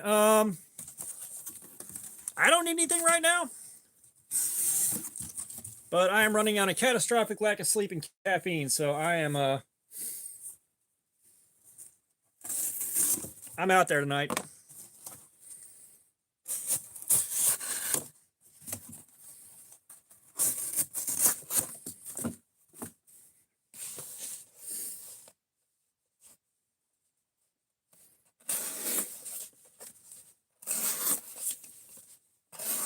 Yeah, I may need to I would take a look at Rosecraft and at least buy the skink. Yeah, so Alicia, you weren't here for that whole description of what happened, but we were supposed to be in the path of the remnants of that hurricane, whatever the fuck its name is.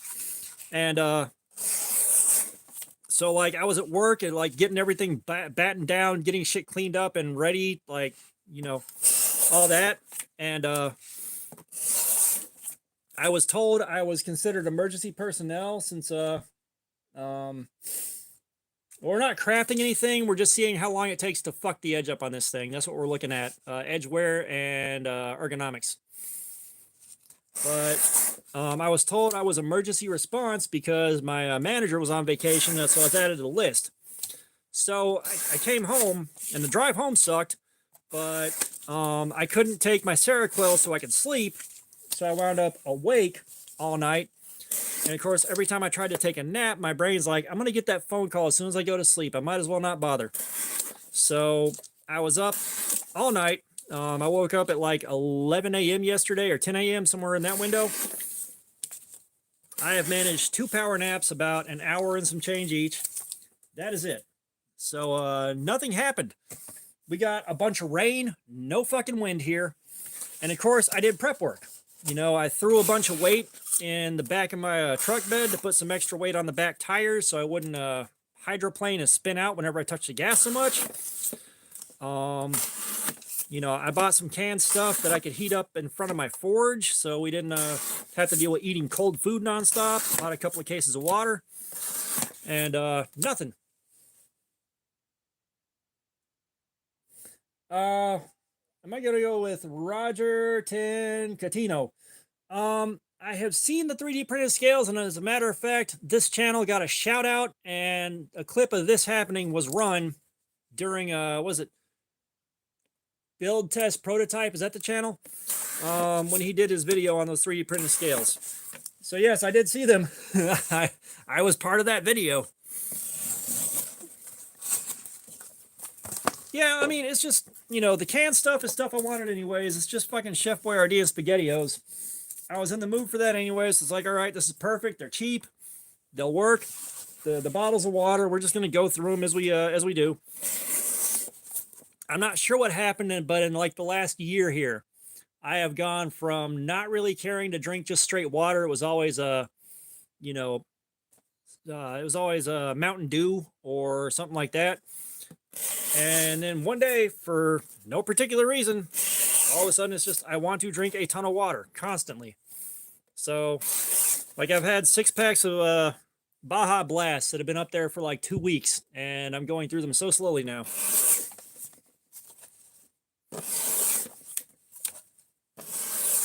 So the bottled water, we'll go through it.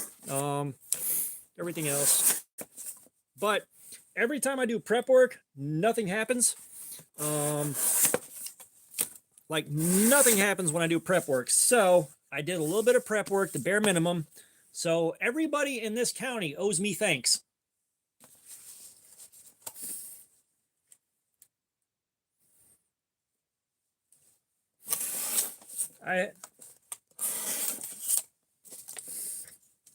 Yeah, I don't need an oxygen mask. Like, if we hit the point where we need oxygen masks, I am already far too cooked for it to matter. Like, I'm not going to try to fight to survive in something like that. Because it's like, if the situation's bad enough that we need oxygen masks on dry ground, it's not going to go away fast enough for anything we can buy to help. Cringemations? Well, you're right about the cringe. But welcome, how you doing, man?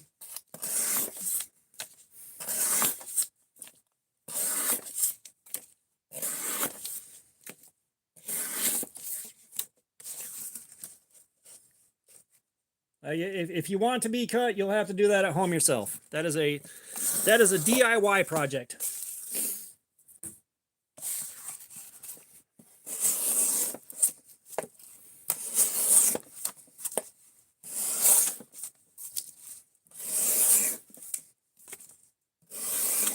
Yeah, I mean, that's things like a lot of scenarios when shit hits the fan. I got people that I can go hook up with, and between us, we have, you know, Selena, welcome. How you doing? We've been beating on this edge for a little over 3 hours now, so it's hanging in there. It's doing what D2 does.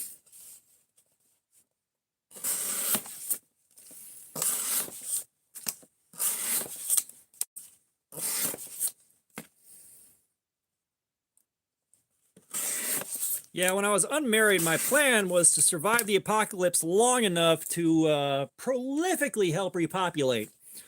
Try to beat Genghis Khan's record for the genetic makeup of the population. You know, that was the idea.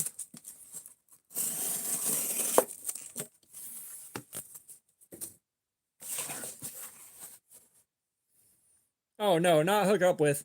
Look, I am awkward enough that I can very easily ruin an orgy just walking in that motherfucker. Like in a lot of respects, I am a life support system for being awkward.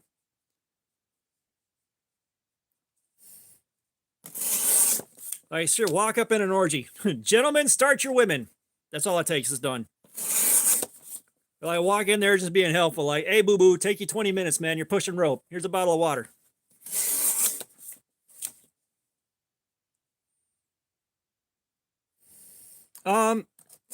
I probably do need to pick up a couple of life straws at some point, because that is actually very valuable.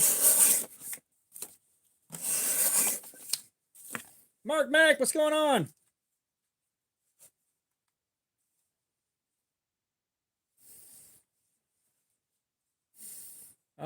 Mark, I'm not gonna lie, I don't think we have anybody in the UK in the chat right now. I am in America, so I know nothing about the UK knife market.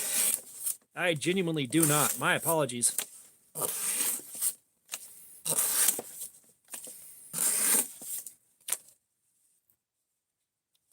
Yeah, everything's good here, man. Like, we rode through a potentially inclement weather situation where nothing happened.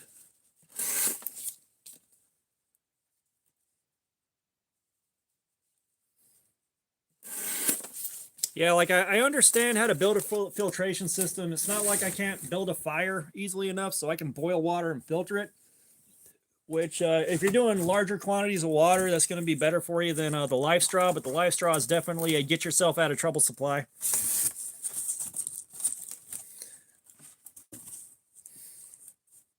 Gotcha. Yeah, the Pathfinder Mountaineer is not something I'm familiar with, but one thing you learn quickly, like, this is a low rent affair. Like, I don't have a lot of money to throw at stuff, so I'm like really picking and choosing what I have, and I do not know everything out there by a lot.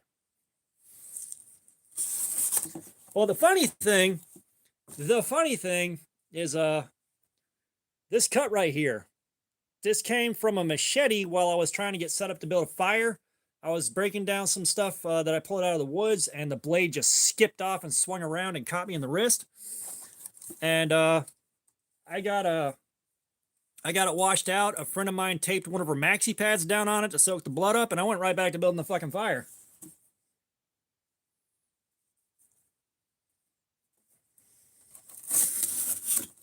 Didn't we cover that earlier, James?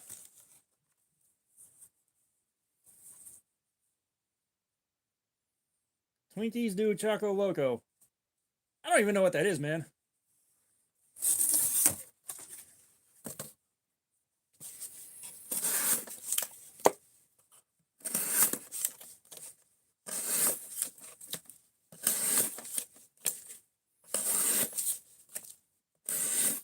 But yeah, I had this wrist all fucked up, like it was tucked into my chest, so I didn't move it too much.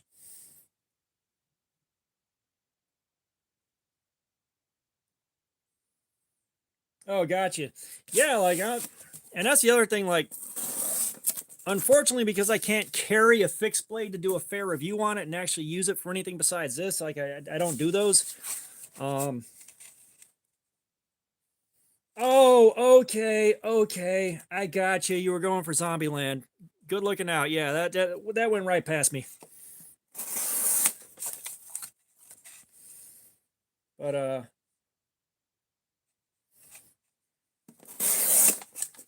wow, I missed that one. Chat's starting to pick up pretty good. But yeah, like, unfortunately, I'm not a fixed blade guy. Like, because like when I review things, I carry them for a week. I carry them to work. I carry them around everywhere I go. Like, get used to the quality of life with them. You know, where are problems that show up when you do that? And I can't do the fixed blades because I got to be business casual at work, and I can't have a fixed blade hanging off my belt. And then you transfer that to UK too. I got nothing. This right here is a liner lock.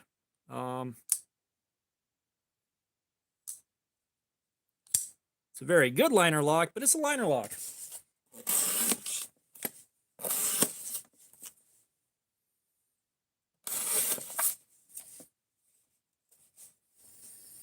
I mean, that depends on what your laws are there and what you have available. Like, and how much you want to spend. Like, what is it? You know, something in D2 that's going to keep the price down and still give you a good blade steel that can take use without you know, wearing out too fast. If you got more money to spend and you're looking for durability, S35VN helps. It holds an edge about as well as D2 does, but it can soak up a lot more punishment. Yeah, again, like, one, Publix is a lot more strict about that shit. Two, I'm a team lead, so you're talking about like pants, a button-down dress shirt, all that. It's just a no-go.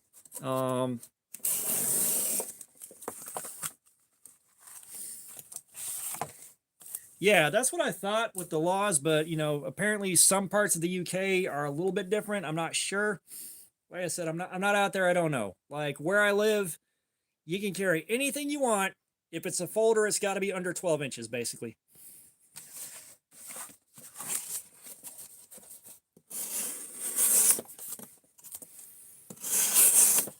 You know, and you get into rules like that.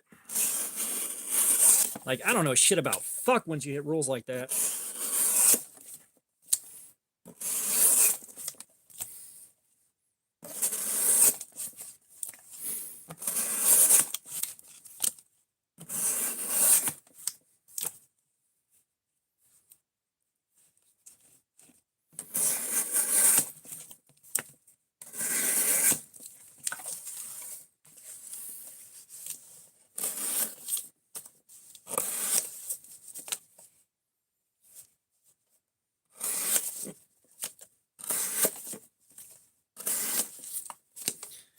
Yeah, like, I know there are some guys in the UK that have knife channels. It's just like, bro, how much harder do you have to work to get that content made than I do?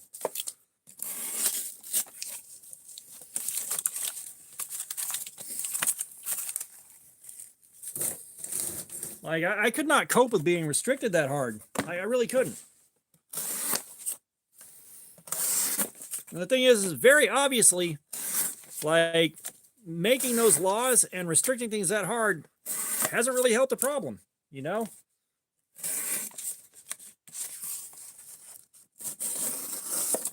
You know, all it's done is turned it from guns to knives, and it's made it way harder for law-abiding citizens to defend themselves in any way.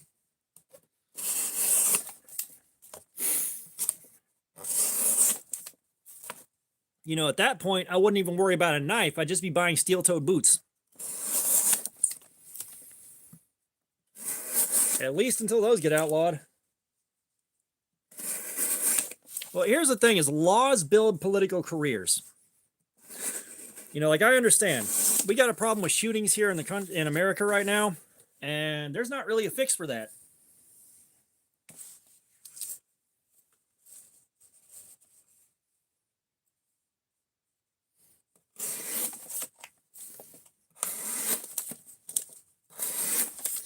You know, it's not like a law outright banning guns is going to help a whole hell of a lot, because there's so damn many of them here that there's no way you're going to get them even close to all the way out of people's hands.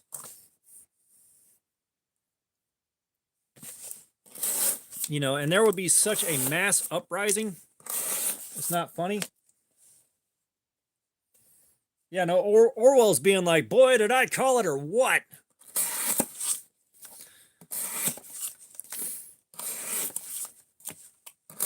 You know, and the biggest problem is, like, there's a mental health issue, there's a wealth disparity issue, and again, mental health issues abundant.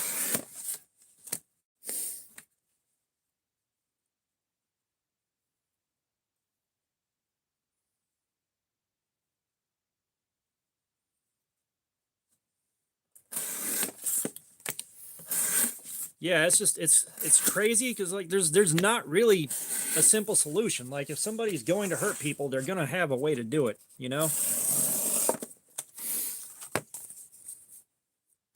I mean, can't be construed as a weapon.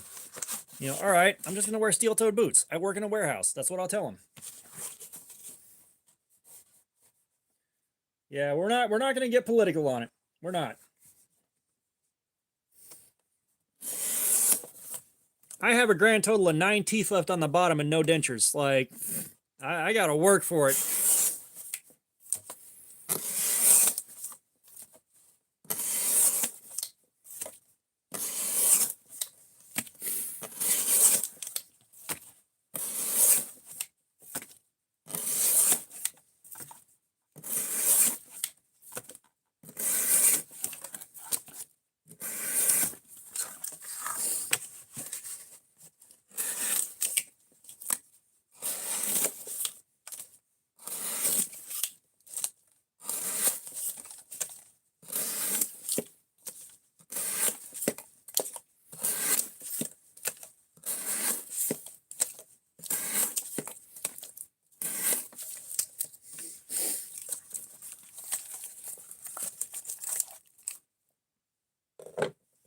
Nice.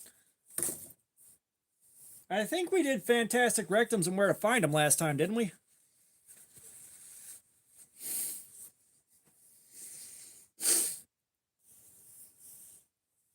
Yeah, well, I mean, my thing is, we were supposed to be going and getting we were supposed to be getting all the work done. YM, what's up? Welcome. But, you know, so it's supposed to be get all the teeth pulled, get the dentures, wear them long enough to go in to get the hybrid denture, getting the full plate bolted into the top, and yeah, no, that was a good one. That was a winner. But, you know, unfortunately, the help we had, my grandmother passed away. She was helping us with it, and that well dried up. And we're looking at, even with insurance, another $15,000 to $30,000 to get the fucking plate installed. So I'm just gonna have to rock without it. My dentures got ruined when I got sick and didn't make it out of bed for about 9 months. The dentures dried out and got destroyed, so I got nothing.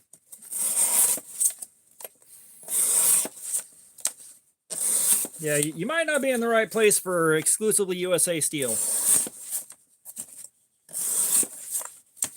It's a nice thought.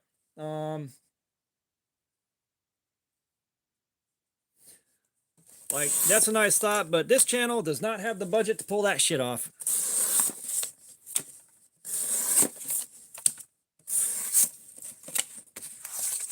All right, Alicia, I appreciate you being here. Hope to see you on the next one.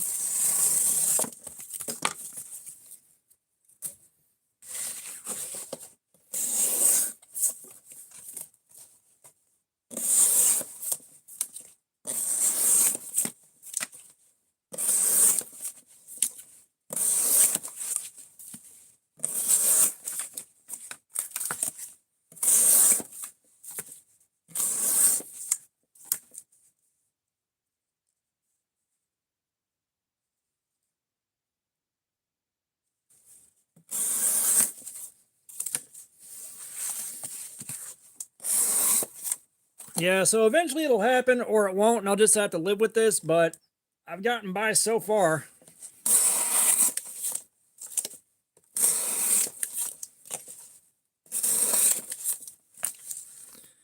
We're starting to see some trouble now.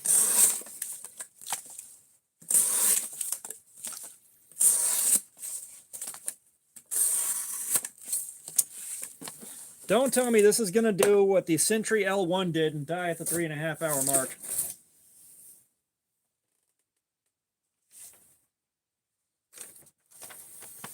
I don't know. Let's take a look at this real quick.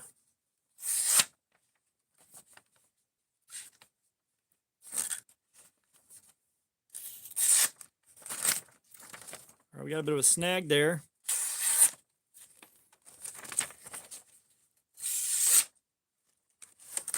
Yeah, so this is what I'm saying. This is why the results can get really confusing really fast.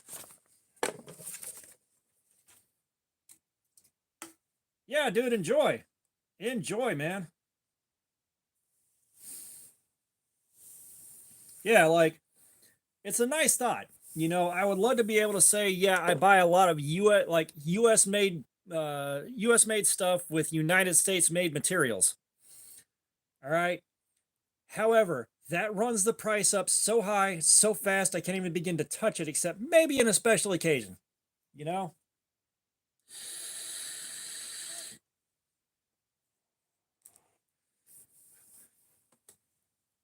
You know, or stuff like my Kiradashi here.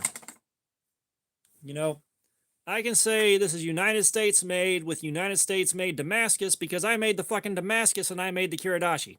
You know? That's how that works. Yeah, like, that's the thing. A lot of American companies are buying Chinese-made steel because that's where the steel is being made. That's where it's being made in large enough quantities to be affordable.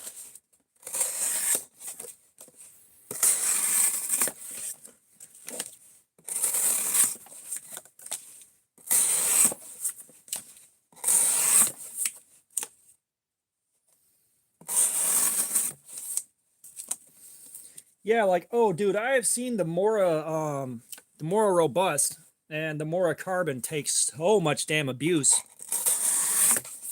and be just fine.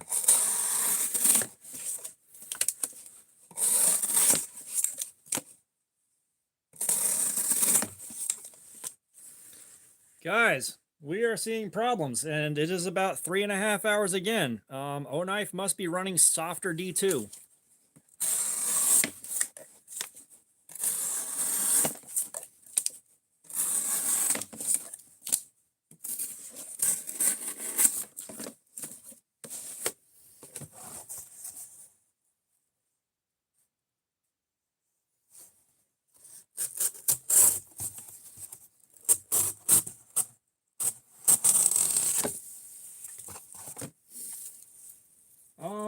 I don't know. Like, you'd have to Google that one up.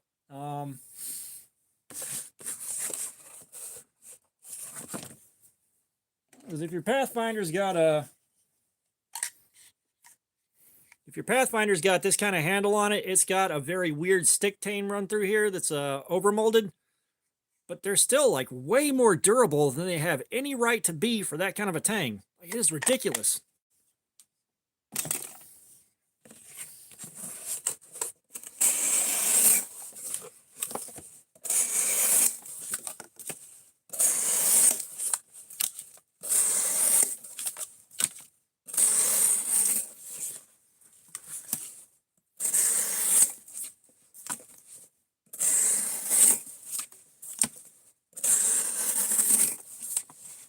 Yeah, look at that.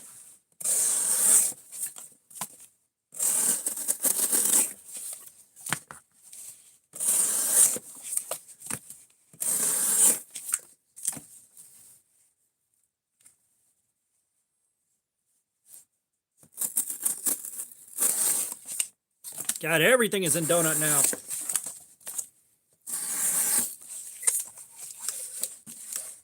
Yeah, that's definitely a newer one. I bought that a few years ago.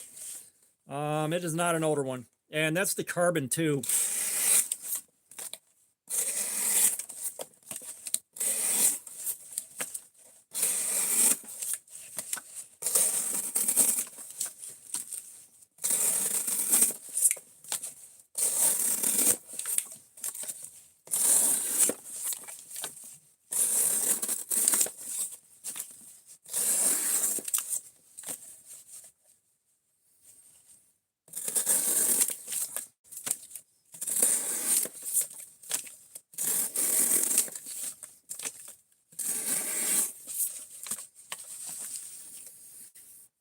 Yeah, I'd say we killed the edge. So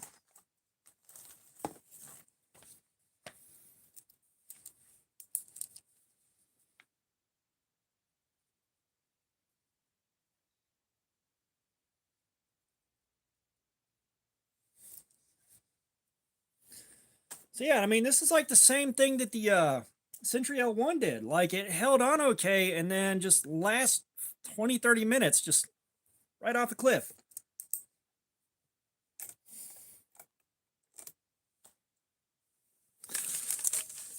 So I'm going to save this for the aftermath video. You know what? I can just do this.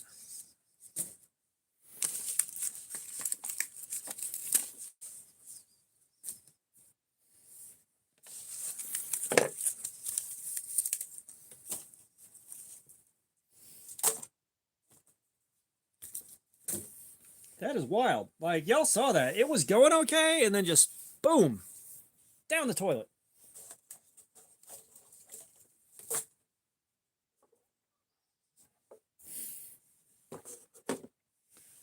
So let's shake your ass and show me what you're working with.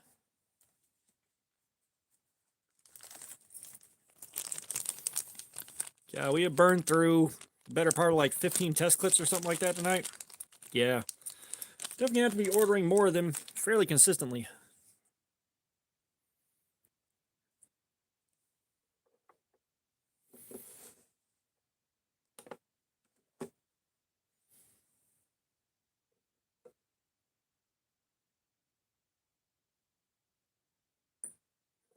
So we're still at 452 right there.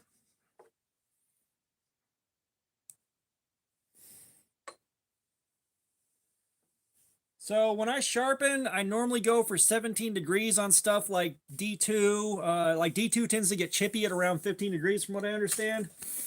8CR, that gives a little bit better edge retention. If I got like nicer higher end steel, I'll run that at like 15 degrees, but most of the time it's a 17 degree edge. As a matter of fact, I know you're in the UK and missed out on all the fun with the this Ozark Trail axis lock, but this thing is going crazy right now. This one I'm going to sharpen to 15 degrees per side and run that and see how it does. But usually it's 17 degrees per side. I've got like the little precision adjust fixed angle, and that'll give me a reliable, consistent 17 degree angle. I'm becoming very, very punchy. I'm so tired, you guys. Let's try this a little farther back.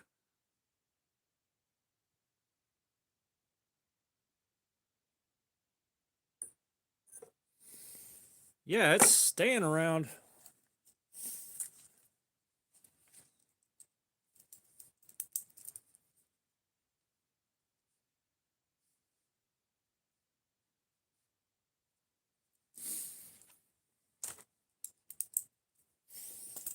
Okay, so, I mean, this is weird data. I'm not sure how to interpret this.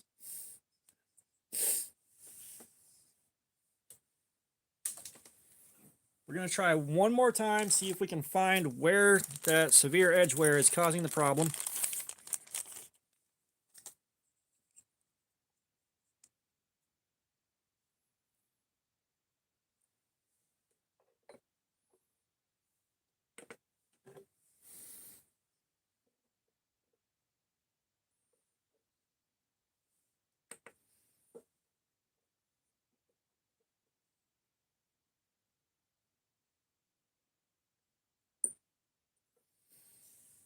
Yeah, it's just weird numbers, man. It's weird.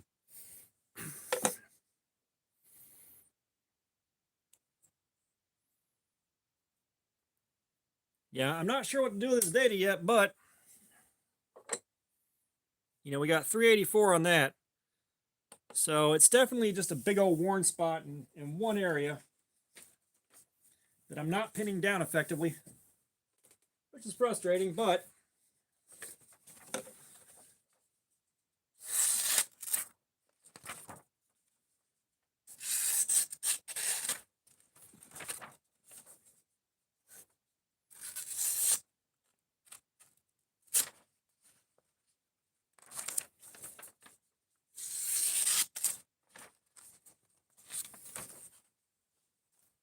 This is an O knife. It is the Gar, G-A-U-R.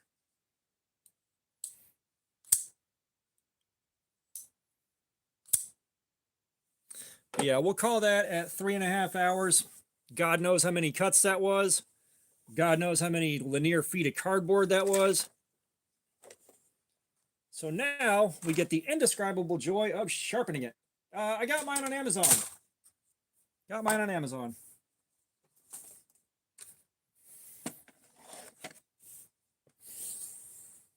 Oh, God. Oh, standing up hurts now.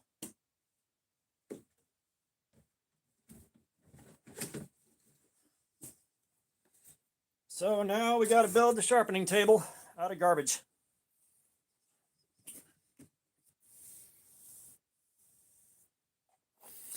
Yeah, I said, I'm not sure what to do with the data on the sharpness tester. Like, I got to figure out what's making that tick.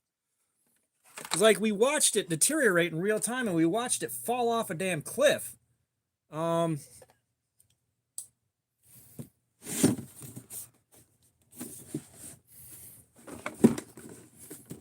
know, but I have no idea what to make out of it.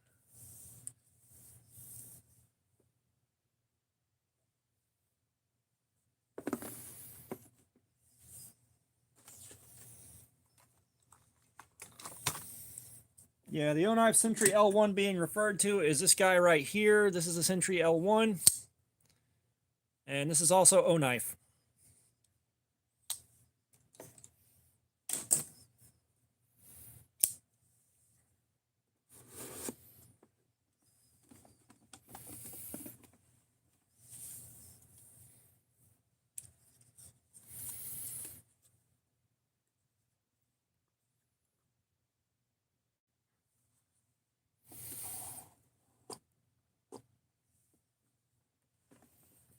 At least now we can get an interesting look at how sharp I can actually get one of these on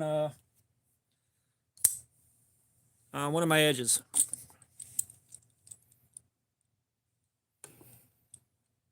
It's like my sharpening is a pretty intense procedure, and a lot of that goes into the strops. If you're sharpening and you don't have good strops, you're really selling yourself short.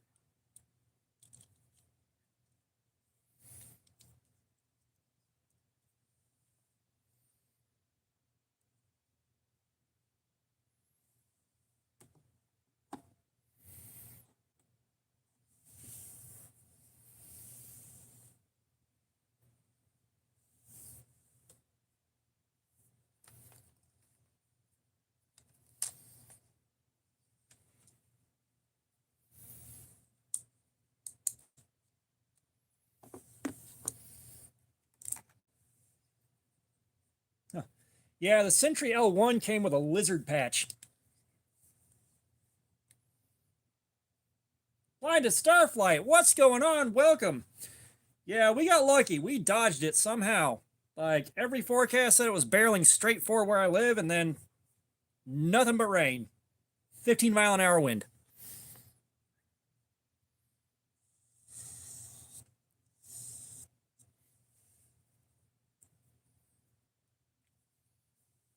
Ah, Yako, you're a man of no culture. You're a man of no culture. The Sentry L1's a cool knife. The Ergos aren't the best, but it's a cool knife.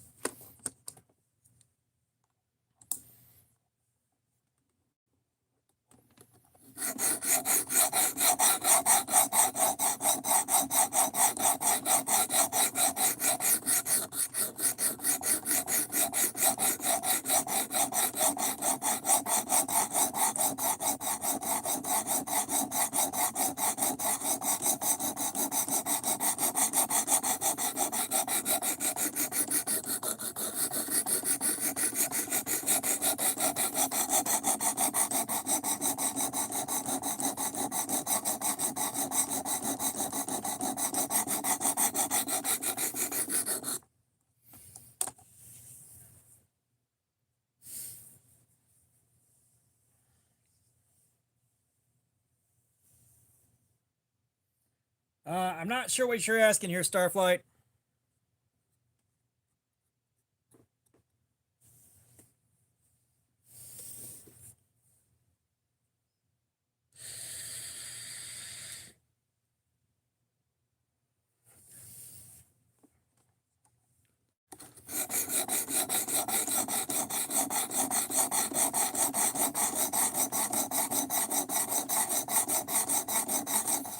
I gotta tell y'all, this is so much better than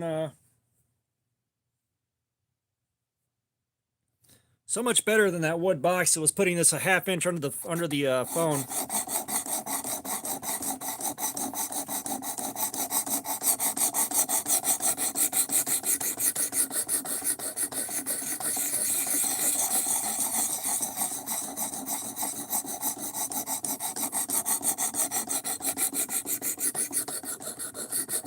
If I remember right, the D2 on the Sentry didn't really roll up a burr either.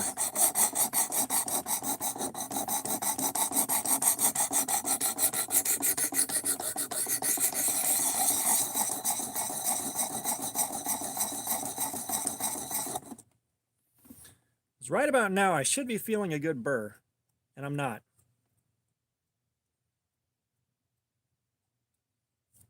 No. No, I don't even know what that is, but I know it's something I ain't gonna fuck with.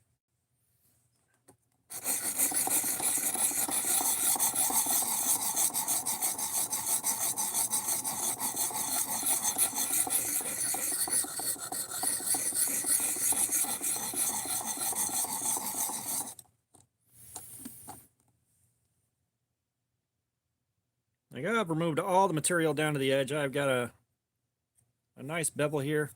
I'm not feeling a burr. I think this D2 might be a hair on the soft side.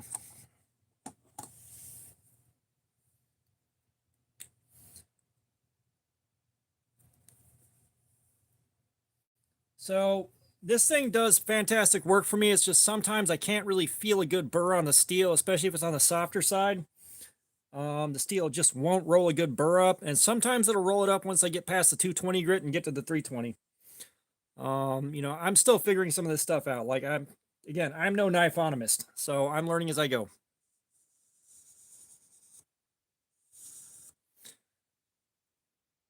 Oh, I love this sharpener. I'm hoping that we can put together enough money eventually to get the upgraded version, the professional. And if you're gonna mark the edges of your knife with a marker, use a dry erase and not a Sharpie. Dry erase does the same thing, but it wipes off like no sweat.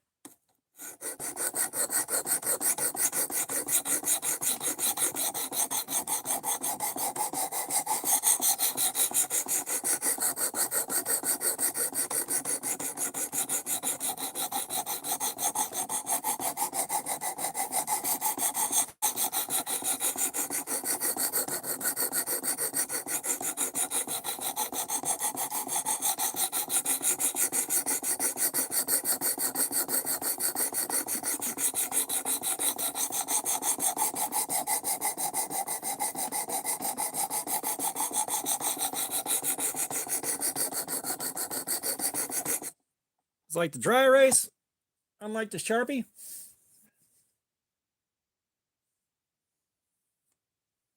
Look at that. Dry erase is gone.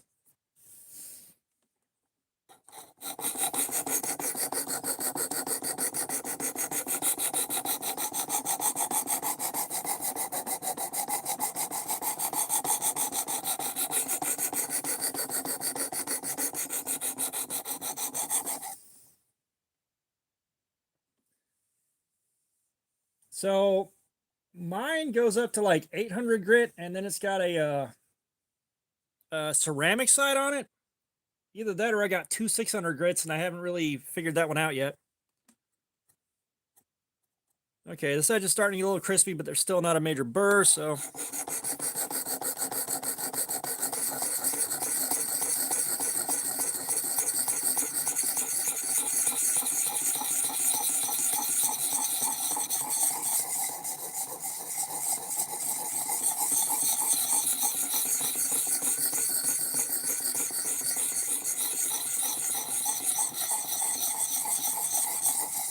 You know, if I had 20K grit, I would do that.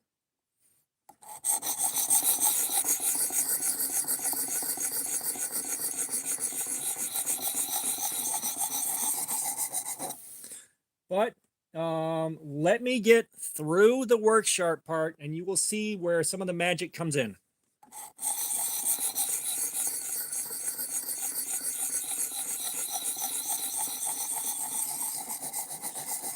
Yeah, the circles tend to give me better coverage, and they leave less scratches behind that don't quite come out as you go through the stones.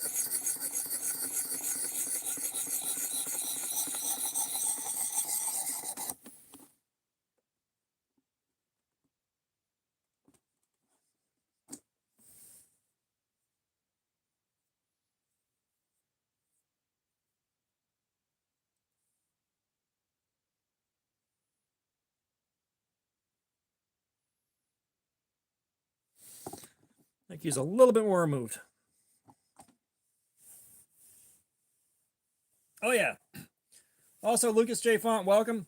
No, I want the professional. Now that we've gotten past a couple of milestones, the next thing we're doing with the super chats and the ad revenue is saving up for a professional so that we can add that and then start doing giveaway knives. Just bring those in with the super chats and all that.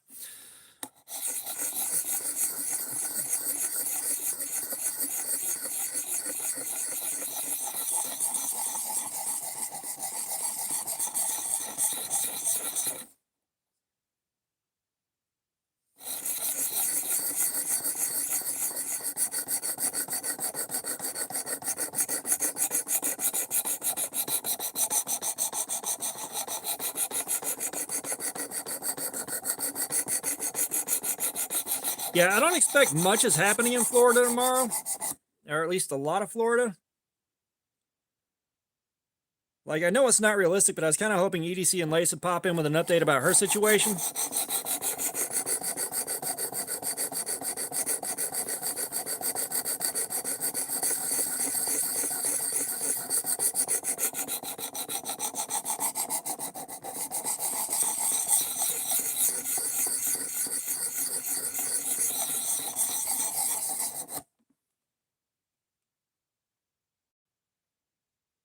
That's about where I want that bevel to be.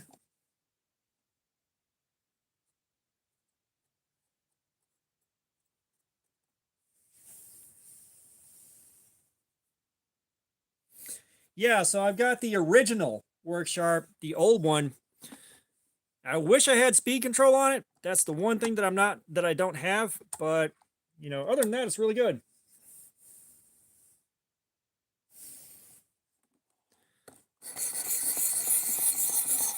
Yeah, I'm entirely sure something else will be built there, and it'll come back. Won't be the same, but you'll have something there.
I said, you guys will see the other half of this sharpening process in just a minute here.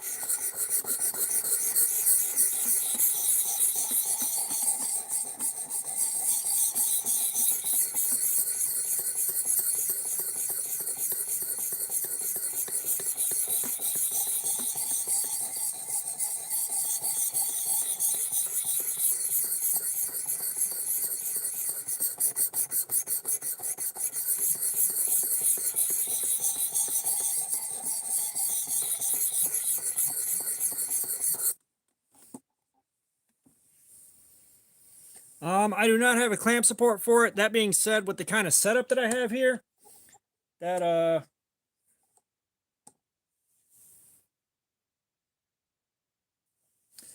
that little clamp ain't really going to do a whole lot with how much this thing moves around and everything else the way I'm doing this. Like, I haven't really needed it that much, and you know, once I can afford to get the professional version, this one's getting given away. like it's used, but somebody out there would definitely love to have this.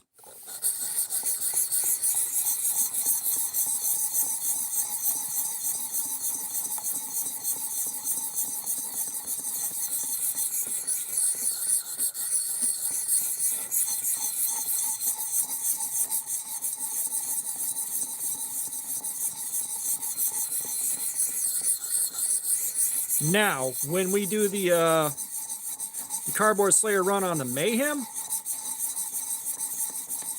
I'm gonna have to figure out how to support the weight of the handle, which is gonna be a trick.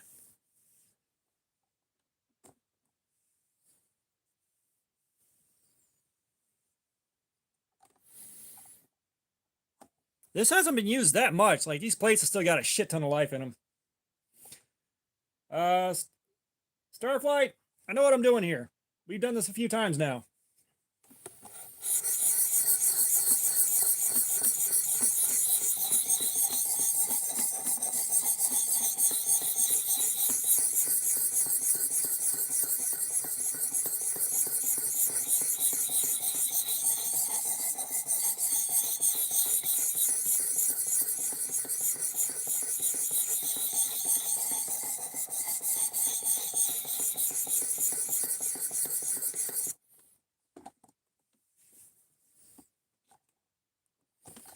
Yeah, it's like we got a bunch of guys that watch the channel that would love to have one of these. Yeah,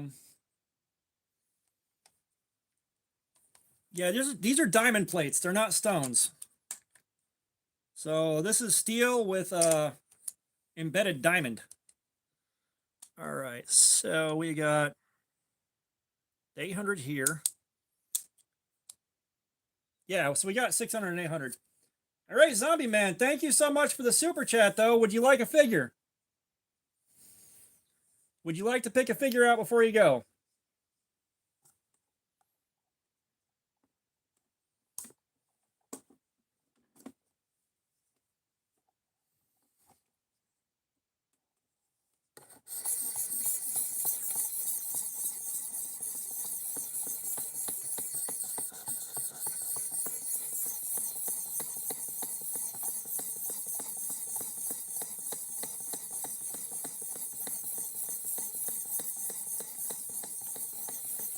Yeah, whenever I developed the confidence to start buying better stones for freehand sharpening, I'm definitely doing diamond plate.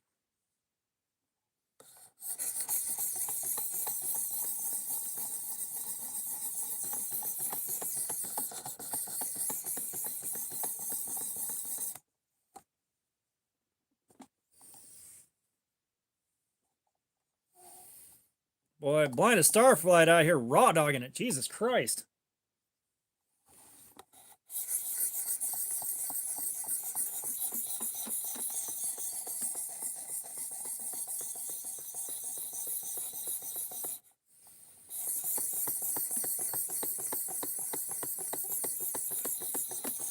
You know, years and years ago, my brother had me retouch a stick and poke tattoo he got when he was in jail.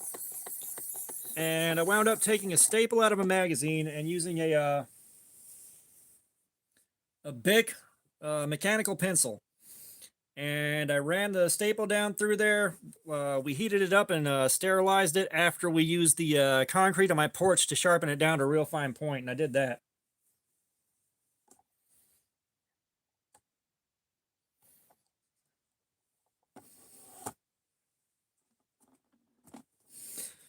Oh, you know, that's really appropriate. Let's do it.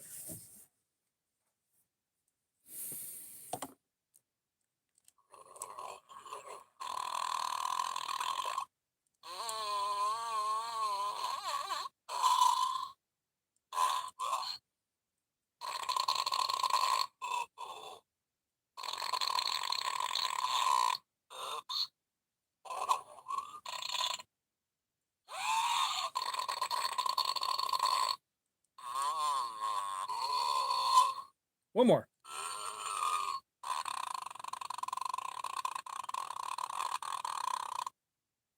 That's our farting zombie.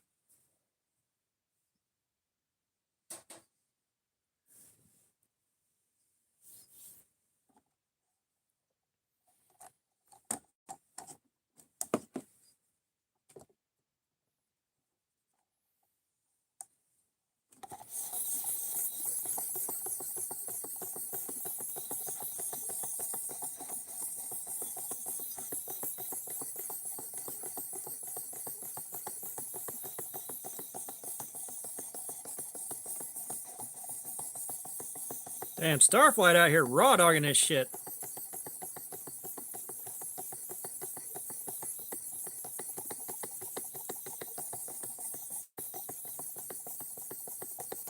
Yeah, my one gripe with this is as narrow as these stones are, it's way too easy to catch on the edge and just leave a little mark. Like, it doesn't damage the edge, it just leaves a little visual mark that doesn't quite clean out easily.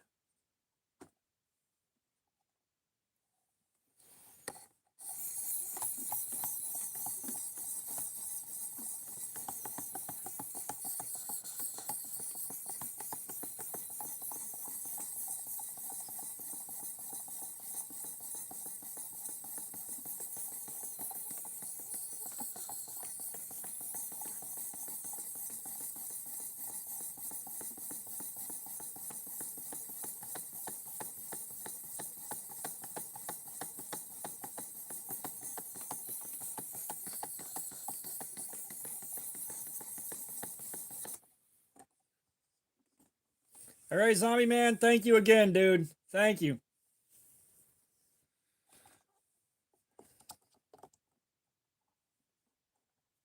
KO, hi.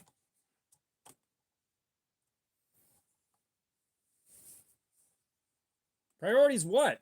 Also, hey, Peter, what's going on, man?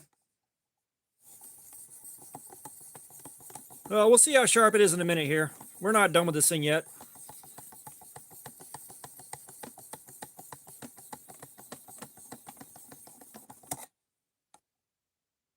Yeah, this is for the express bris.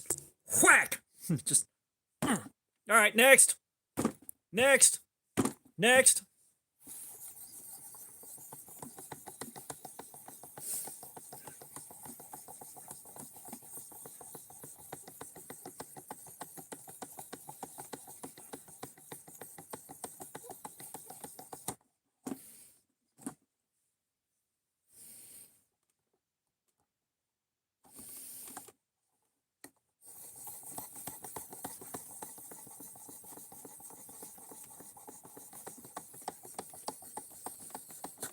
Drive through bris.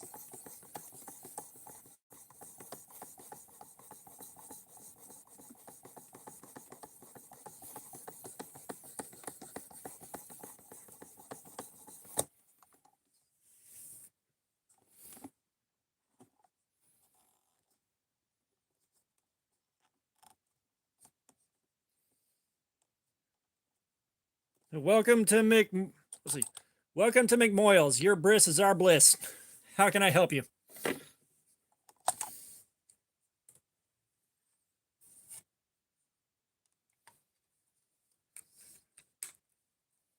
What?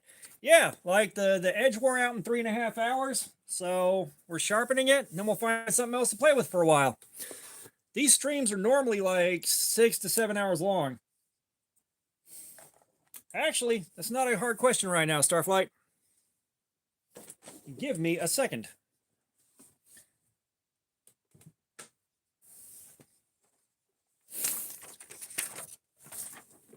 All right, just that by itself.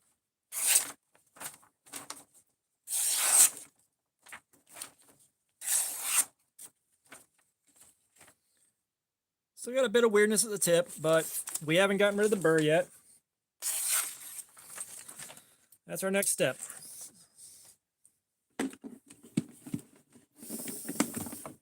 All right. Yeah. God, standing up hurts now.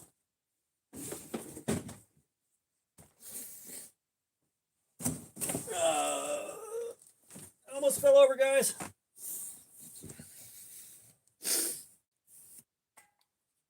Favorite knife. Right here.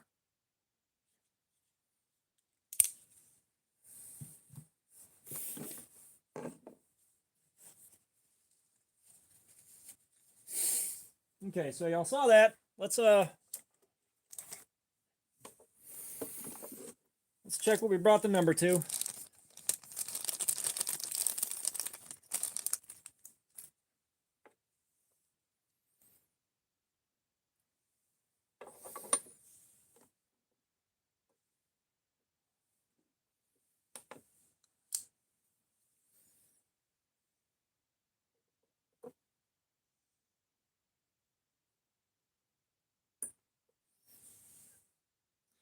So we're sitting at 462, which means we still got we got the burr left. The edge tester is indeed here.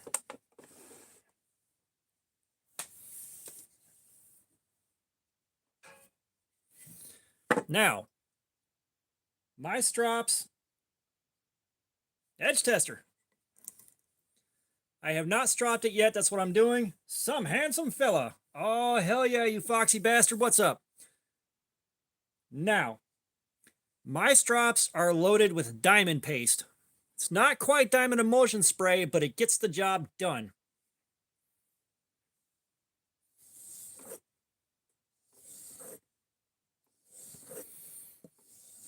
And this diamond paste came from Temu.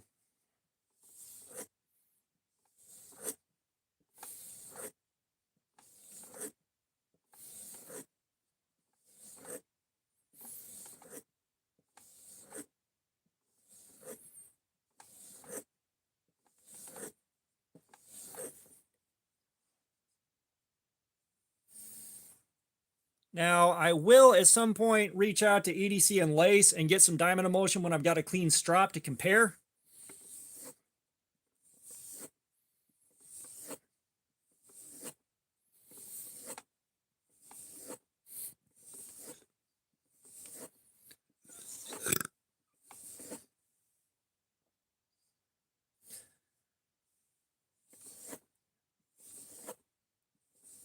Brother, this diamond paste works wonders. Like, this shit is ridiculous.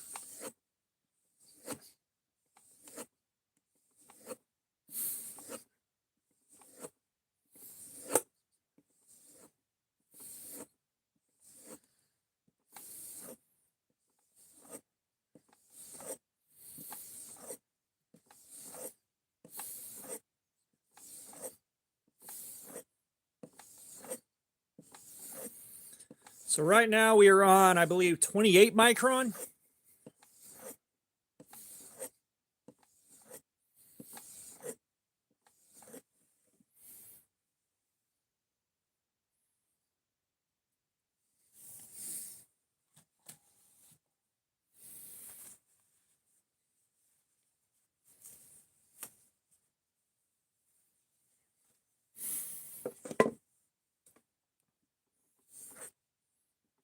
Now we're on 14 micron.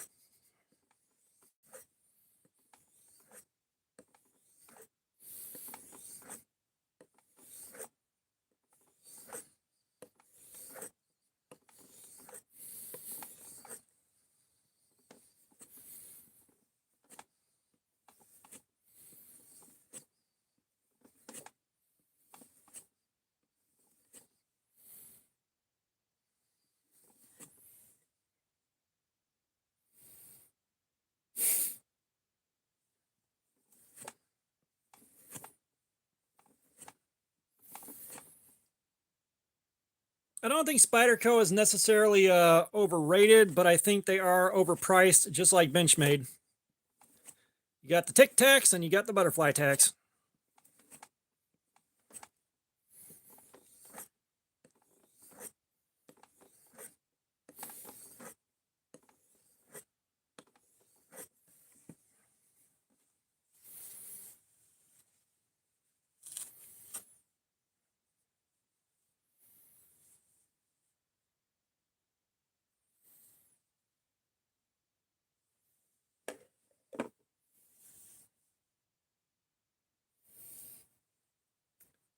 Tip down. Children could be watching this, you godless heathen. Tip down? What the hell? Who hurt you? Now we're on to 10 micron.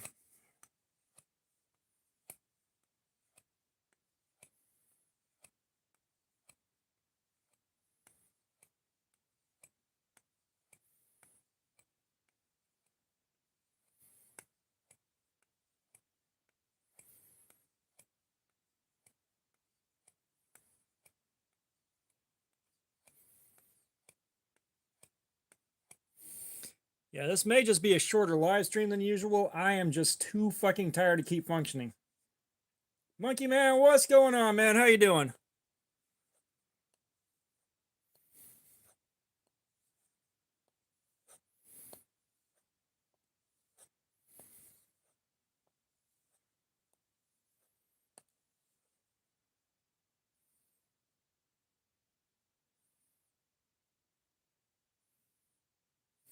Oh no, Lucas, you're right. I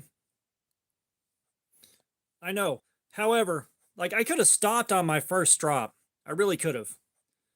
This right now is just being anal retentive.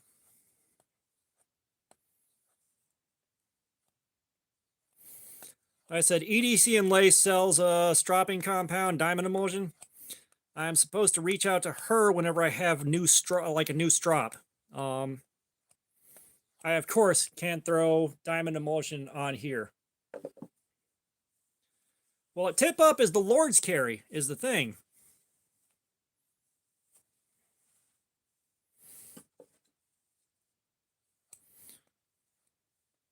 So now we're on to 5 micron.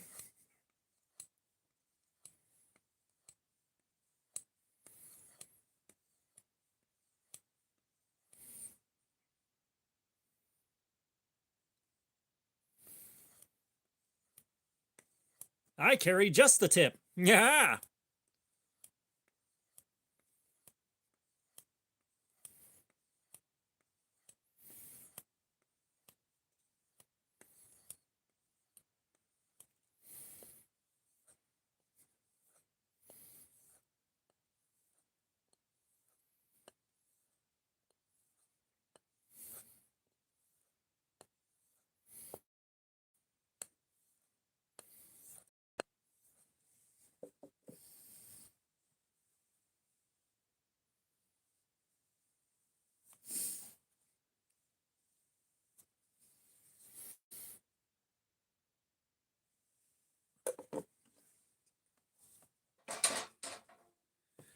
And we got 2.5 micron just for good measure.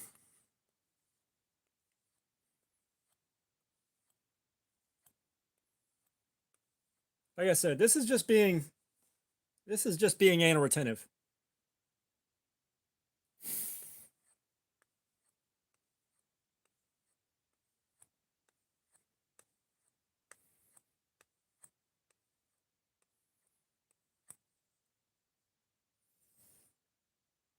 Leonardo DiCaprio, what's going on, dude?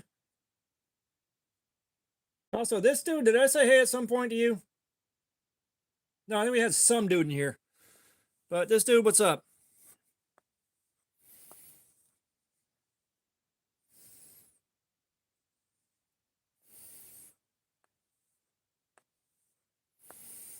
Well, we are in the process of hitting the tail end of the stream. I am running on like 2 power naps since 10 or 11 a.m. yesterday. I forget when I got up.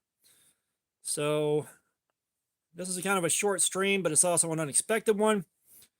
But the weather kind of dodged us, and I did not get called into any of my stores because I lost power. So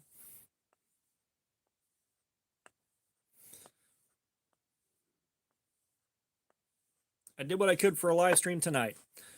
Okay, now we are all stropped out.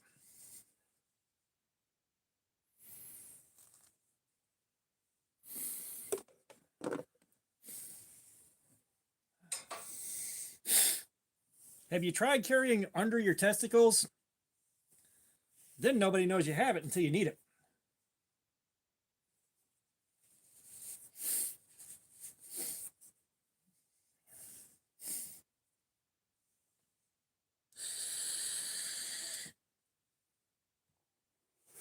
No, it's not the keister carry, it's the grundle carry.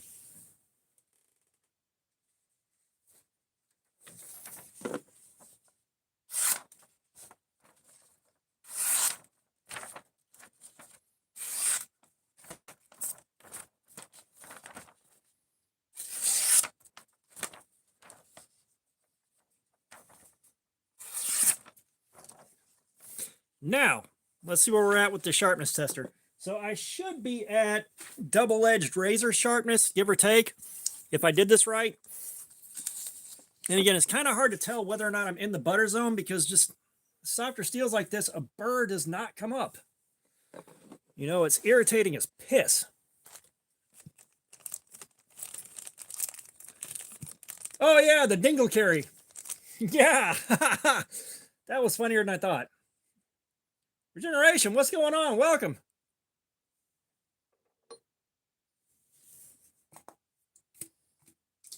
I am tired of hearing my voice echo in these goddamn cans.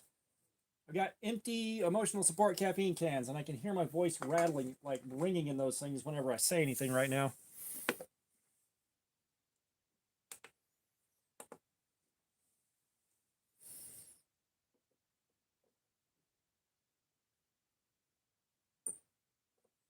$343. What the shit? Something ain't right here.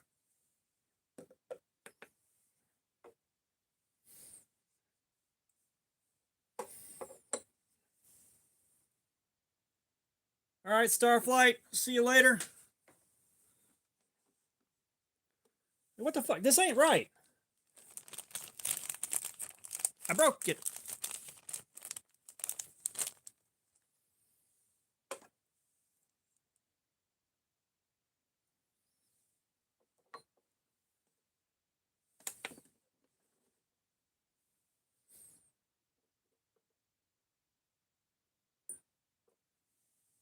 There we are. Okay, so we got a 197 on that now.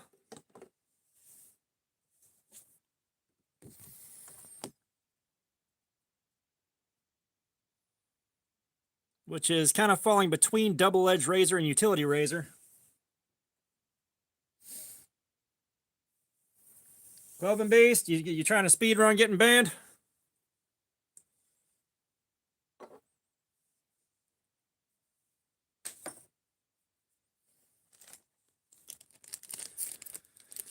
Okay, I've got one test clip left. This should be reading sharper. Should be. But we started at 166, so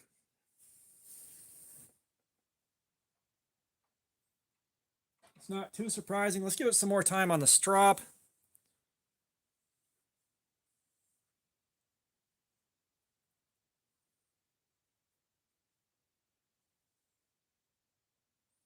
No, that's the name of the knife.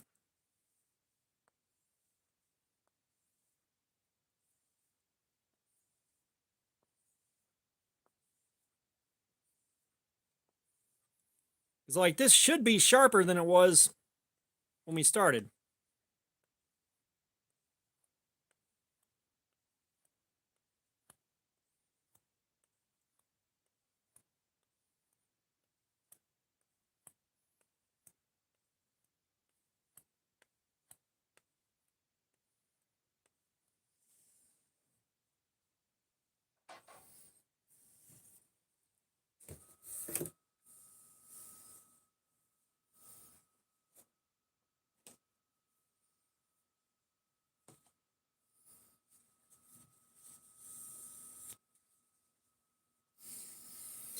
Okay, let's try this one last time. So I know our numbers should be better. It should be.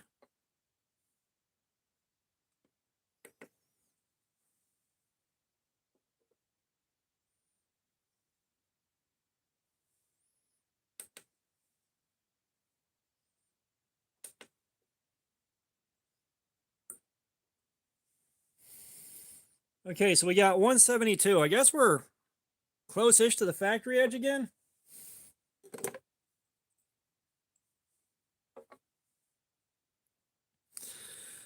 We're going to go with that. I mean,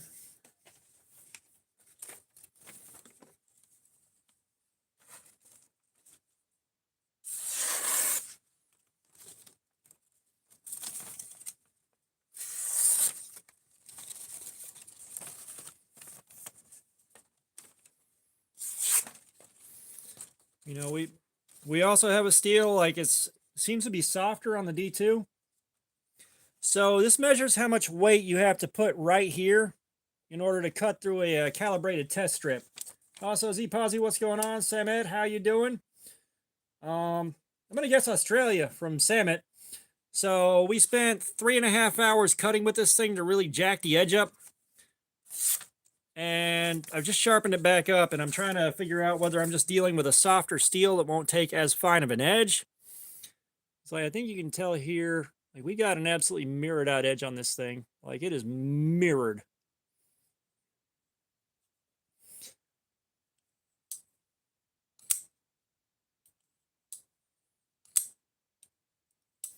This thing is really good. Like, this thing is really good. My hand is not messed up from cutting for that long, even pushing through the really difficult stuff. Um, you know, it did exactly what the Sentry L1 did as far as cut time. So I'm kind of looking at this like, it's like, this is an O knife.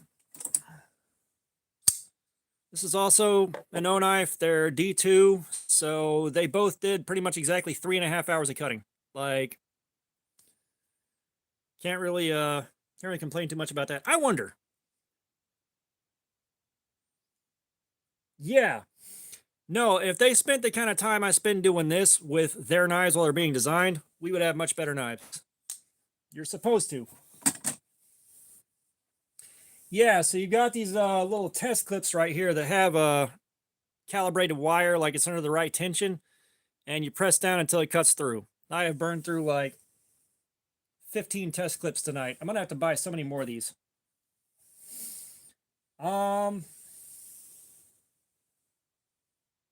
I don't remember who all won what. You'd have to check out the giveaway winners video.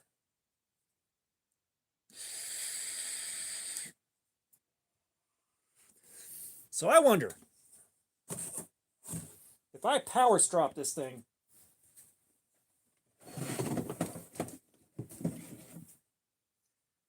If I power strop this thing on the ultra fine belt right here, will we get a better cut?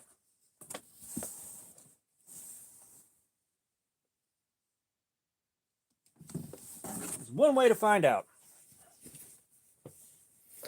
So I said, I've got the older work sharp right here. Dude, thank you for the sub, man. I appreciate it. All right. Fire in a hole.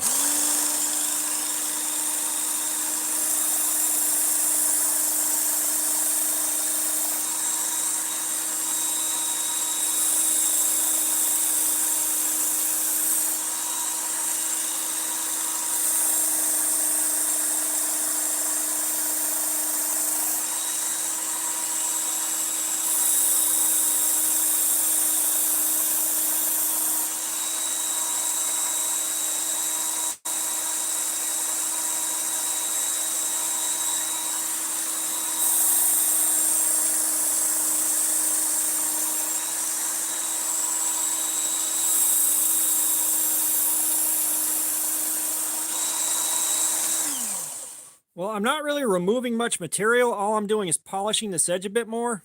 Like, we got a much cleaner mirror now. Like, this isn't really removing enough to turn into a... it's not really going to turn it into a convex grind here. All we're doing is polishing the edge. So I'm using this with, damn it, these diamond stones. So this is like a set 17-degree angle. Yeah, 17 degrees. So that's what I'm using. Like, I can hand sharpen, but I'm not great at it yet, so I'm not spending money on higher end stones.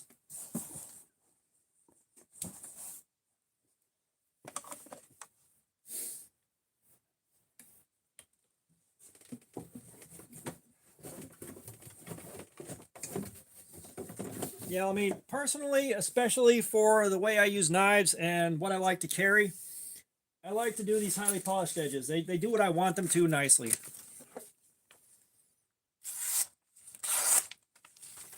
really help a whole lot. All right, now we know.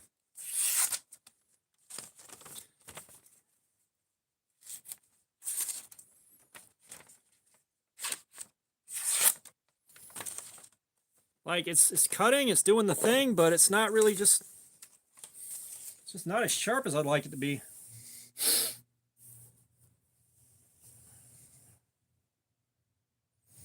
All right, Yako, enjoy. By the way, if y'all haven't subscribed to Mad Yako, please swing by and subscribe. He is doing a live stream on next Saturday, not this one, and he's giving away a Kershaw Terra, a journal, a shit ton of stickers. He's hand making a custom Hank for it, and he's gonna throw some other stuff in there by that point. So Go sub, try to win yourself a knife. We're trying to get them to 400, or at least as close as we can. So let's see if we're shaving at the very least.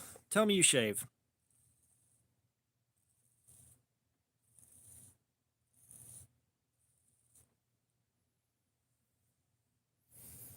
Yeah, so we're shaving. That's a bunch of hair and dead skin. I guess it's as sharp as this wants to get with the time and tools I have. I stropped the piss out of it. So, feet do get shown. However, I was paid to put socks on, and no one paid me to take them back off yet. That is the name of the game. Whoever paid last, they are either on or off. Someone pays me to put them on. You can pay me to take them back off. But yeah, I guess that's about as sharp as the steel wants to get, because we kind of ran into the same thing with the Sentry, if I'm not mistaken.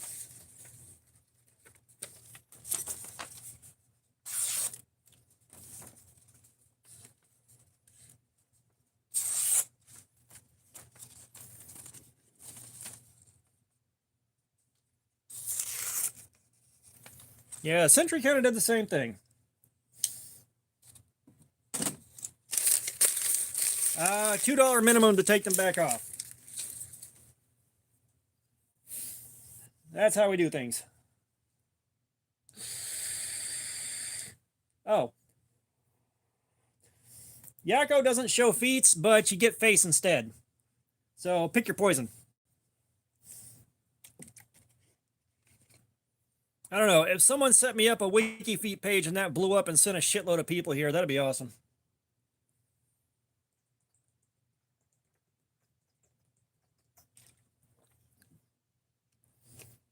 Right? Yeah. No, how weird would that fucking ecosystem be, though? Like, somebody is super into feet and knives and has the most confusing fetishes and be like, I am watching that shit. Holy fuck. What a weird-ass ecosystem that would be.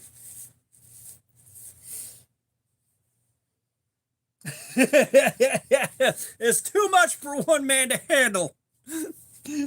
Show some restraint.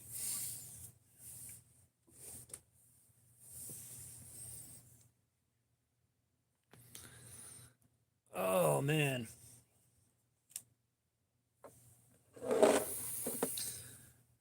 I do not want to go get the rest of my test clips right now. Oh, nice one. Nice one. But yeah, so you guys, if you want a shot at winning some stuff, in the very near future, I'm going to have this Sin Cut Crowley as a channel member giveaway. And I'm going to, at some point soon, have another CRKT Snaplock to give away to channel members. Which, this thing is just really neat.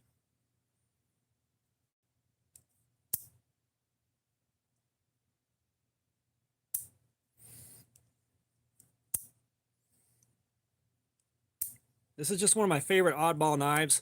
So, a friend of mine, he wanted some of the lanyard beads that I make. So, I offered him a trade instead of cash. So, there's a cold steel Spartan coming in. There's a Leatherman something or other.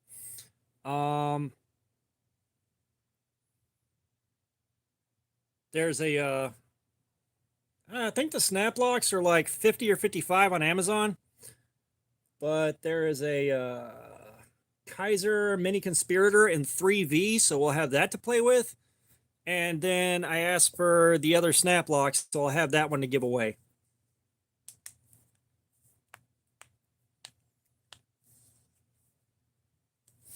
Oh yeah, I get it. You know, it's just like right now I don't have the confidence and the technique to get the bevel that I want, the width that I want without touching thumb studs.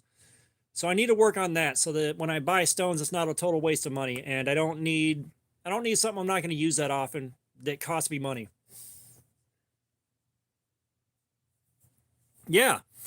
No, a Snaplock's good on a chain. However, it's not so good, at least carrying the waistband, because these things right here hang up on everything when you're trying to remove it. So it may do better in the pocket. I haven't put this in my pocket because keys and stuff like that can get wedged in here, and I don't want to destroy this thing like that. It is definitely a show piece and a conversation piece, and when I have spare pockets. Wild and Carry, what's going on, man? How you doing? But yeah, this would be good on a little chain. Like, this is definitely a piece of jewelry. This thing is absolutely beautiful. I love the Ed Van Hoy designs. I just wish he did more of them. Well, the problem is if you remove these, you kind of remove your ability to open and close it easily, is the problem. Like, this one is kind of locked in on its design. And yeah, like the halves of your pivot are also connected to these things. Yeah, like I said, I understand that. That's what I'm working on. I'm getting a lot better at it. It's just, I'm not at the point where I'm willing to, oh, not too much, man. The Gar didn't want to sharpen up that good. I mean, I may end up having to give it a second round or something like that. Like it sharpened all right. It shaves pretty well. I don't have a burr cut on here. It didn't like sharpening.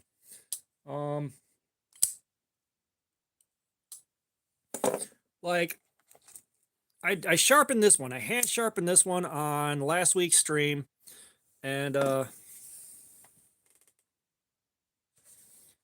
this is a little bit on it's on the sharper side for a utility razor. Like, the numbers on it were good.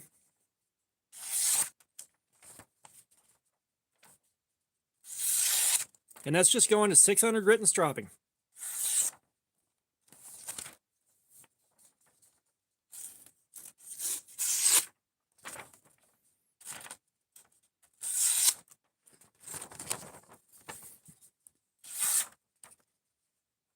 So it's not like I can't hand sharpen. It's just, I'd rather build up some skill and get my touch down where I'm happy with it.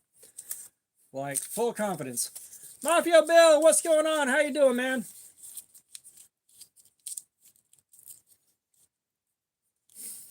Yeah, it's just, we've had D2 that was a bit harder, that took a better edge.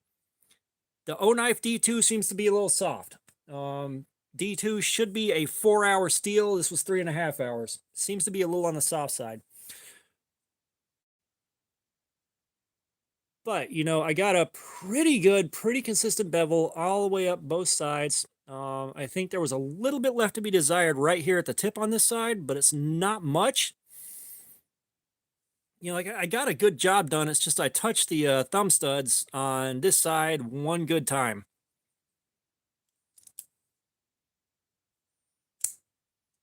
More confidence than standing at a public urinal barefoot. How you like that? Jacob Davis, what's going on?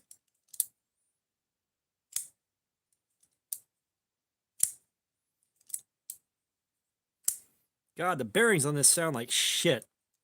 I don't know if it's because they're full of cardboard dust, but that does not sound good. So how much did the SRK and Trail Boss run you? Oh, gross. Holy piss lemons. That is, I think I'll be reaching out to customer service on that. That's not too shabby.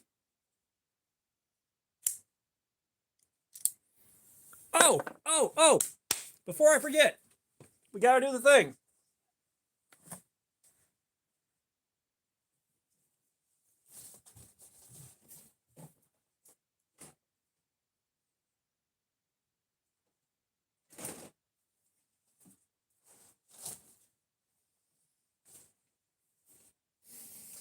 Okay, so we're going to vote on what I carry for next week.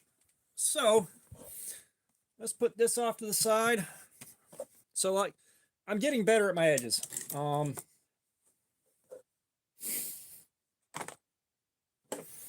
Gar can go in the box now. So next week, let's vote. Am I carrying the Camilla Cirque or the Rosecraft Blades Pocket Monster? All right, Posy. Appreciate you being here, man.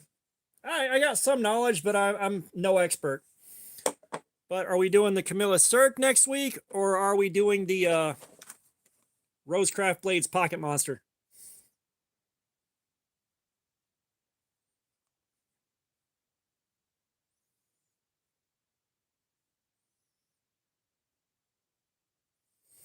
All right, we got one for Camillus.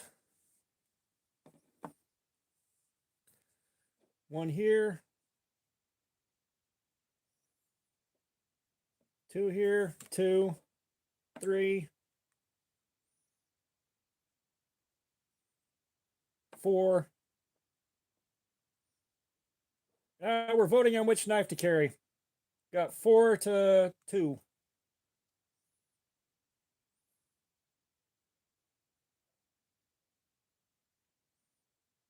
Okay, 5. Oh, we're carrying this Camillus at some point. But this one's winning so far. It's got a pretty good margin.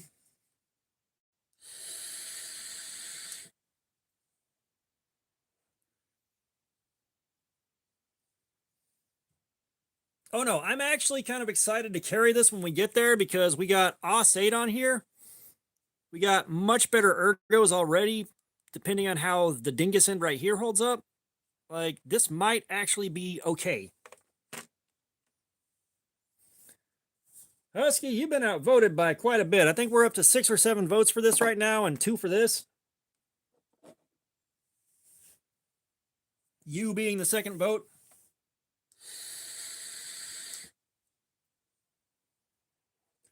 Oh, I did see a Camillus Axis lock on Amazon. I am getting that when we run out of a backlog and I got a few extra bucks to throw around. Like I said, I got a soft spot for Camillus. I want to find some Camillus that's decent. Like, just decent. The Camillus Keto, bro, this was hot diarrhea. And believe it or not, this is designed after Monsters, Inc. This is the mic, hence the blue and the green. The Sully is the same magenta and blue. Karate Kid, I mean, yeah, not going to do it, but, I mean, if you want to try, go out and get you one. Yeah, it's just like, I've got some Camilluses, and like, the wedge is okay, the choff is passable, it's not great. The keto right here, this is garbage. However, this is 420 stainless and it's on the soft side, like really soft. Why are you going to bring Smith & Wesson's name into this shit? What the fuck? Who hurt you? Who hurt you? So we are finally doing the Pocket Monster, and that means we got our Cardboard Slayer session coming up. And like I said, Andy Armstrong, if y'all don't know, when I was at the Rosecraft booth buying the Castoria for the giveaway, I told him 2K giveaway knives. He gave me the Pocket Monster that somebody won, and then he told me to thrash this one whenever I do Cardboard Slayer on it, so that's what we're doing. Yeah, like I said, fixed blades are so much easier to make than folders. So much easier. Camillus will get to you eventually. Like I said, it's got OS 8. I am curious about the ergos right here, whether or not they're going to be a problem, but we're going to find out, because this will get a Cardboard Slayer session. One day, Cirque. Like I said, I am hoping I can find something from Camillus that's actually pretty good. I am hoping. Back in the box you go. I'm actually happy to carry the Rosecraft, though. You guys have voted on other knives besides the Rosecraft a couple times now. And we have other Rosecrafts to carry, too.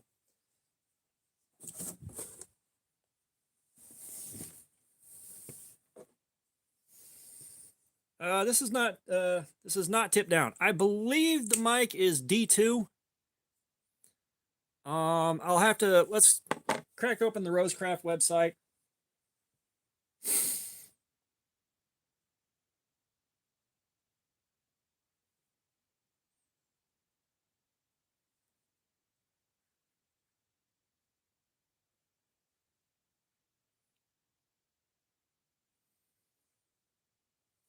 Yes, so you got the mic right here and the Sully right here. You can kind of tell the colors they were going for was Monsters, Inc.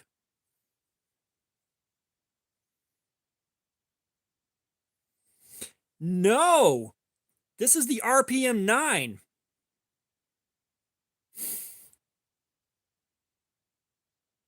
Okay, so this is their RPM 9 steel. And No, the Camilla should be tip up. So, Scab got, what the fuck was it? A different Rosecraft, one of the nicer ones, but it was in the RPM 9. He beat the shit out of that thing for like 42 straight days before he sharpened it. I mean, we're talking about cutting sandblaster hose, cutting up tires, like all that. Let me go look at the Camillus.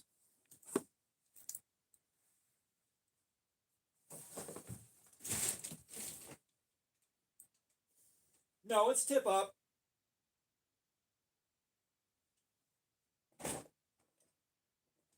Like, I was pretty sure that was a tip up because I wouldn't have bought it if it wasn't, but you made me second guess myself.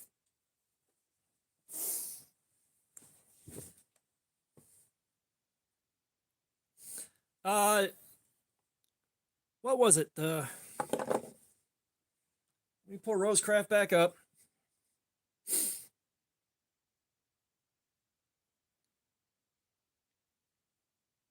Is CJRB the OEM for this?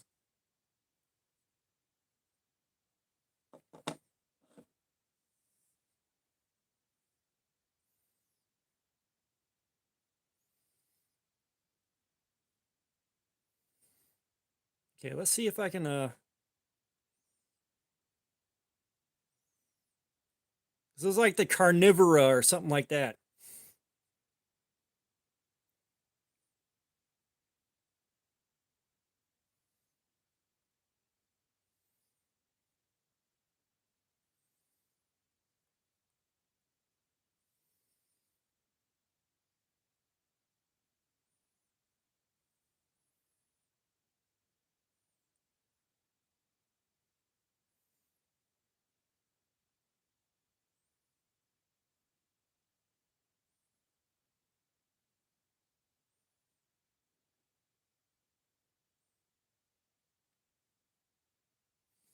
Tarkanis.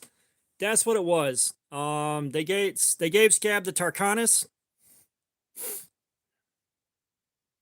It's RPM 9. So it may be just,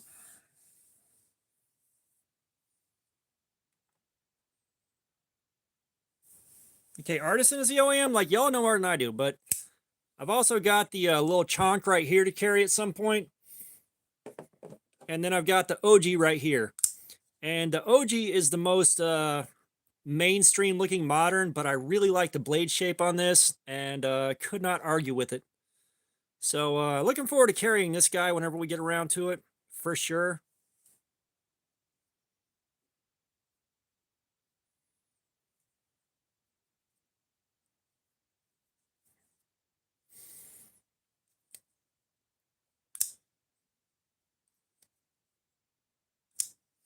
Yeah, that's the thing. That's part of why I stopped. So, you know, the thing with these guys was I cleared them out of a bunch of stuff because they were priced so low. And, I had a limited budget, so I was trying to be careful and get as many things as I could to review as possible. And I had heard good things about Rosecraft, especially from Tim's School of Fish. Pace was 420. What's going on? Yeah. So I picked up a lot of different stuff. And that's part of why, like the giveaway knives, I had to decide, do I want to buy one nicer knife or do I want to spread it out over a few people? I went with spreading it out over a few people, so we got 4 budget knives instead of 1 mid-range knife. Just look up Rosecraft Blades. It's their website. The little chonk is going to be interesting because I got the aluminum scales, which are slippery as hell, which is on me. I probably should have grabbed the G10, but this red and silver, I just got that Iron Man vibe from the little suitcase suit.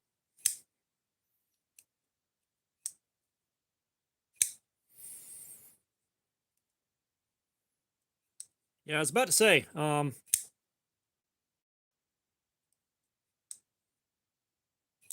wow. Well, welcome here. Yeah, like this channel, I think, was started in early February last year, so it's not that old. We're still building.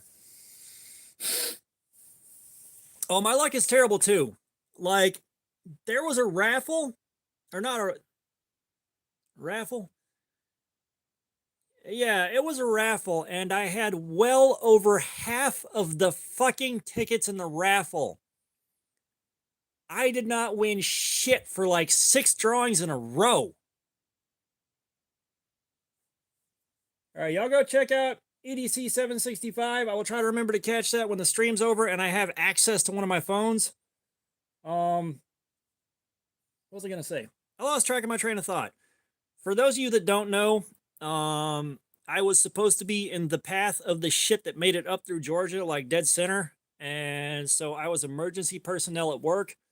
So I got up at 10, 11 a.m., somewhere around there. I went in, did a full day at work, came home, could not take my medication to sleep, was worried about getting the phone call to go in while the worst of the weather was going on. So I could not sleep. I still have not gone to sleep for more than like a couple of power naps. So I am fucking out of it. Yeah, so KO knives.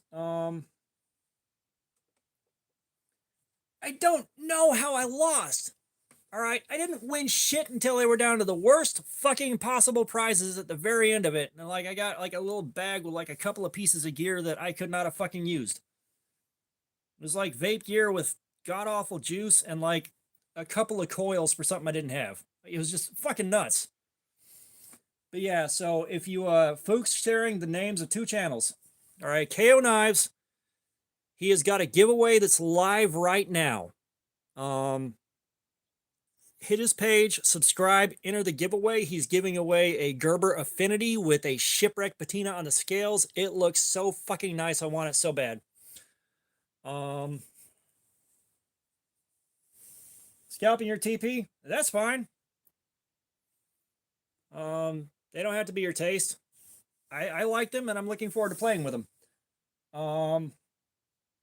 What the hell was I saying? Like I said, I am so catastrophically sleep deprived, it's not funny. Like, I am out of it so bad.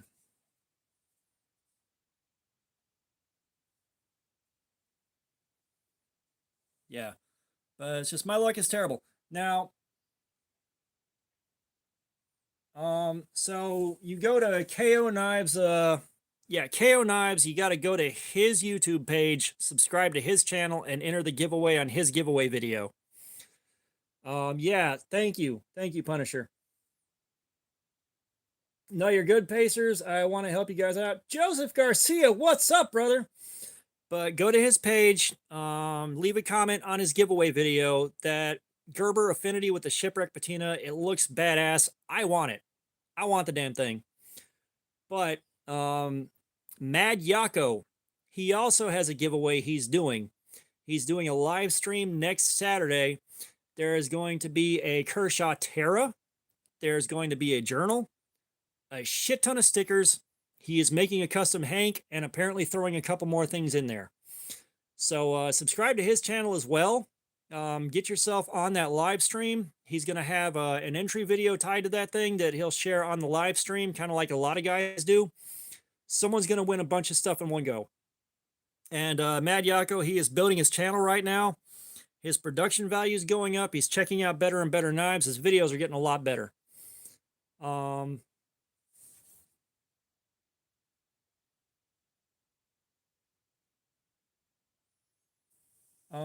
No, so are you talking about these? These are all Rosecraft blades. I'm not sure what you're asking here.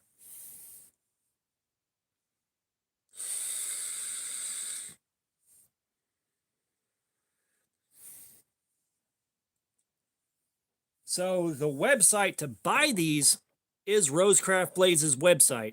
It's like rosecraftblades.com. Like I said, just Google Rosecraft Blades. Like it pops up. It is the Rosecraft Blades website. There you go. Yes, sir. Autos are legal where I'm at. I can carry like any fucking thing I want as long as the blade's under 12 inches long if it folds. Basically. So, like, I can carry whatever the fuck I feel like. Like, I carried this for this last week and just did my review video on it. I love this thing. The pocket clip is so fucking hilariously small. So funny how tiny this pocket clip is. Damn it. You can tell I'm tired. I didn't get the centrifugal open on that in like 4 tries. This is my favorite fucking knife right now.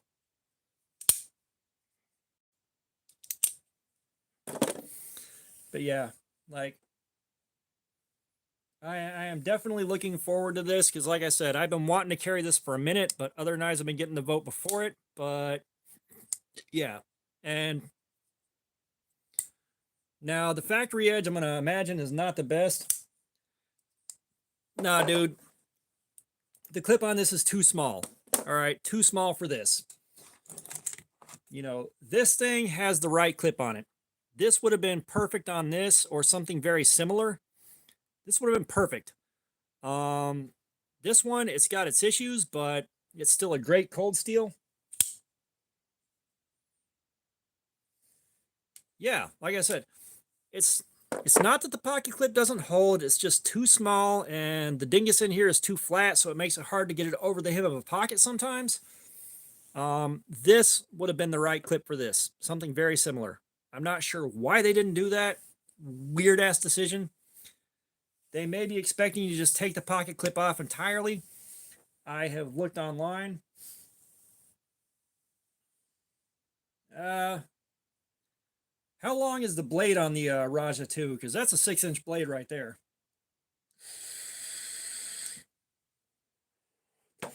Yeah, your only problem, if you buy a 4MAX Scout, is you're going to have to take the pocket clip off and you're going to have to sand a smooth spot under the pocket clip.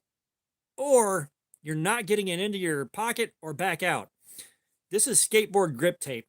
It grabs so hard. Yeah, the Espada XL, that's a bit bigger. That being said, I wanted this more than the Espada. Like shit. Let's grab the naps tool. Or you know what? Let's save some time. Let's grab the T6 here. I'll show you what I'm talking about. Yeah, like I can have butterfly and gravities here.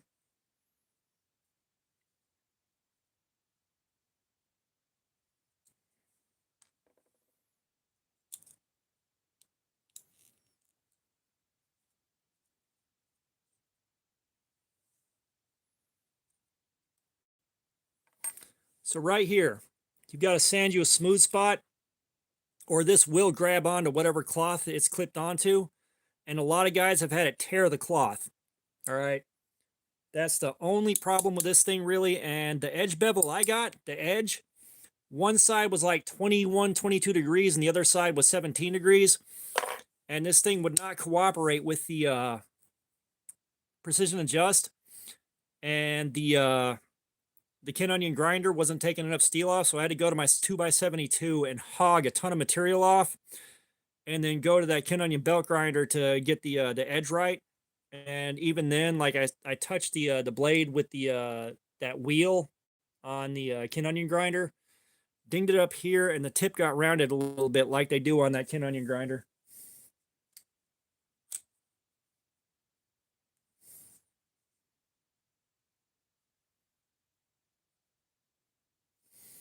Yeah, we had blade restrictions for a while. Like it was limited to 3 inches, but it was also kind of one of those things where you kind of already have to have fucked up to get caught with that. And then that's just an extra charge, basically. That's just a free charge for them.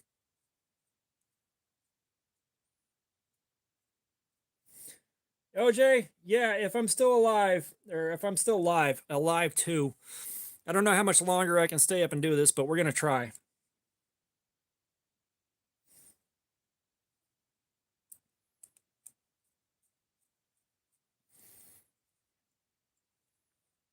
Yeah, like I said, this thing is literally everything I ever fucking wanted in a pocket cleaver / pocket sword in one go. I don't even really need the blade to be larger, which is saying something. Like, we are at large enough. Now, don't get me wrong. I still want my Espada XL. I still do. I'm not in as much of a rush to get it now that I have this. I wanted this significantly more than the Espada XL. You are correct, OJ. That's why I'm not trying to shave anything, because when I've been this tired twice now, I've flaked a little bit of skin off of here and here trying to shave. I ain't trying to shave no fucking hair off right now. But like I said, I'm looking forward to this. It's going to be a fun carry. This, I'm pretty sure I'm going to like this overall. I may need to put a new edge on it. I do know these Rosecrafts haven't been that sharp. Haven't had the best factory edges out of the box. But it feels like they got good working edges that you can beat on for a while, but they're not as fine as I like. All right, Scalping Your TP, man. Thank you for being here. Thank you for your time. Yeah, I don't have a mermaid. I should probably get one, but Danielle, honestly, if I was in your shoes, either a can of wasp spray or some mace would do you a lot better. All right, that wasp spray, it's a dog, it's a human, I don't care. You spray it in the face, it's not going to bother you no more, and you got like 20 feet of range on it. Just saying. For any woman walking alone in a sketchy area, a can of wasp spray is going to get you a long way. That's, like I said, you got 20 feet of range on that. Anything you hit in the face is fucking done. I don't care. Yeah, wasp spray. Do you want to get your eyes filled with wasp spray? Or yes. Think about it. You got 20 feet of range, and I don't give a fuck. You get that in your eyes, you're done for the night. You're done. You get it in your mouth and your nose, even worse. And that shit puts out a ton of fucking liquid. Yeah, it puts out a ton of liquid in a straight line. Yeah, I mean, a guy too. I don't care. Like, anybody. Like, if you're not going to carry a gun, wasp spray all the way. A knife, you got to let them get really close. You got 20 feet with the spray. Yeah, I completely keep forgetting that you were on your wife. You're on your account with your wife's name on it too. But yeah, as a felon, shit, get the spray. Like, and a dog too. You don't have to kill the dog. They're gonna have to go to the vet and get everything flushed out. But yeah, you don't got to worry about that. Motherfucker, try explaining to the cops that you can use black powder if you get stopped with that shit. Like, if you get caught with a black powder pistol, try explaining the fact that it's technically not a firearm to the cops when they frisk your ass. You ain't gonna have a good day.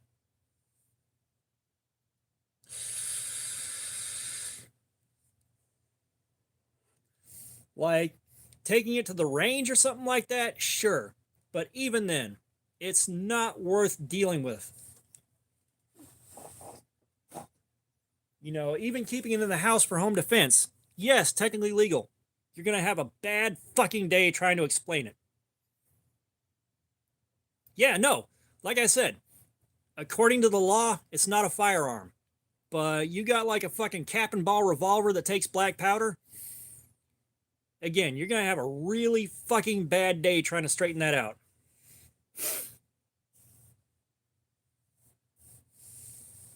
You know, it's just. Now, that being said, if they get you like on some real nasty ass shit making up charges on that, you might have a lawsuit that can make you a few bucks. You know, get you a cannon loaded up with grape shot pointed at the front door.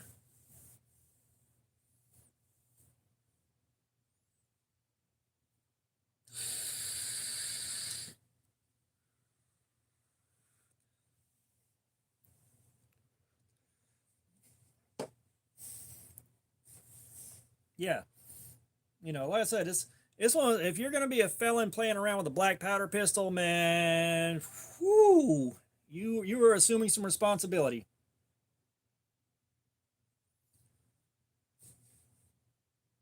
That may be an issue there. You know, it's just like for me, if I was a convicted felon, I'd be waiting to get that shit expunged, and then I'd be back on the firearms game. That being said, like I don't commit felonies, so you know I don't have to worry about that. I quit committing felonies like 15 fucking years ago. But yeah, it's I don't know how much I want to fuck around with that, but I also don't know how badly I would want to get rid of my guns. Those may be safety deposit box or something like that, especially my 45, because that's the last thing I got from my uncle the last time I saw him alive.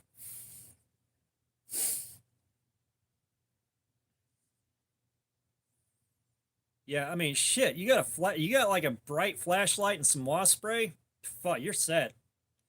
You're blind. Now you're extra blind. Psst.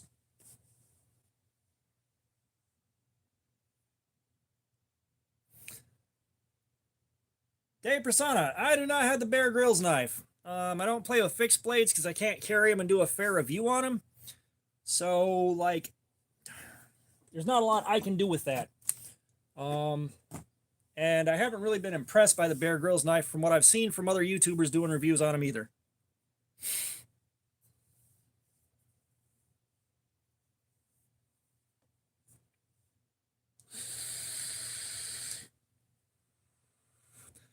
Well, Brian, I appreciate you being here despite that. I have been almost killed by diarrhea, so I feel your pain, brother.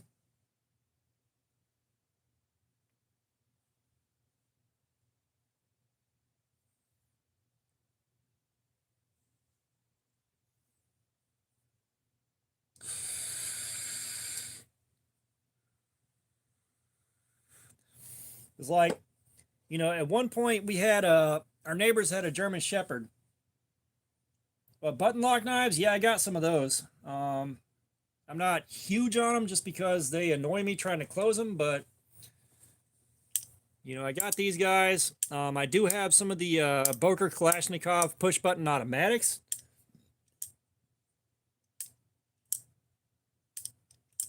No. So, because of medical incompetence, long story, but I had severe diarrhea for 27 straight fucking days. I lost 42 pounds before it finally got dealt with at the hospital. I damn near fucking died. Yeah, I have got one OTF that I'm waiting to carry for review, and then I've got, where the fuck is it? It's in here somewhere.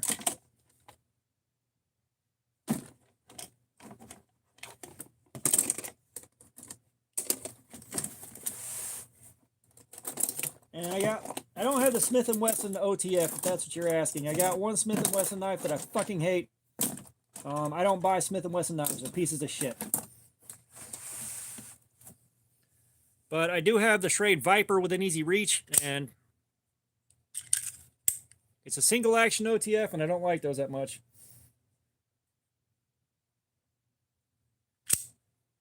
But, I mean, it works as an OTF, but you gotta have really big hands to use it one-handed easily.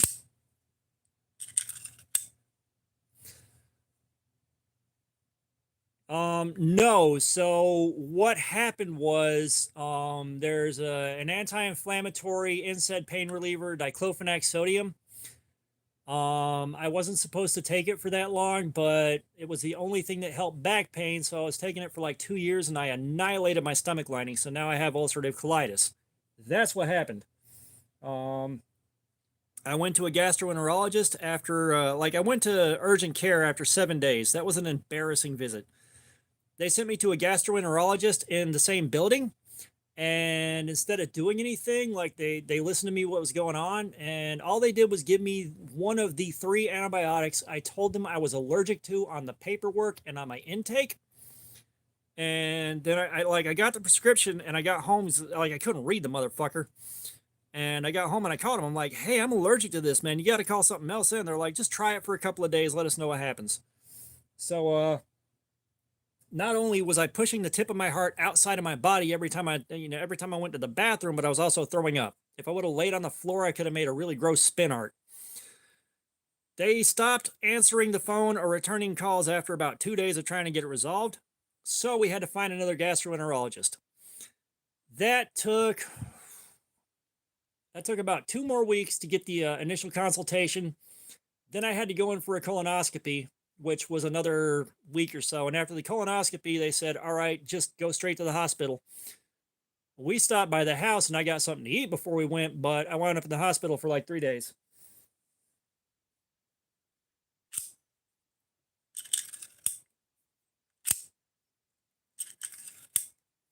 Yeah, no, it was profound malpractice. And like, I'm still mad as hell about it, but there's not much I can really do. I don't have much recourse there.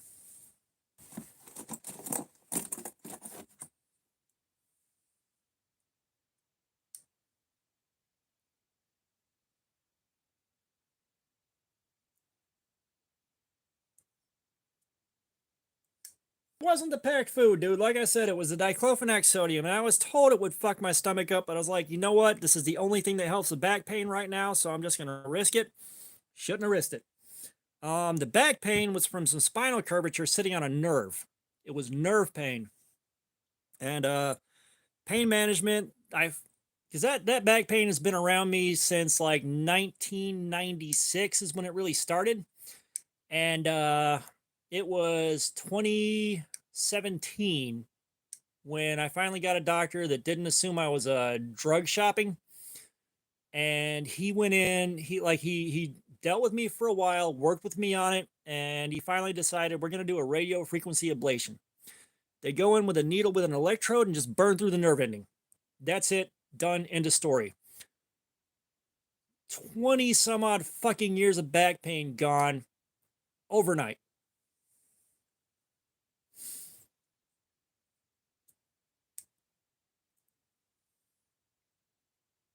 You need money to sue, and that's fighting a very pointless lawsuit. Like, you're not going to get anywhere with that. You're just not. But yeah, no, the radio frequency ablation, they burned the nerve endings off. That was it. Back pain's gone. Now, when I have back pain, Tylenol will get it. Like, it's normal now. But yeah, this is the only Smith & Wesson I got, and by God, it's a piece of shit. This is absolute garbage. I hate it. I got this for a series I did called the Super Budget Showdown. There's a playlist on that. And, boy, I hate this thing so much. Like, I did the Super Budget Showdown and Timu-geddon. And Timu-geddon was fun. That was 10 weeks of carrying Timu knives for a video series. I don't want to do that again. Yeah, like I said, I've said it before, but Smith & Wesson doesn't sell knives. They just slap their fucking name on the cheapest shit they can find, and it's just you're buying merch. You know, like you're buying merch that's knife shaped. That's all you're doing.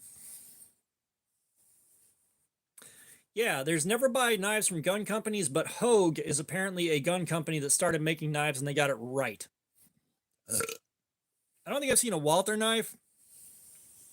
However, Hogue has two things on my list. One is the Deca and MagnaCut, and two is the Hogue Misto. I really want the Hogue Misto, but that's like $300. I ain't got that. Now, if the channel grows enough where the ad revenue really picks up and picks up and goes, then I can, because like, I need help keeping the lights on. That's where the ad revenue comes in. And then the donations, the super chat and all that are, yeah, so they got it right. They did what you did. They did what you do to make a good one.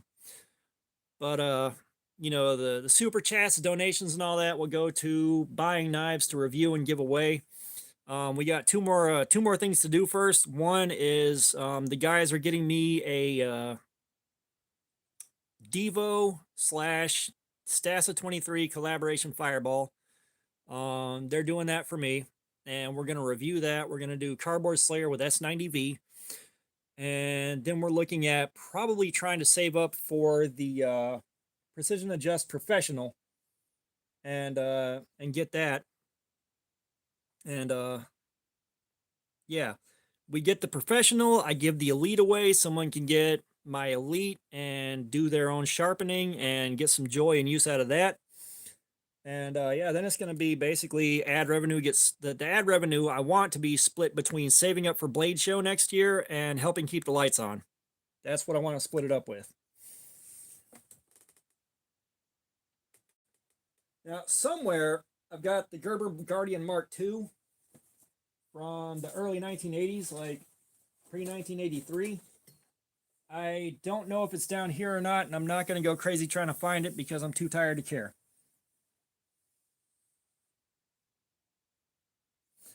I can't tell if the Brownings I have are actually from Browning or not. Like, I can never tell if a Browning is an actual Browning or a fucking Chinese dropship bullshit with a Browning logo burned onto it. I've got no idea.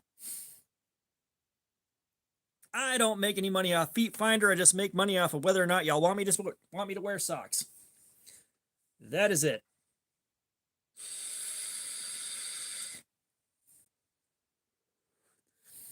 But yeah, the Gerber Guardian Mark II, that belonged to my uncle before he passed away. And again, very sentimental.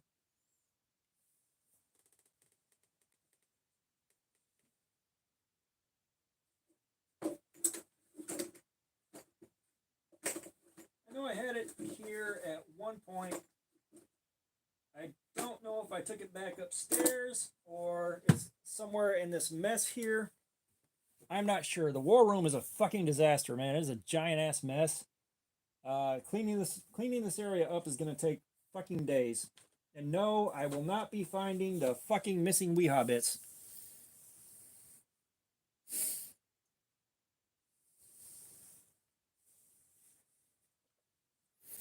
So I'm going to put these back in the box for next week's live stream. We'll pick something else out to carry.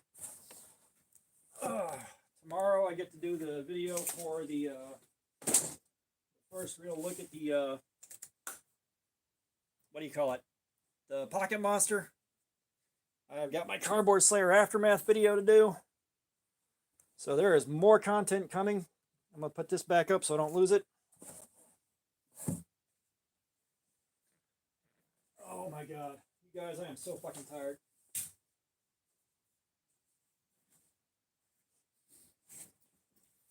And I'm going to put a hoodie on. Like,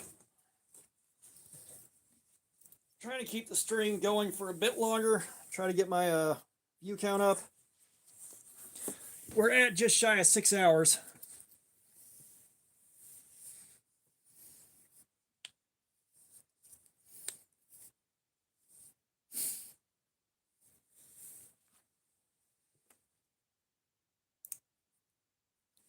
I've got this Gerber knife. Now, I've got a few Gerbers, but none of them are really nice ones. And if you're buying cheap Gerbers, you're in for a bad time. Like, cheap Gerbers just suck. Yeah, the only the only double action OTF I have is the Lightning OTF right now. Let's see. Oh yeah. No, this thing just fucking goes. Whatever's in its way is getting hit.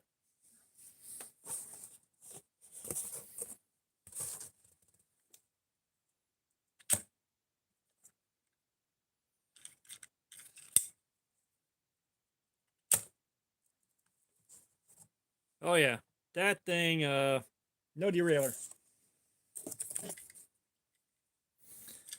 Yeah, I'm not a fan of single action OTFs just because, like, I want the double action. I want the click, click, click, click, click, click. You know? Like, this was $40 on Midway USA, and I think it's worth $40, but it's not worth full retail, like $75 or whatever.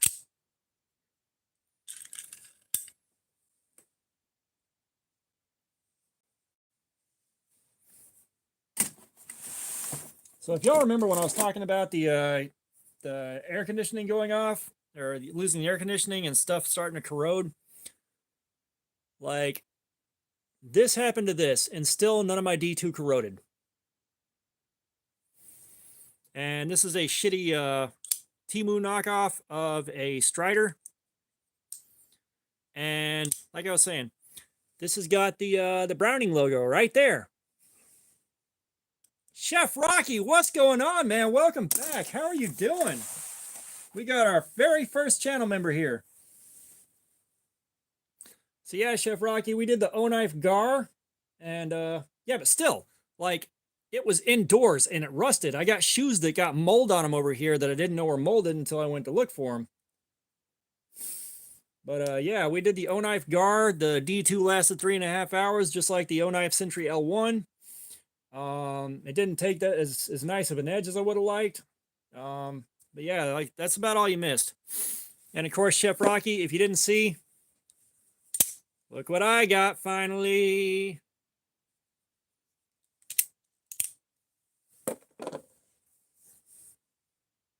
And I don't know if you saw the video for it, but we also got this in finally. You guys did that, Chef Rocky. You were a fucking huge help getting this thing in.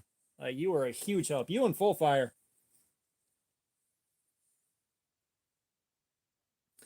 I got the big one on Blade Binge because it was almost $75 cheaper. Getting the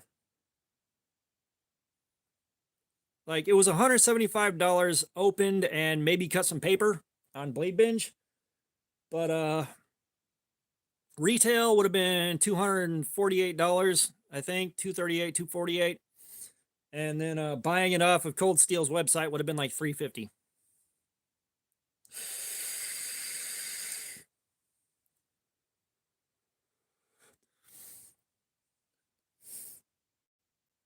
Yeah, Chef Rocky has been huge in getting stuff set up on the channel and getting the channel memberships going. We love Chef Rocky around here. Yeah, no, it was a good deal, and like the wife needed to shoot me a few bucks from her bank account to help. Like I've got a way to save account, and every time I buy anything, it sends a couple of cents over to that account, so it slowly builds up. And we we had to do that because it was $175. Bro, Chef Rocky, dude, thank you so much, man. Yeah, I thought about the limited edition, and like it just I didn't have the money for it, and I'm happy with this. This is what I wanted. Chef Rocky, you want to pick a figure out? You want to pick a figure out for your contribution here? I said Chef Rocky has been fucking huge. Like Chef Rocky has been so good to me over here.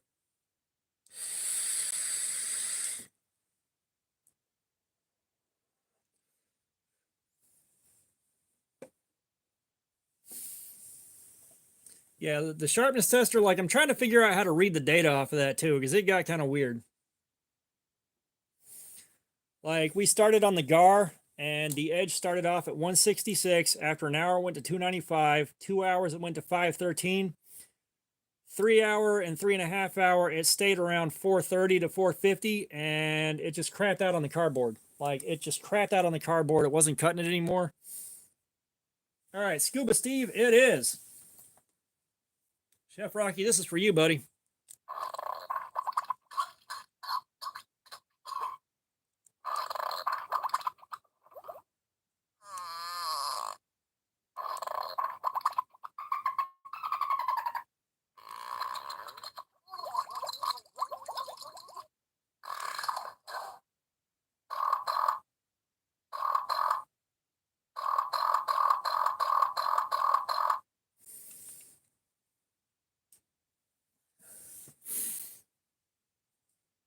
Yeah, like lost track of my train of thought. And yeah, Chef Rocky, I know I sound hella out of it, but the last 2 days have been a challenge. I am north of Atlanta, which was supposed to be where the remains of Hurricane what's her name came straight through.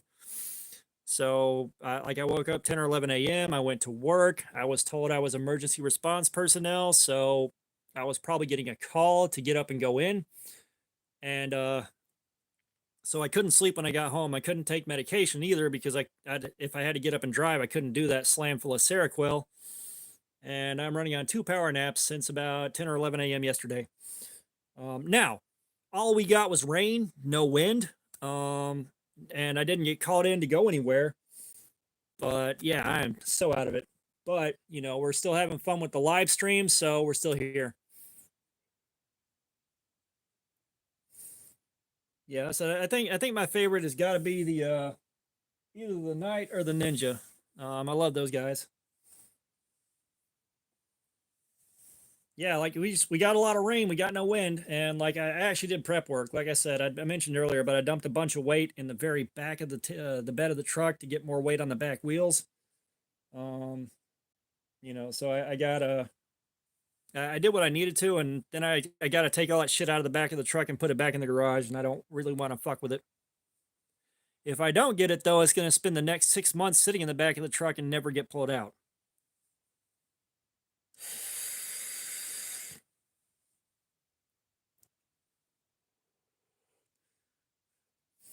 Yeah, like it felt nice outside because I kept doing that old man thing. Since I couldn't sleep, I kept walking out to the porch and looking at it. It's like we were waiting for it and waiting for it and waiting for it, and then nothing happened.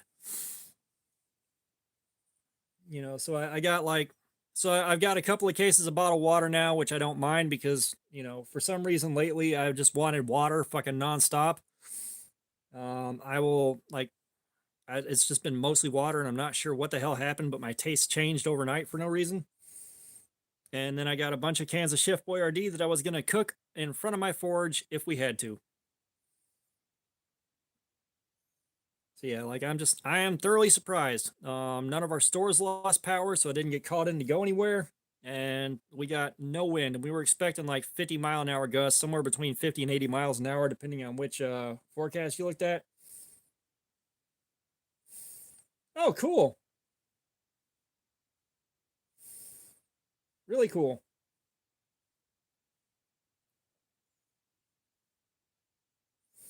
Yeah, so that fixes one of the problems you had, definitely. Oh yeah, no, the system's moved way out of here. Like there is nothing now. Although I will say there's a ton of flooding in Atlanta. The wife went into work today at her store. Apparently, free run out there. So the only thing that I may run into is there may be some weird shit on the ground or something like that. But I don't got to go back to work till Sunday. So anything that's on the road should be dealt with by the time I go back to work. I will say driving home at 10 p.m. last night was sketchy because there was so much standing on the water on the road that it took next to nothing to hydroplane. Um, that was kind of scary. Like it was coming down so hard I couldn't really see shit on the road, and it took next to nothing to hydroplane. Like I could feel it start going a couple times, but I've gotten so used to that that I knew like you let go and coast, and I didn't hydroplane out, but I could feel the wheels lift and start to slide. And it's like, yep, nope, I'm going back down to 40 miles an hour. And I was on the highway too, and I was like, I am just staying here. Motherfuckers can go around, and nobody was going faster than me. Like I saw headlights in my rearview mirror that never got any closer.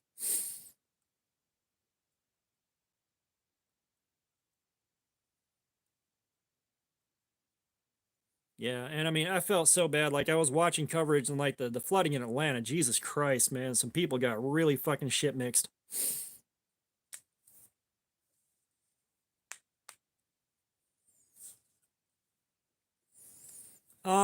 We've seen flooding a few times. Like my dad killed one of his vehicles, which I don't know if he was just trying to kill it or he thought he could make it or what, but he drove into a flooded area and just pulled a bunch of water into his air intake and just grenaded the motor. But it's oh yeah, no, no, that is very rare. Um, it was that bad last night. Like there was almost no one on the road, but bro, it's been a while since it's been bad enough that I had to slow down that much. But it was definitely bad. All right, Husky. I appreciate you being here like always, man. Thank you for your time. Enjoy the rest of your night. I don't know how much longer I'm going to keep going, but it's definitely nice to be able to pad out the runtime on this. Uh, but Chef Rocky, also, earlier the last live stream, everyone decided that it was cool if we buy for me the Devo Stassa 23 Fireball. So I think you may have got us over the line where we got the cost of the knife itself, the 200 for the knife, and taxes and shipping. I think you got us over the line there. So thank you for that too. And then next month we'll decide what to do with that month's revenue. At some point we're going to be buying knives to do giveaways with after I carry them and review them. That's coming up soon. Yeah, no, yeah, I'm definitely going soon.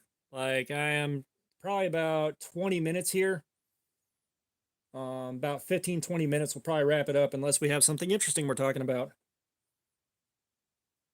Yeah, I just need to find something larger that'll fit this. I'm not a big fan of how close together these screw holes are because that's going to really limit what I can put here.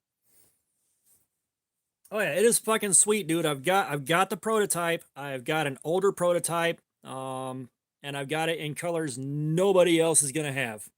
Like nobody else is gonna have. And oh yeah, like I saw some wrecks, but um, Yeah, so I've got that Fireball prototype in a color in colors that no one else is ever going to have. It's not on production run, and Stassa 23 said I think that was the only one in that color. There might be one or two other ones, but no.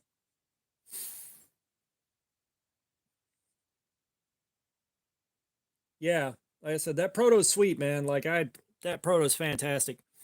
Now, when we do Cardboard Slayer with the S90V, that's going to be a deep hollow grind on there unless they backed off of that a little bit. It is going to be so hard to cut with. It is going to be a lot of force pushing through that. So that's going to be a long live stream. That's going to be a long live stream. I'm going to have to pick and choose my cardboard real carefully because some of the more hardcore stuff, we are not getting through that with that hollow grind. We are not.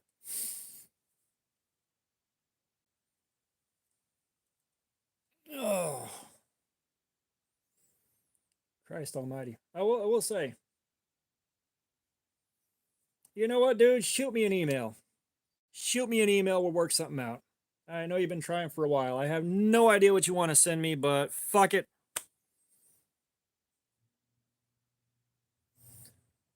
Just shoot me an email. We'll figure it out. Dude, look, at some point I would love to do a 15-hour live stream, but that one, I need the channel to be bigger, and two, there needs to be some income coming in off of that.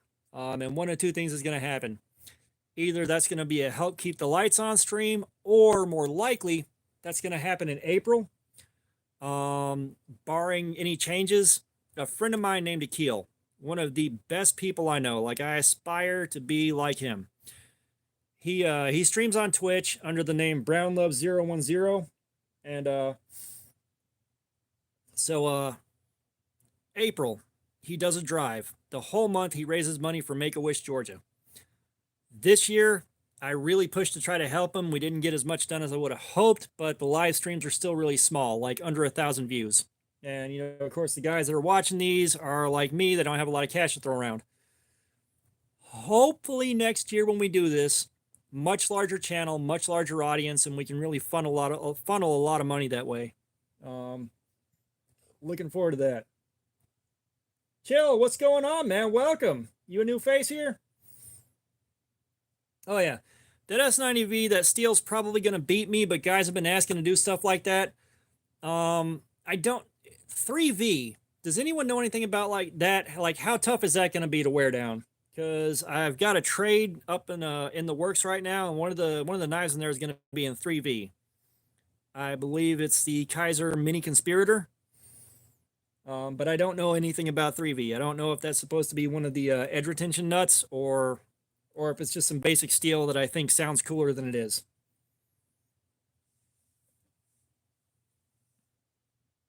Yeah, that's part of why I threw that. That's part of why I asked for that in a trade. Is that's going to be a good live stream. Oh, dude. That sucks. Because like I know B's like his live streams are hopping. I didn't realize doing this on Fridays was gonna hurt or was gonna overlap on B's live streams until I saw him announce one. I was like, oh shit, that is Friday. But you know, the last couple of Fridays I've done this, my view count was up through the fucking roof. I don't know what it's gonna be now, but I was hitting like 26,000 views. I think the numbers are going back down to what it's gonna be for a while, but those are some good streams. Yeah. Um, you know, and it's just I think Saturday, like when I do Saturdays, they don't get the viewer count. KO, welcome back. And if you guys are just getting here, hit KO's profile, go to his page, subscribe to his channel. He has got a giveaway live right now for a Gerber Affinity with a badass shipwreck patina on it that I want. But get over there, sub, get in there, try to win that Affinity. It's really cool. Oh, dude, Jesus, man. I like the sound of that. I really do. I like the sound of that 80-20.5. Jesus Christ, man, that's some money in that thing right there. We got donut socks. Normally I'm barefoot, but we have a game going. If you want socks on, you pay a couple dollars, and if you want them back off, you pay a couple dollars, and whoever paid the last gets it. Today we only have one contender, or we only have one player, and so he paid for socks on, and nobody's paid to have him back off. So here we are.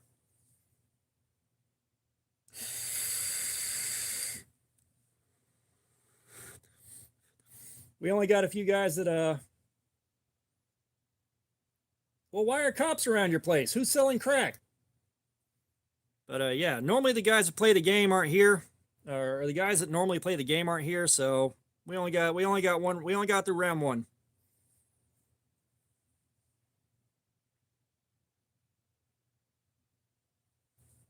But why are cops surrounding your place?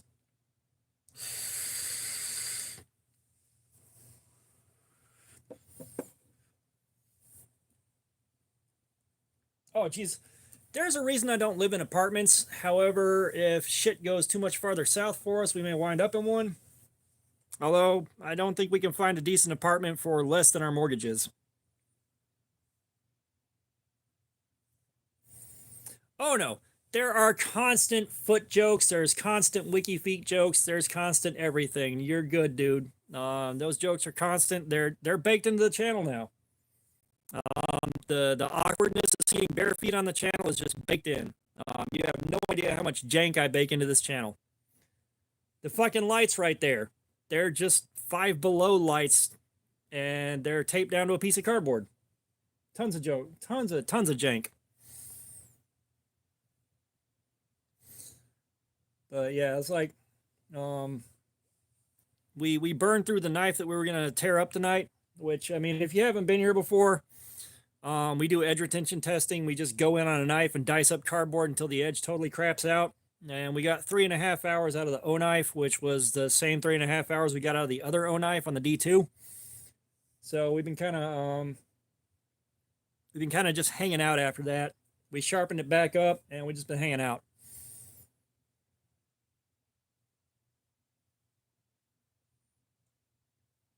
The worst knife was, I believe, the Camillus Keto.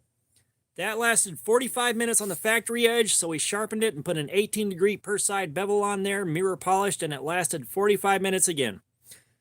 Normally going through that sharpening and polishing will give us an extra hour or so on most steels. That didn't do shit. The 420 on that is garbage. And when I sharpened it up, I have never felt something that gummy on the stones. Like, it felt like I was sharpening the adhesive on the back of tape. Like, it felt like I was pushing through the backside of duct tape the whole time.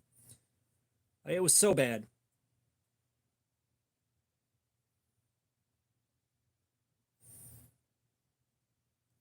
The best knife? You want the truth? The best knife has been this. All right, the first stream I did, it took 7 hours, and what we're looking for when we do this is we're looking for the cardboard cuts to start looking like this. This is what we're looking for. It took 7 hours to do this on the first one. The second one, we did 6 hours, and it still had the edge. And then the third time we did it, I sharpened it to 17 degrees per side, mirror polished, and it went for 8 hours. And even then, like, it was barely worn out enough to call it. I don't know what the fuck's up with this thing.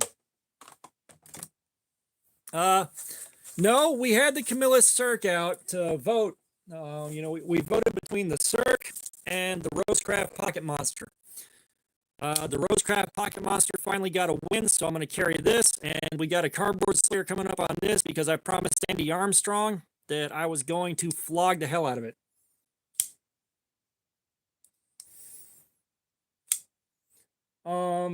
The 154 cm on the Kaiser Sheepdog XL, that went for 8 hours and finally crapped out too. That was also very, very good steel. It didn't wear me out, but it was a fight for that last couple hours. All right, Fook, have a good night, man. Thank you for being here again, dude, as always.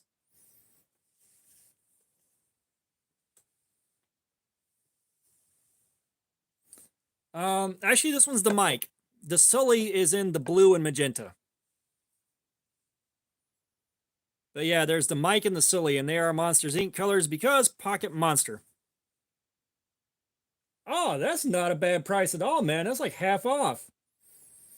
I got the old version with the G10 and the flipper tab. There's no thumb hole on it. Like I got the original. S35 VN took 4 hours. It is more toughness and edge retention. I think the Red Pocket Monster is just Red Pocket Monster. It's just those two colors that were tied with the Monsters Inc. deal. I have not given up on the brand Camillus yet. The Cirque is OS 8, which should do significantly better. It looks like the ergos are going to be a lot better. It looks like it's going to carry a lot better. I'm hoping that one pulls it up out of the toilet a little bit. And then I've got a Camillus Axis Lock on my wish list that I'm going to pick up at some point here to check out. The 10V what?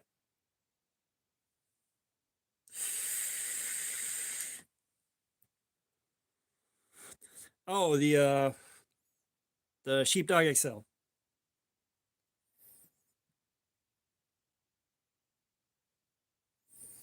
Yeah, I got the olive drab with the satin finish blade on it.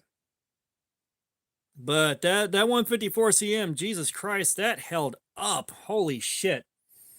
And then when I sharpened it back up, it took a really, really good edge. Oh, nice. Yeah, I don't have any 10V, but having the V3, I've got some S30V kind of on the sidelines waiting for my ability to run an extended stream. We'll have the S90V, so we got some stuff to play with. We do have stuff to play with that's going to be nicer steel than we've been doing because, you know, I get asked a lot, when are we going to do S30V? When are we going to do S90V? When are we going to do Maximet? When are we going to do MagnaCut? A little at a time because, you know, my budget's nothing. Right now, my budget's basically off of ad revenue and what you guys decide to donate. So, like the Hogue Deca and MagnaCut, I am eager to get that.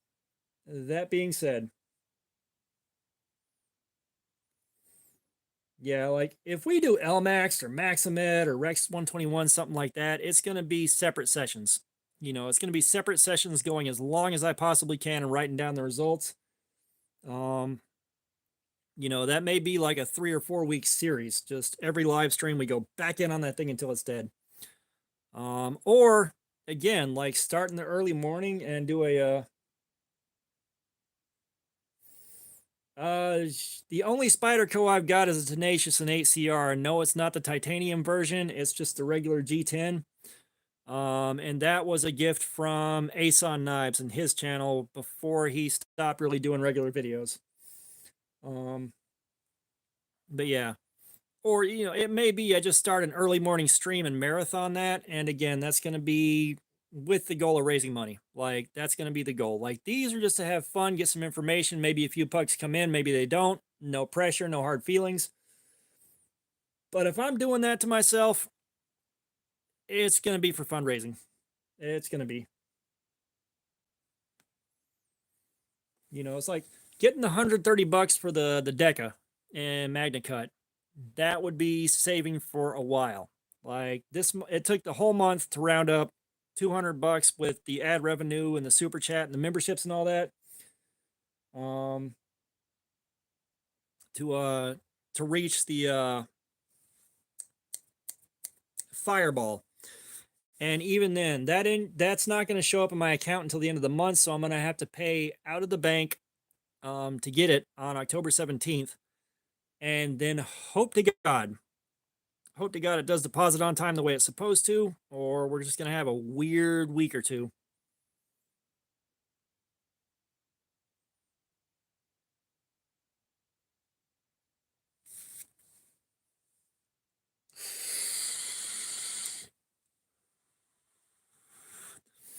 But yeah, we're going to wrap this up in about 5 minutes. That is about all I've got in me. I'd love to do the aftermath video tonight like I normally do, but I ain't got that in me. But I am looking forward to carrying this thing for the week. I really am. Like, I've been looking forward to this for a minute and looking forward to that Cardboard Slayer session. So, I mean, if I remember right, the AR RPM 9 did really good. That was on the Tigris. I'm going to have to go back through my playlist and look, because it's been a while since we did that. But I really can't remember how many hours that took before it got to just totaled.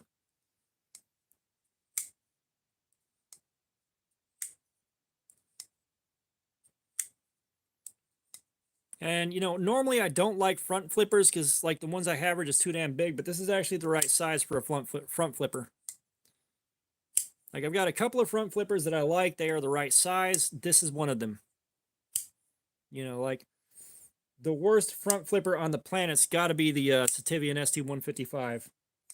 And again, for you guys that don't know, the Sativian ST155 is right about the worst knife we've had on this channel so far. If you're at Blade Show Atlanta in 2025 and you are the first person to recognize me, you get to go home with it. You get to go home with my ST155. And that thing is it's a meme on this channel now.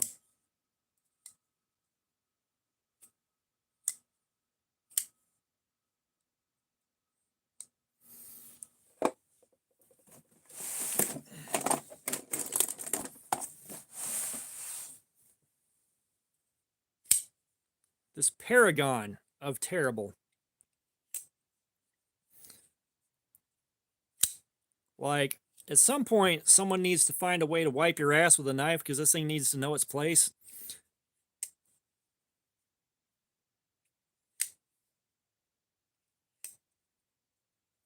All right, KO, go for it. I mean, I can't buy shit right now, but go ahead and go for it. I'm interested in looking. Actually, before Blade Show 2025, I'm going to do a face reveal video, maybe a face reveal live stream. That way people have a chance to actually recognize me while I'm there. If all goes well, I'll be in Jinkos. Like, I've gotten a bit too heavy for the Jinkos because they are from way back when I was, like, fucking narrow as shit, but they're really close to fitting again.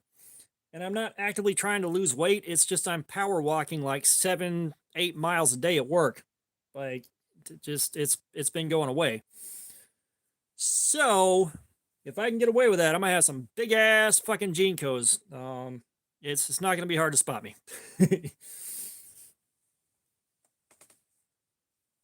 Because I have still got my Jinko Buddhas with the glow in the dark stripe down the legs.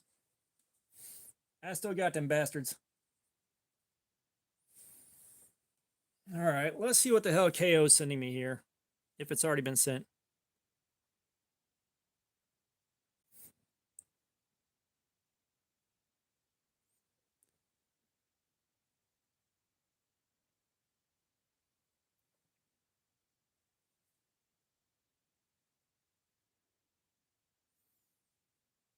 Come on, come on.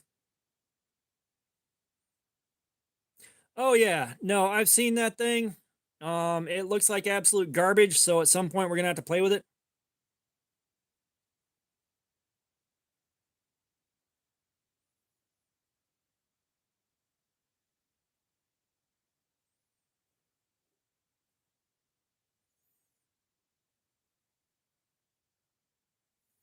But yeah, he's talking about this thing right here. It's like $40 and 10.75 inches. Let's see what it says about the specs.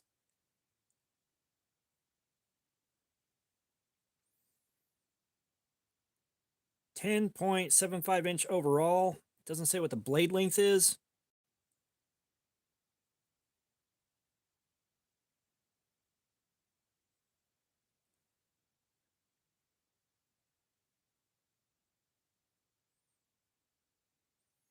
See if it's in the specs somewhere. Doesn't say how long the fucking blade is.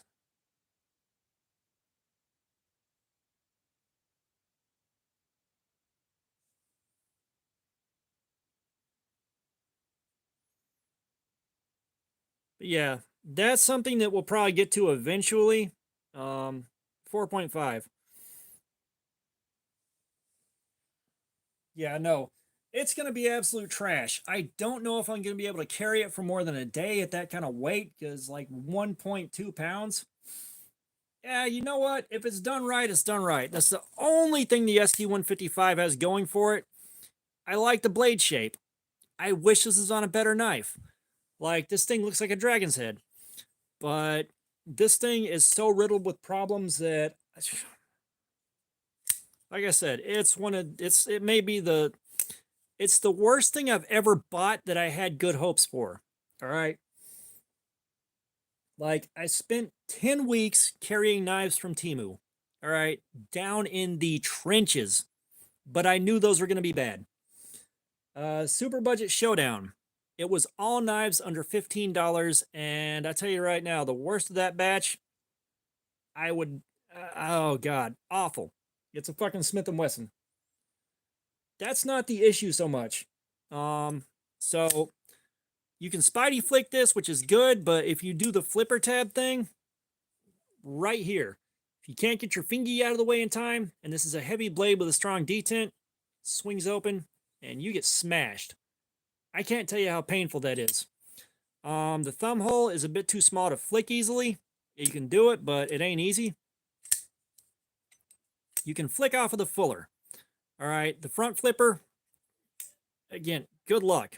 Now, the problems really start. Tad Bray, what's going on? Welcome. But when you carry this thing on the hip and the waistband, this created a giant hot spot, the size and shape of this thing that hurt like a son of a bitch. I moved it to the pocket. Through the pocket and boxers, it still left the same painful hot spot, the size and shape of this thing that stuck around for hours after I pulled it out of the waistband. And then, thank you, Tad. And then we did Cardboard Slayer with it, and the ergonomics were so bad. What was it, like an hour before I had to stop? It just got too fucking painful to keep going. Like, the only good thing this has is I like the blade shape. That's it. Well, yeah, like I said, this is a meme. All right, everybody that's been around for a little while knows this thing, and they know how I feel about it. This is now a meme.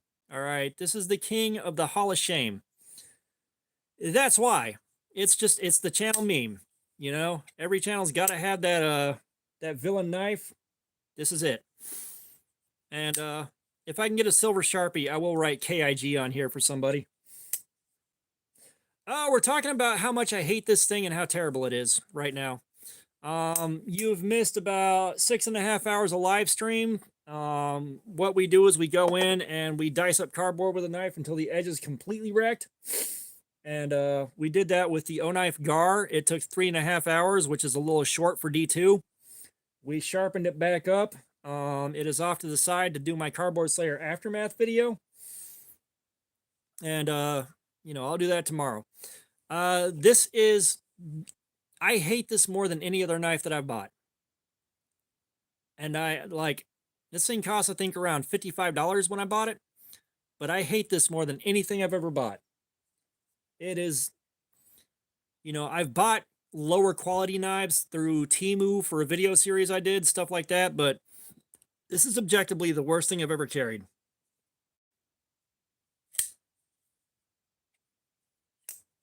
Yeah, I heard about it, yeah, because we talked about him giving that away the night he did that. And I hope to God whoever got that, I hope they didn't get the fingy smash. Because you get grand finger off of this. You try to open it, and the front flipper, you see that right there? That is so goddamn painful. It is so painful. Brother, I am over 200 knives now. Like, I am over 200.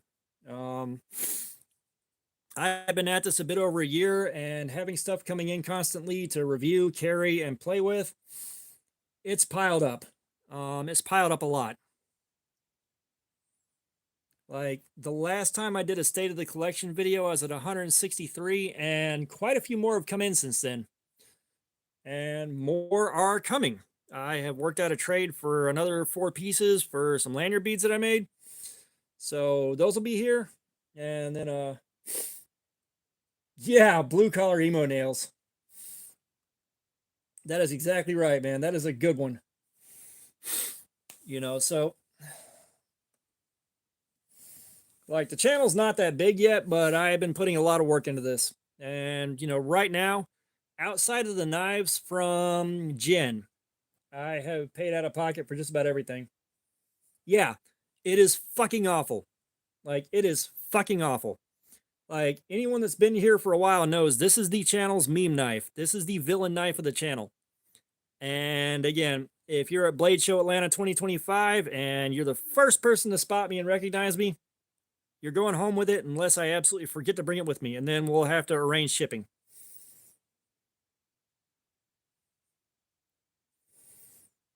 Yeah, but you got to start somewhere. I'm outside of Atlanta, so that's where I go to Blade Show. Is Blade Show Atlanta.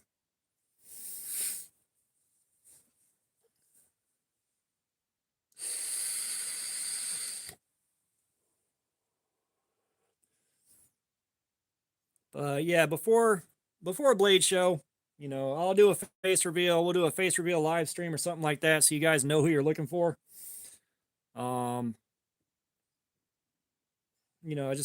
haven't done the face reveal because really I like the integrity of the floating hands over a table channel. And I'm having to work to set myself apart from that. But if we're gonna do spot me at Blade Show, kind of like the Temu version of Where's Waldo, y'all got to know what I look like. And I hate seeing my face on camera. I do. Right? Yeah, I'll just wear the flip flops. However, flip flops under jean codes, you're still not gonna see them. Yeah, you're looking for a tall nerd with a kind of weird voice with an ST-155. And a lot of built-in hatred for that ST-155. Oh god, favorite cartoon. Shit. You got to understand, I was born in 1980. I have seen a lot of fucking cartoons. Trying to pick one favorite's going to be fuck, that's a good question. Jesus.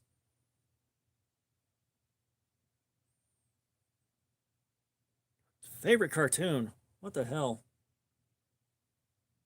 I don't know. Like, the first thing that comes to mind is like kind of a few of them, like Ren and Stimpy, Archer, Harvey Birdman, Attorney at Law. Those are like the first three that really pop up and grab me by the short and curlies when you ask.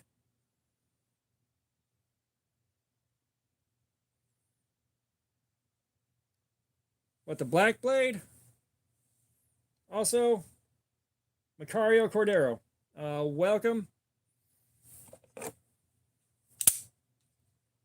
But yeah, this is the Cold Steel Mayhem. This is my favorite knife in my collection right now. Yeah, Harvey Birdman was recycled Hanna-Barbera. It was fucking awesome. And that's part of it. Like, I watched a lot of Hanna-Barbera when I was a kid. I didn't like it all that much, but it was always on. So, like, I got used to it. And then seeing them in the context of Harvey Birdman, Attorney at Law, that was just fucking amazing. Like, it was so good seeing them reused like that. I like Space Ghost Coast to Coast a lot whenever I could watch that, but for most of my life, I didn't have cable. Harvey Birdman, I just watched that when it was on Netflix. Oh, you're very welcome, man. Like, I had to save up for 4 months to get this. This thing I've been waiting on for a while. And I just got through carrying it for the week, and I just got a video up on it this morning. I'm not big on anime. Now, that being said, I've got a shit ton of love for Dragon Ball Z. Shit ton of love for it. One Punch Man. I was waiting on season 3 and I had to cancel my Hulu account because we are in financially bad shape. So I know that season shouldn't be out yet, but I'm still waiting on it. One Punch Man, I fucking love that show.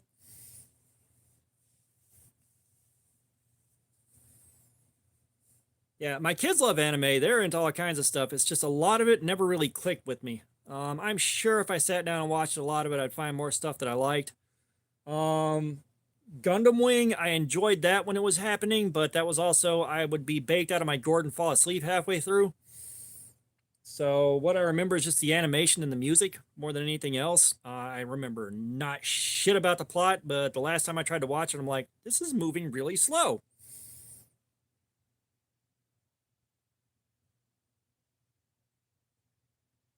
Oh yeah. Yeah, I did try making knives for a while. I don't have the patience for it, and my grinder doesn't really cooperate with blade making. It's just the belt speed's too fast and it burns edges like nobody's business. But I have made a few.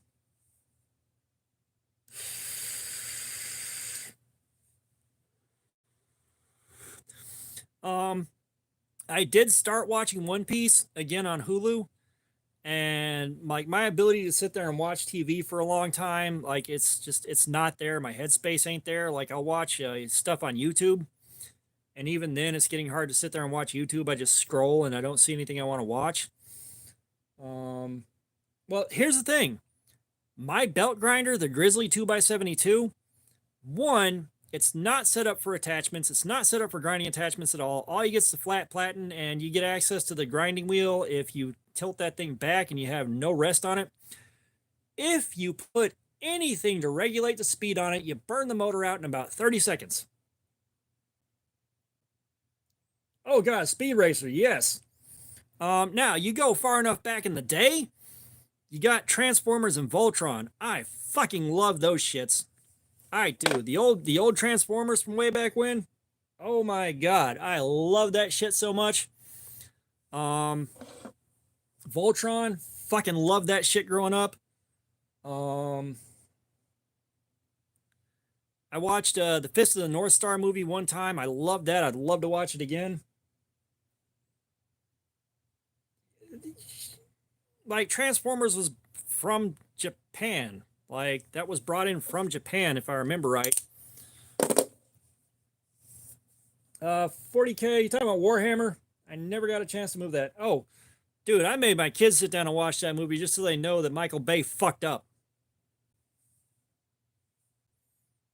Yeah, I'm sure there was a show before Transformers. I'm sure there was.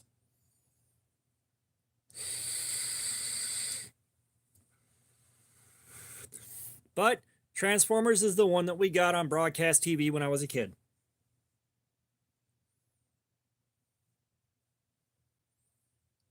I have no, dude, no disrespect.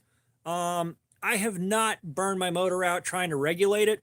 However, I have seen a lot of discussion about it and a lot of people that have done it, so I learned from them. Yeah. Oh, dude, I would love to have the skills and the equipment to do machining in my home shop, but I don't. Um, and right now, school isn't in the cards, so it's all good. It's not that the Michael Bay Transformers were all that bad for what they are. I mean, the target audience loves them, but for me, the deal breaker, the fucking deal breaker was Bumblebee is not a fucking Camaro. Bumblebee is not a fucking Camaro. But I can show you one thing I show off a lot, Macario, is I did make this. This is the first billet of Damascus I made. This is all hand hammered. I don't have a press or anything, but I made myself a Kiradashi out of it. So I got a nice little box opener, utility cutter. It's not good for fine cuts because, of course, the Damascus pattern back here makes it kind of serrated. But I did make this.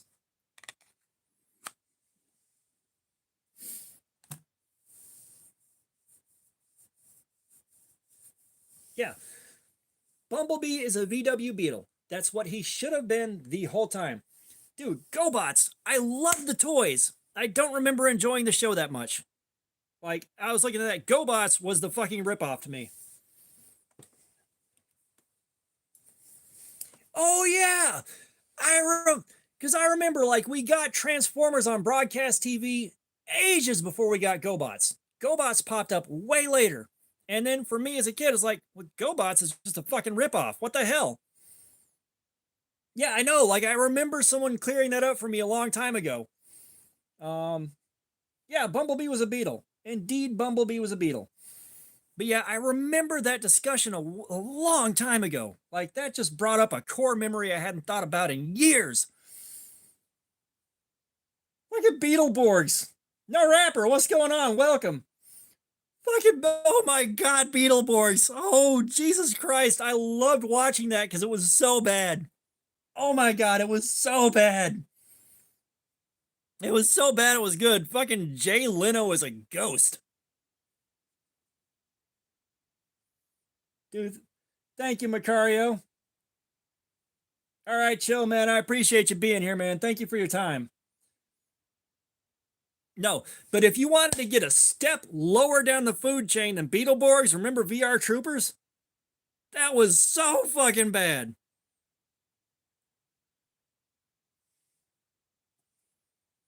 Yeah. I mean, they got Optimus Prime right enough for the oh yeah, I was born in 1980. So I know too.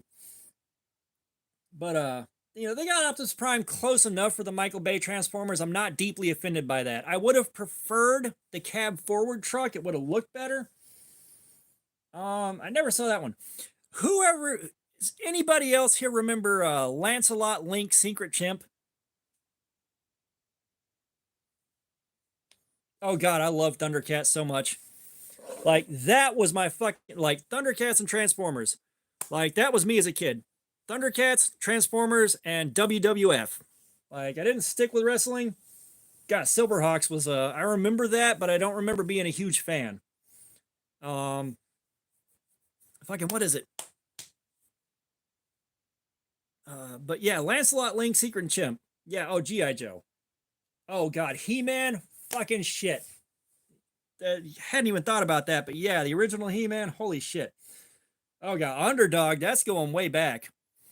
Um, what the hell was it? Brave Star. Brave Star from the planet Texas that had a gun that fired horseshoes. That was some bullshit. Oh god, Snorks. Oh my god, I haven't thought about Snorks in fucking ages. Brother, I was born in 1980 and my kids are fucking adults. My children are adults. I know my age. Cops, dude. Cops and Rescue 911. Like before Jerry Springer. Oh god, Street Sharks? Dude, okay. Jacob Pugh, what's up? Who has seen the Vin Diesel Street Sharks toy? If you look that up, at a toy show, Vin Diesel, before he was famous, was displaying Street Sharks figurines and hand puppets. Who remembers that? Lord Harvey, what's up? Ren and Stimpy. Ren and Stimpy was responsible for so much shit that happens now. Jesus Christ. It is too bad that the what's his name? Stephen K. It is too bad he turned out to be an absolute grooming monster. But yeah, the fucking Vin Diesel video. Hand Shark! Yeah, Beavis and Butthead, I love those so much. I did not see Cops. Now, there was another one that I enjoyed when I was like, I think 10. It was called Stunt Dogs. And it was all stuntmen, this whole weird cartoon. It was bizarre. And I thought it was completely. I thought Stunt Dogs was completely lost media, but it finally showed up on YouTube. Like, after, like, I kept searching, going, did I lose my mind? I think there was Animated Police Academy at one point. Yes, there was. Oh my god. Another core memory. I remember that shit. Yeah, Powdered Toast. Somewhere I've got a Powdered Toast Man figure behind me. I've got some Ren and Stimpy action figures. Somewhere I've got a Log action figure. I've got Ren and Stimpy figures kind of glued to various equipment in my shop.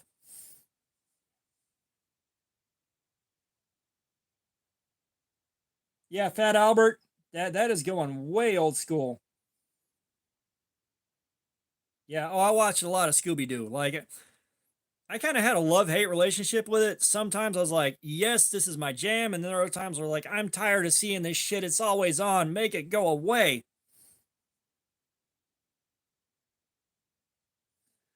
Oh, God. And of course, there was the real Ghostbusters cartoon. But, um, Does anybody remember Ghostbusters? Not the real Ghostbusters from the movie, but a different cartoon that was there before the real Ghostbusters. It was just bizarre as hell. Who else but Zane? But like, did anyone see the original Ghostbusters cartoon that was based on an old TV show?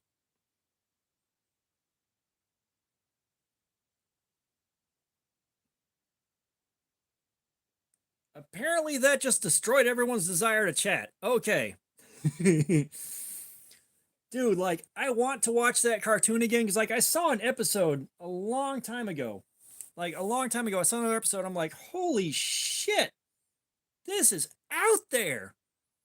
Like, the kind of dark, crazy shit they did, you could not do today. And it's like, this is part of why mentally I'm so what I am. It's like, you see that stuff when you're younger. It's like, okay, the world can be a dark place. Like, it's not.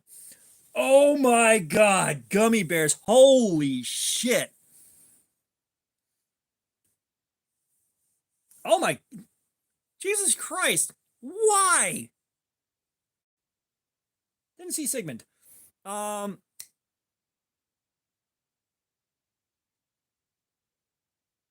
of course, gummy bears, and then you got David the Gnome and Maya the Bee from Nick Jr., which, given the way my life was when I was a kid, those things were just really peaceful to watch. And like, I kind of felt a little bit of safety for a few minutes when I watched those.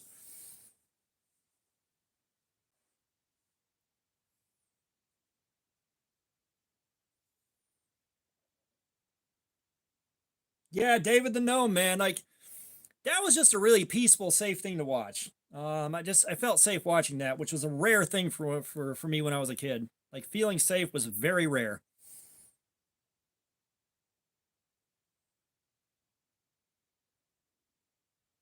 Yeah, Powerpuff Girls, that was a good one. I'm not sure what the old school I have is. I am genuinely not sure what the old school you're referring to is. Yeah, that was Gadget. Gadget was a whole separate TV show.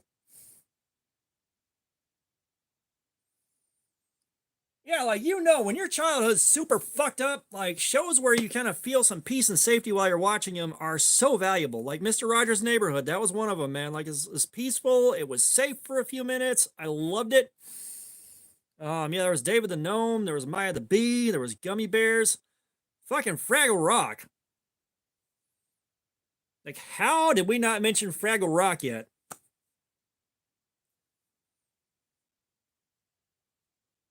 Oh God, Zaboomafoo. That was decent. I wasn't a huge fan, but I did watch it because nothing else was on. Fucking Arthur and Friends. Yeah, Electric Company. That was not on TV whenever I was watching. Zoom. Oh, Freakazoid. That was a cool. Oh dear God, Courage the Cowardly Dog. I fucking love that one. Oh, Beakman's World was great. Beakman's World was great. Like Beakman's World and Bill Nye the Science Guy. Like those were good shows. They were just good. Yeah, Space Ghost Coast to Coast. I mentioned that. I mentioned that earlier. Mr. Wizard's World. Holy shit, I hadn't thought about that in fucking ages. Jesus. Boy, we are doing core memories right now. Like, boy, y'all pulled this live stream out of the dirt the last second. Wow. Like, I barely remember Mr. Wizard's World, but I remember it being so good when I was a kid. I hadn't thought about that in ages.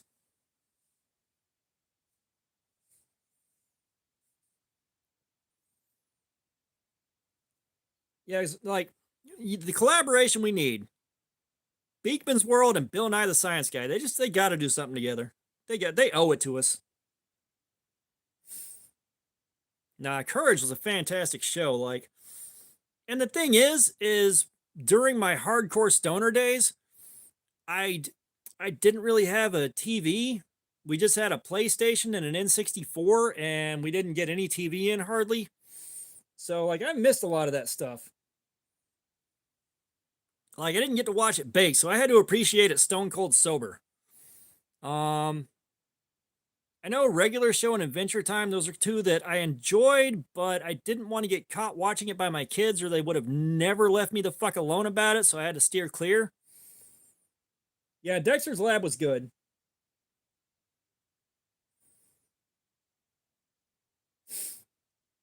Yeah, Looney Tunes, that was another one where it's like love hate. Like there are times where I absolutely loved it, and then there were times where it's like, I'm sick of watching this. Why is it always on? It won't go away.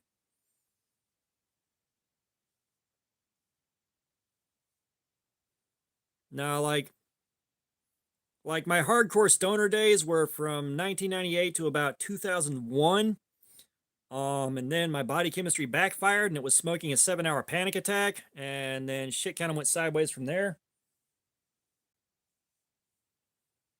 Yo, God, Animaniacs. I watched the fuck out of that. Oh my God. That is where we all know they might be giants from. Yeah, Tom and Jerry, that's another one generic. Everybody knows that one. Again, like I got tired of that fast. Um, what else was there?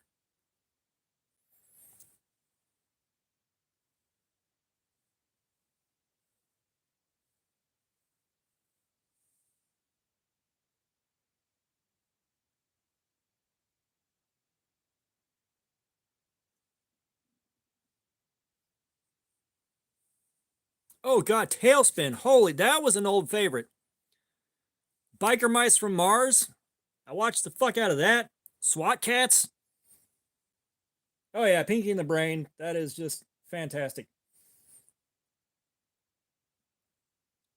And of course, Teenage Mutant Ninja Turtles. We ain't even mentioned that, but that's one of my all-time favorites. It is. Um. Oh, Goosebumps. I do like I read the fuck out of the books. I never saw the show. Now, Are You Afraid of the Dark? I did watch that.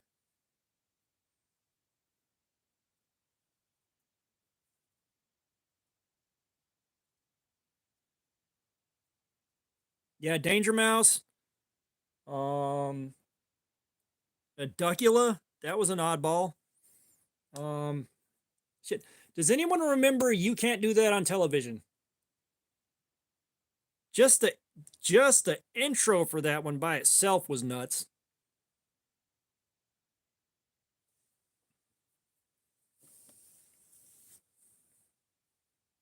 I never caught much Aristocats.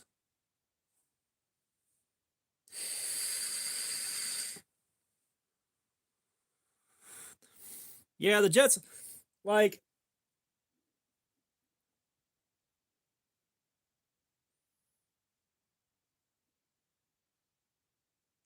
Erie, Indiana. So I remember seeing ads for Erie, Indiana, but I never actually got to watch it. Oh yeah, Tales from the Crypt. Like I got to see that very rarely. And it's just the Crypt Keeper made the show. What else was there? Oh yeah, no, the Cow and Chicken, Ed, and like Ed, and Eddie. I'll still watch the hell out of that. And it's just that was like perfect. Like Rolf, fucking shit.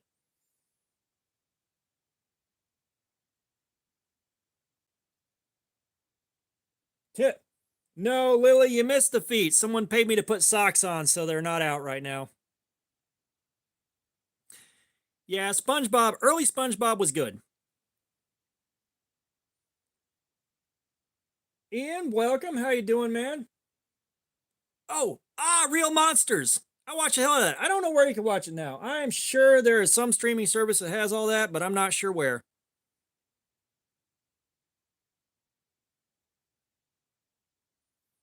Yeah, we already did the important part of the live stream. Normally we cut cardboard until we totally fucking knives edge up. Like that's the whole point.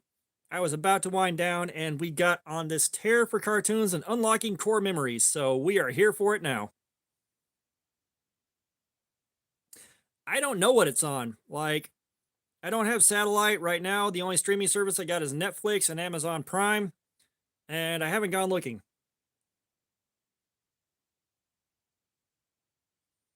Oh, yeah, Teletubbies. No, I stayed away from that. Like I saw a few episodes. I'm like, yeah, no, this one ain't it. This ain't that safety and peace. It's just annoying. Um,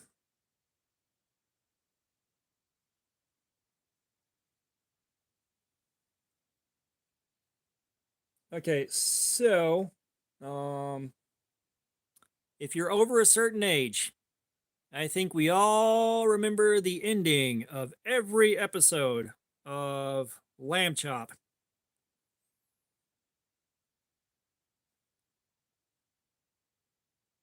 Yeah, dude, there's a debt of gratitude to Mr. Rogers I'll never repay. This is a song that doesn't end. That is that is almost a mating call for people over a certain age.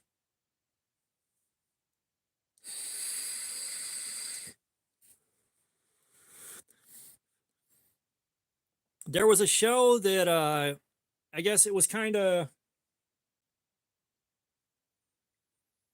well, no, like I went from smoking when that quit working, I drank a lot, and then I moved on to painkillers, and it's a whole long thing.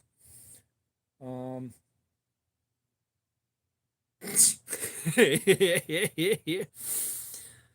um, and of course, I don't think many of us can really take a pass on Dragon Ball Z Abridged. That is one of the greatest things ever made. I need to make it through the rest of the episodes, but fucking shit, that's funny.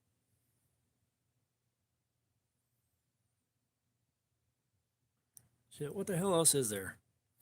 But yeah, kind of alongside Animaniacs, there was a show called Hysteria that popped up that didn't last too long. It wasn't really that popular, but that had some good shit going on too. And then Freakazoid, that was also like I remember enjoying that, but I don't remember much of what I saw outside of it smells like poo gas.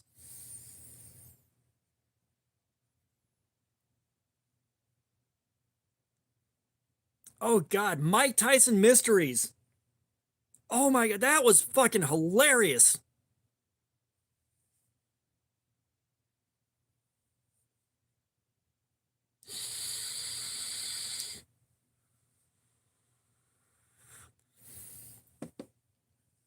Oh god, Saved by the Bell. If you go back and look at that now, and it's again like the cultural change, stuff that used to fly back then would never fly now. Like there's a please YouTube Zach Morris is trash. Like you look at that now, you're like, holy shit. Oh my god, that was so bad when you look at it in that context. Oh my god, Samurai Jack, so good. Fucking S tier. Um Afro Samurai. That. Oh my god. That is an experience. Oh dear god. Afro Samurai is one of the best fucking things in history.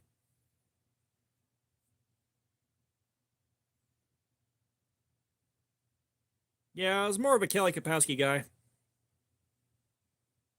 Yeah, no, dude, the Afro Samurai movies, holy crap.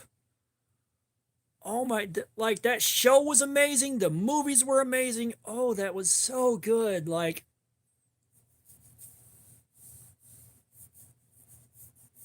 yeah, we did mention Courage.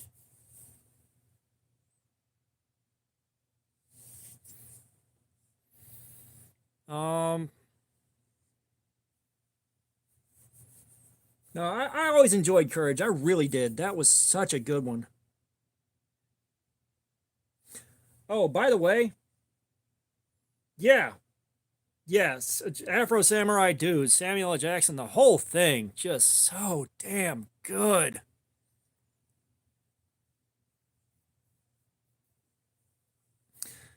I remember Cat Dog, but I never really got much out of it. Like, it was all right. Two Stupid Dogs. Who remembers that one? Oh, ain't that adorable? But it's wrong. Yeah, Pink Panther. That was one of my jams when I was real little.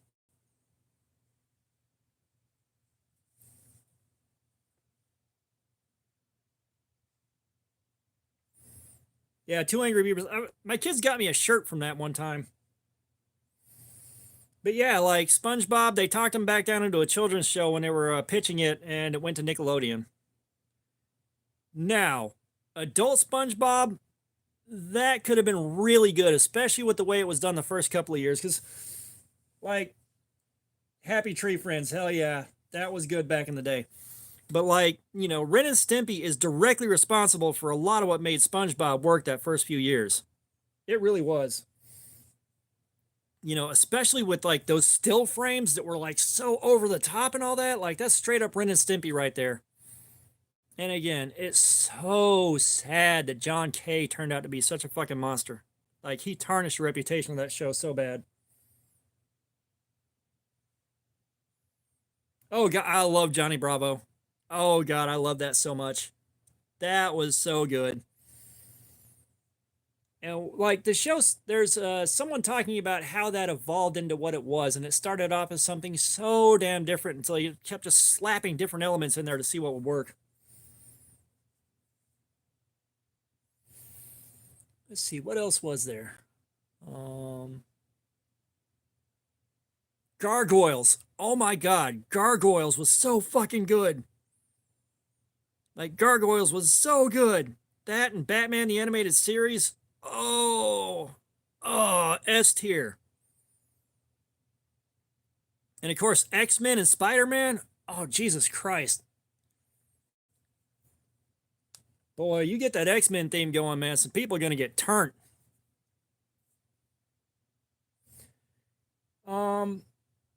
I remember, like, I probably could have remembered at some point a few days ago, but I don't now. But I did see the story of how Johnny Bravo happened. Yeah, the Amazing Spider-Man. That's a rumor, but that's been debunked pretty hard. Because, like, there was also the rumor that the sweaters were to cover up tattoos and all that, but yeah, that got debunked pretty hard. Recess, that was a good one. That was a good one. Yeah, King of the Hill. Oh, I've watched the hell out of King of the Hill.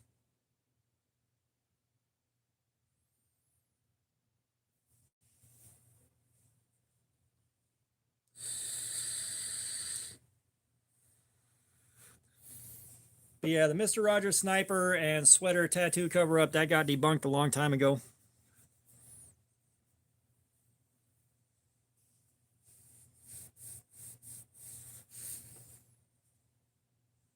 Yeah, I'd heard about Bob Ross being a drill sergeant, but I don't remember whether or not I saw that one debunked. I'm not sure. I don't think that one got debunked.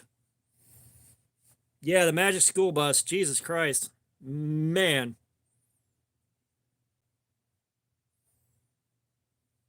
Oh, God. Captain Kangaroo. Whew, boy. I don't remember much about that outside of the ping pong balls.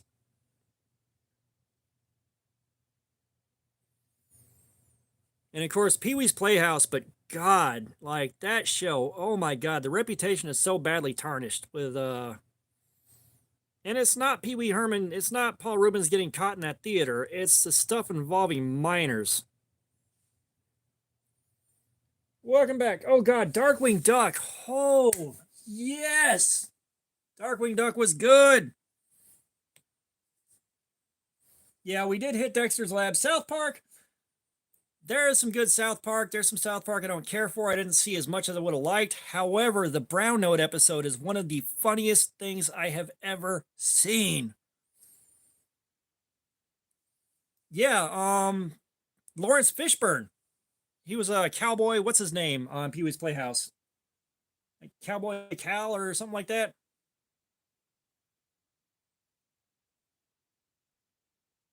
Oh yeah, Punch Out. Oh my God, I love me some Punch Out. I think I almost beat the game one time, and I never quite got, like, I could get all the way up to Mr. Dream and could not finish it. Yeah, Cowboy Curtis. Yeah, so like you go back from The Matrix and see Cowboy Curtis, and you're just like, what the hell happened here? Yeah, Teen Titans was another one that I liked, but I didn't want to sit there and watch it with my kids because I would never hear the end of it. So I kind of had to let that one. I had to take a wide berth around it. But Teen Titans, like Teen Titans Go, I actually enjoyed that quite a bit. But I saw that before I saw a couple episodes of Teen Titans. Yeah, we mentioned SWAT Cats earlier. I definitely watched that.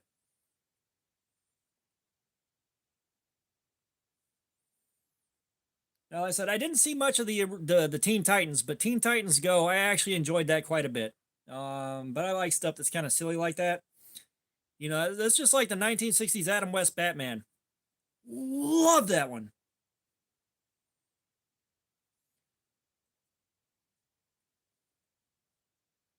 Oh God, the Venture Brothers. Jesus Christ, that is so good. Venture Brothers is so good. Up until the last like season or so. Like when all of a sudden they were friends with the Monarch and all that, and things just went sideways. Ron Crow, what's going on? Yeah, we hit Captain Kangaroo earlier.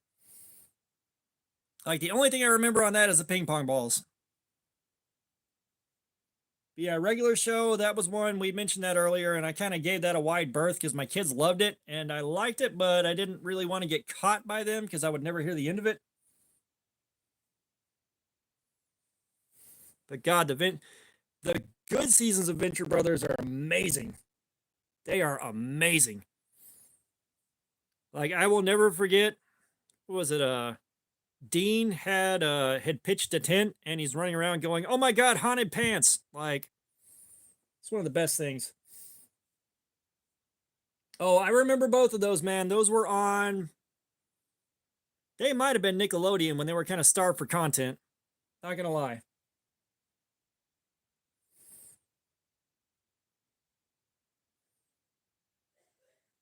Yeah, I mean Brock Sampson. Jesus Christ, just Brock Sampson. Yes,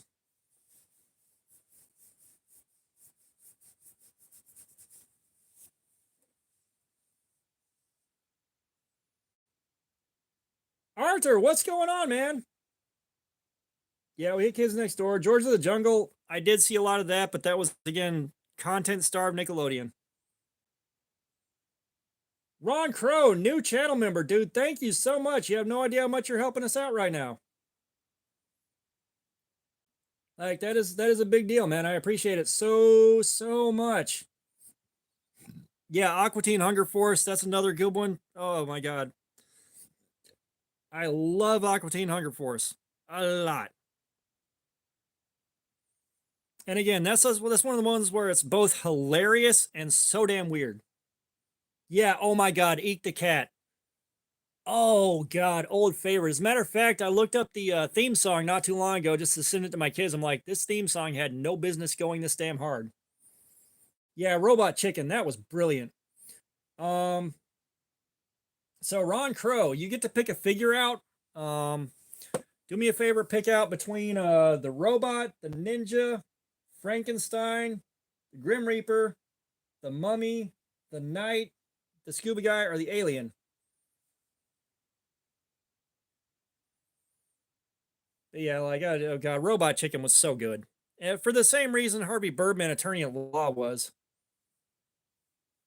You know, it just so many cool things getting reused in such a great way. Just you mean Bonkers the Bobcat?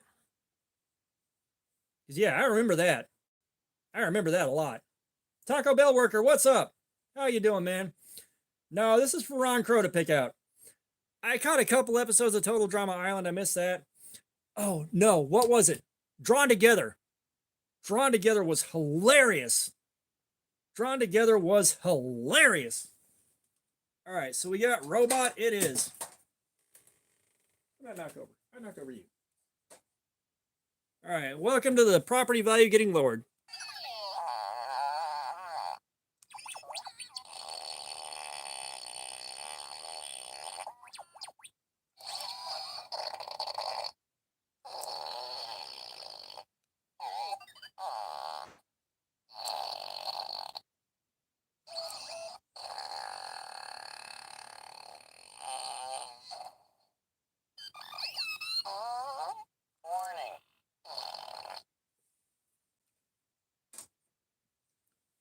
But yeah, I mean, there's a lot of stuff coming up here that I'm not familiar with too. I mean, nobody saw every single thing out there.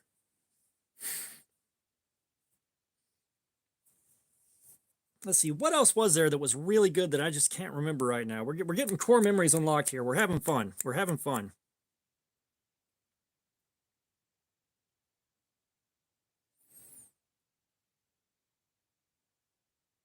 Yeah. Yeah, so we do have the sock game going on. We've only had one player so far today, but the streams are normally barefoot. For $2, I put socks on. For the next $2, I take them off. I never saw the banana splits.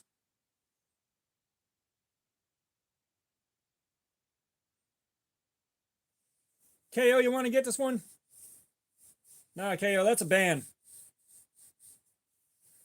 KO, get rid of him, man. Get your first kill.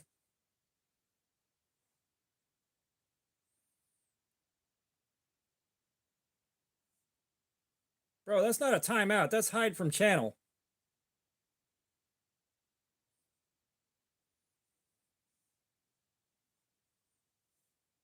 I say you're trying here, but you're winging him. You're not killing him. Gone with the Wind. I have never actually sat down and watched that, man. Thank you, KO. KO got his first kill. Yes, we got there. All right, this is a banner evening, man. We're having a good time.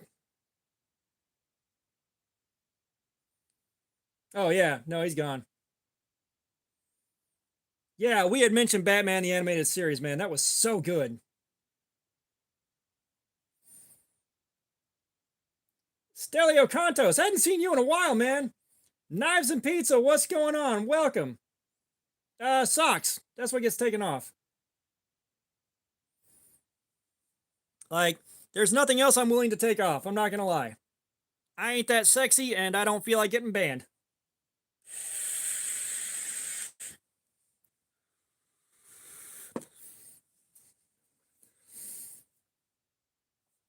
Yeah, Knives and Pizza, you kind of missed out the part where we fucked up the edge of a knife, but, you know, the next live stream, you can catch that.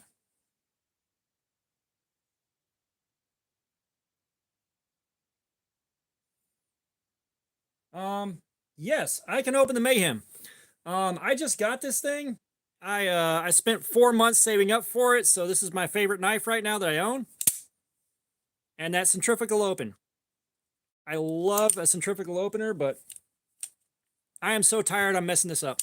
There we are. Yeah, like, I love this thing. Like, so if you haven't been around long, I love my pocket cleavers and I love my pocket swords. And as soon as they announced this, I had to own it as soon as I could. I've been saving up for it since Blade Show in June. Like, I just carried it this week and did my review video, so I've had it for like a week and a couple of days. Yeah, so that thing, it was the Espada XL until this happened. And once I saw this, I wanted it way more than the Espada XL. Yeah, so I mean, if you get in on the start of the next live stream, you'll see we're doing some hours of cardboard cutting to see how long the edge lasts. Like we did the O-Knife Gar tonight. We did the O-Knife Gar right here, and the D2 on this took 3.5 hours to crap out, and it's the same as the O-Knife Sentry L1. Hotbox TV, what's going on, man? How are you doing? Welcome. Wow, like the tail end of the live stream is what's really picking up here. This is nuts. I have got a zombie cleaver that's a total piece of trash, but I got it because it's funny. What, are you in the UK? No, we're back on cartoons. We're back on cartoons that I forgot about. Crap. Yeah, I got you. Yeah, sorry about the... Yeah, Adventure Time is one that I enjoy watching, but I steered clear of with my kids because I would have never heard the end of it. It would have been so annoying. Yeah, I am sorry about the damn zombie knife ban. That was stupid. Yeah, Courage the Cowardly Dog was a really good one. That was a really good one. I'm not familiar with I'm familiar with Roundhouse. That was on Nickelodeon. That was good. Like that was like Saturday Night Live for kids, basically.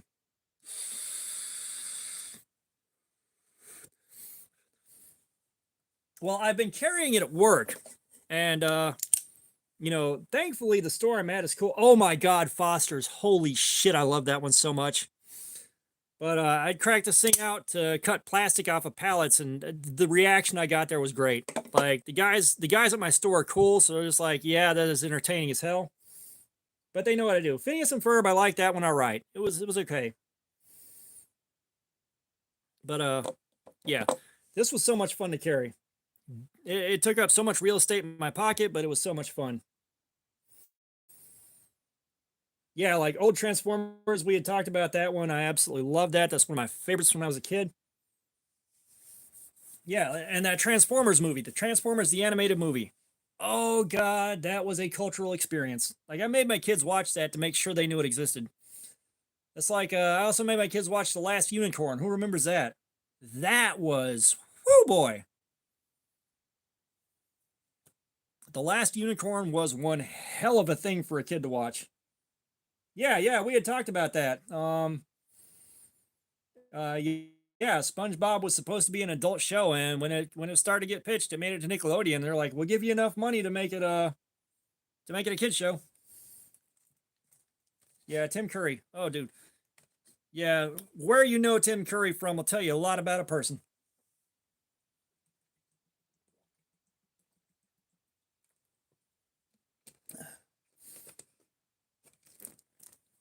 Oh God, no. Double Dare. Double Dare. Before Mark Summers turned into an absolute germaphobe. Double Dare.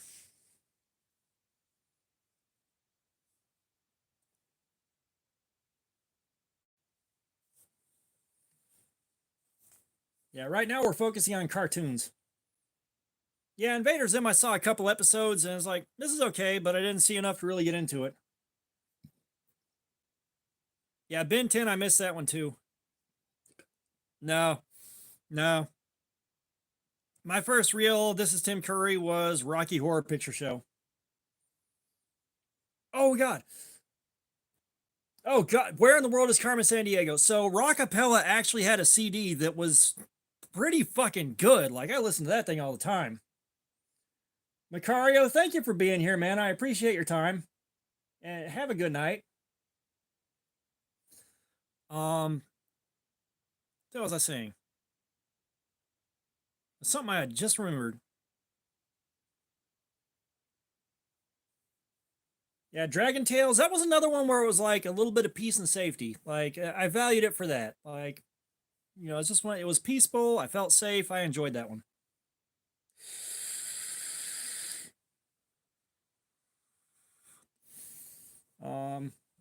Yeah, we did mention Ducktales. No, we didn't. Ducktales. Absolutely fantastic. Didn't see Captain Future, but Captain Planet. Captain Planet. We sure let that guy down, didn't we?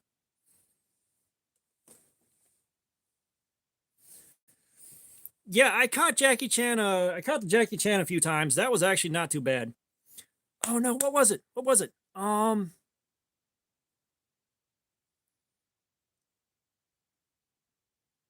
Oh God, what was that show? I can't remember the name of it. But it had like the four kids that were kung fu guys that were different versions, and they had the kid named Omi that looked like Krillin. What the hell was that? No, I never saw how that ended. Um, I'm assuming that wound up being surprisingly dark, if I had to guess.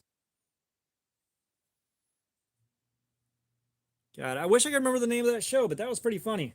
Yeah, Shaolin Showdown. Shaolin Showdown. That was actually funny as hell. Like that had some moments that were just great.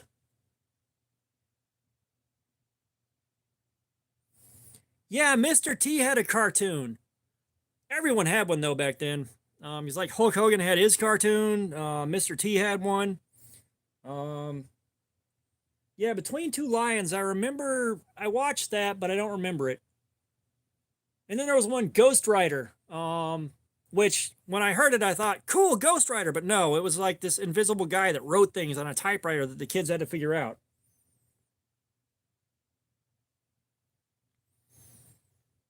Oh God, there's a documentary. It's of Muppets and Men. Don't watch that unless you want your childhood totally fucked. Like you see a different camera angle where you see the guys operating the puppets, and it'll mess with your head so bad. Yeah, we hit Teen Titans. I like Teen Titans Go. I only saw a couple episodes of the other Teen Titans. Yeah, Fairly Odd Parents. That one was a good one. That one was a good one.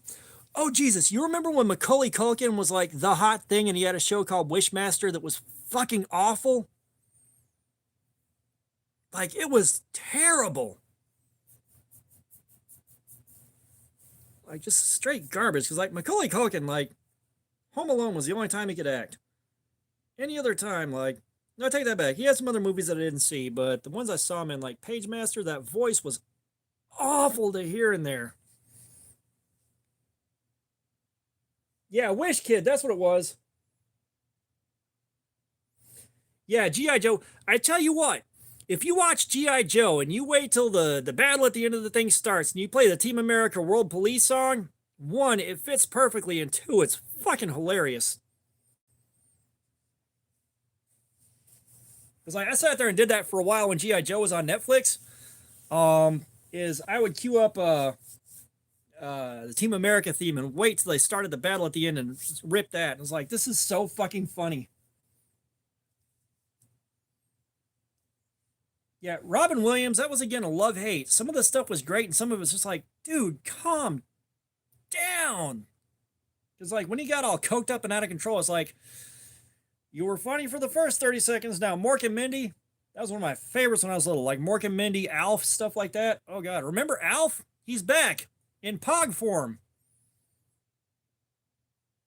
Yeah, Robin Williams, that was really unfortunate.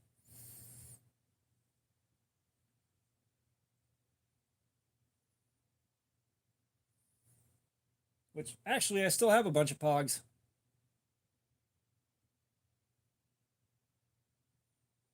Yeah, Hulk Hogan had a TV show. He had a cartoon at one point. I can't remember a thing about it. I think that was one that wasn't on when I was watching TV.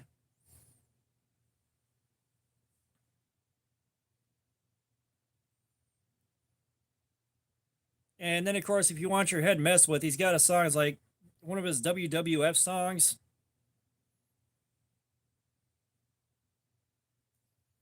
It's like, I am a real American. And I love those guys that were all strung out on steroids and painkillers and everything else. And they're telling kids, don't do drugs and eat your vegetables. You'll get to be big like me. No, steroids, Dilaudid, and Oxycontin is how I get to be like you. Oh, God, I barely remember that. Like, I do remember that existing, but I don't think I ever saw it. But God, Knight Rider, that is. You can't touch Knight Rider. You can't.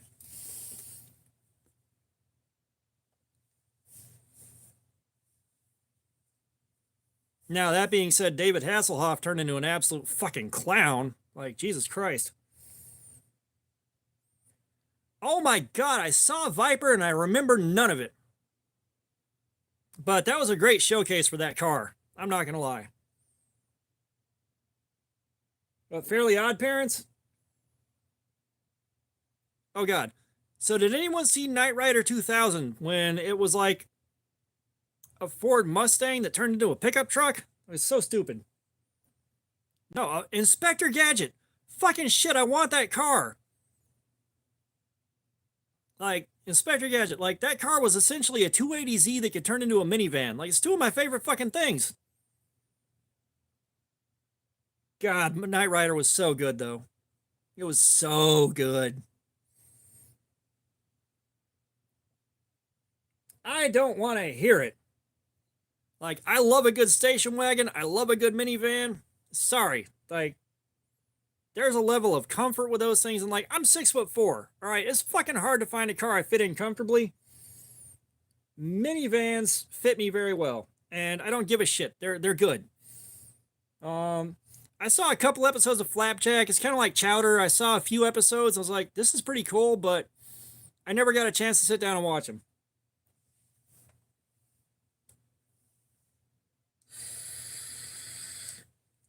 Yeah. I mentioned Brave Star earlier. Like, fucking from the planet of Texas and has a gun that shoots horseshoes. Like, what a bunch of bullshit. Yeah.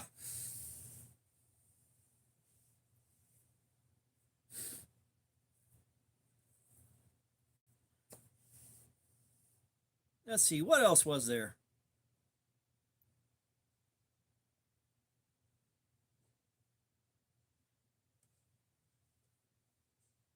Trigun, I'm not familiar with.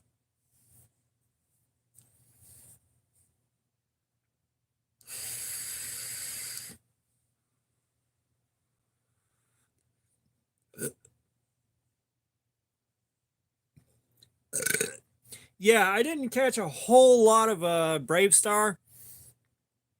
Like that just it wasn't on when I was watching TV like when I was a kid, like it didn't show up until I think later. But I did catch some episodes when I was an adult. I'm like, this is some bullshit here. Yeah, that's what I'm talking about. Knight Rider 2000 was the one where like the car turned into a fucking pickup truck and the whole thing was hot garbage. Vash the Stamped, I'm not familiar with that at all.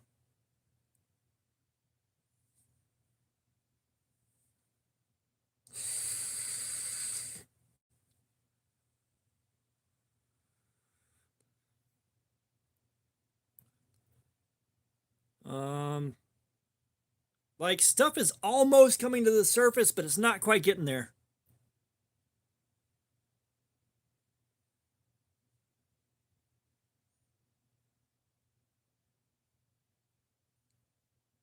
What the hell?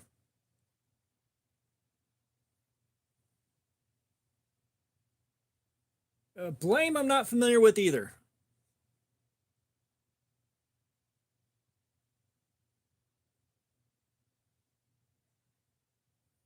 Oh, I wish I would have seen that Punisher. Oh my god. I wish I would have seen that. That sounds like it is so bad. I'd love it so much. Ah, dude.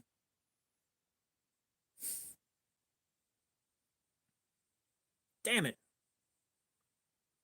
I wish I would have seen that now.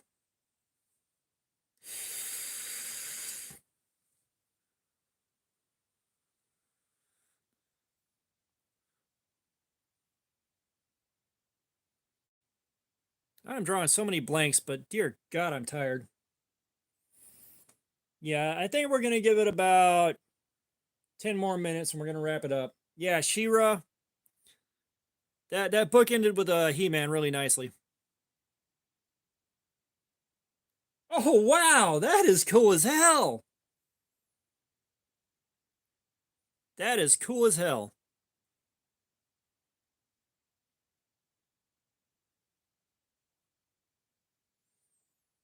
God. Got so many core memories, man. This wound up being a lot of fucking fun. Oh, dude, Chip and Dale. Yeah, that was so good. Yeah, we had talked about that because, like, there was some people that had a crush on Gadget. Oh, dude, the Super Mario Brothers Super Show. Holy shit. No, so the guy that played Mario on that, Captain Lou Albano, he did a PSA for drugs. It's fucking scary as shit. It's like, guys dressed as Mario. Remember, kids, if you do drugs, you'll die. I had He-Man and Battle Cat, and then there was Skeletor with Battle Cat, but with like black felt or black flocking on it.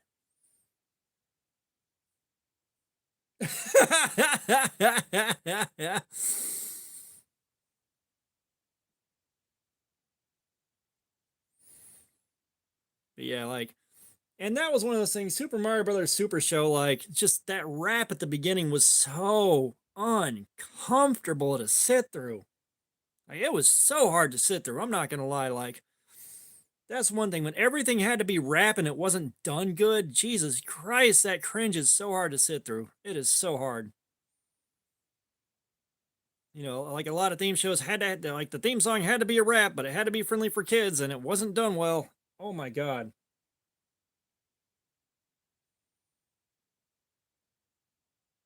Yeah, just don't bring that in here, man. Come on.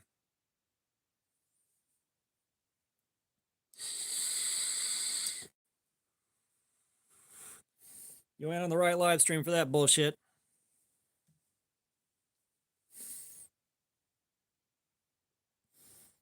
But, God.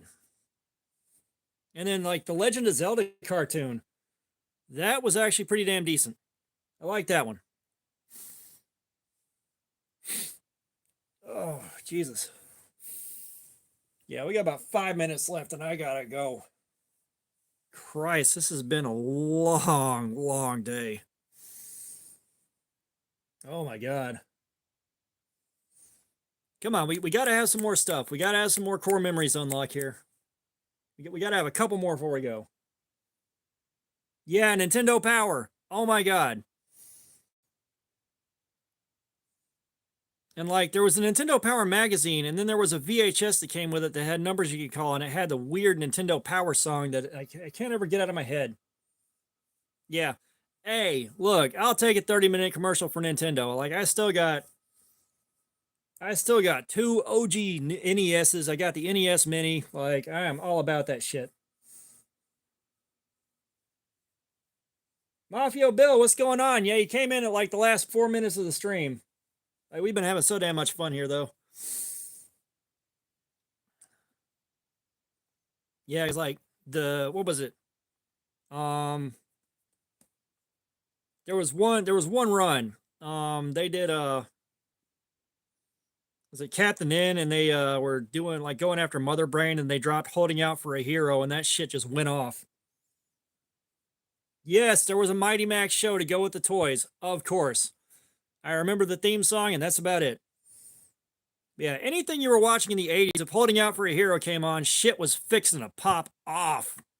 Oh my God, that song, fucking hell. I don't know how that song didn't make it into a Deadpool movie. I'm not gonna lie. I missed out on HR Puffin stuff, but if you go back and look at the McDonaldland characters that went through that whole lawsuit with HR Puffin stuff, those things were nightmare fuel. Yeah, Mighty Mouse, that one was definitely one of those where it was okay, but it wouldn't go away for a long time. It's like, I'm tired of watching this. Give me something I want to see. Yeah, Power Rangers, we went through those guys. Big Bad Beetleborgs, VR Troopers. VR Troopers was the worst. I love it.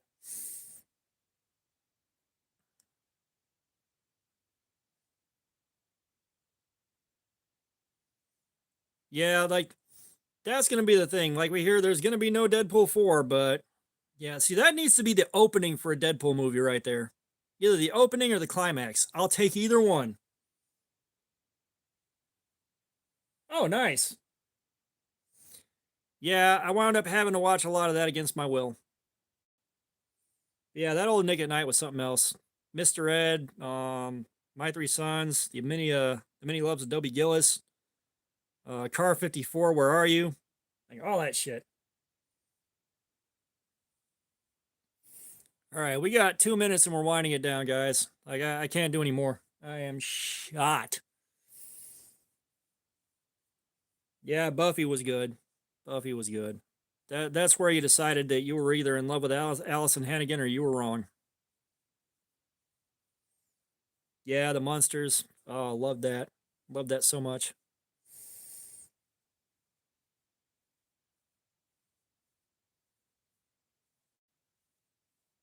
Yeah, no, they Beetleborgs and VR Troopers definitely. They weren't bad theme songs. They were definitely earworms. They'll get stuck in your head for a long time, whether you like it or not. God, Yu-Gi-Oh pissed me off so much because like everywhere I could buy Magic the Gathering cards, the support for my game got ripped out and just became all Yu-Gi-Oh. Like fucking Yu-Gi-Oh displays every 5 feet, and Magic the Gathering was fucking gone. I was so pissed. But yeah, it's time to wrap this up, guys. I've got to go. So everybody, good night. Thank you so much for being here this long.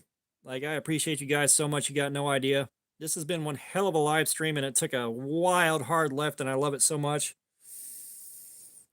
But yeah, later. Good night, everybody. Like, thank y'all so much. I'll see you on the next one. It'll probably be next Friday. Keep an eye on the community post. I will let you know a couple days ahead of time.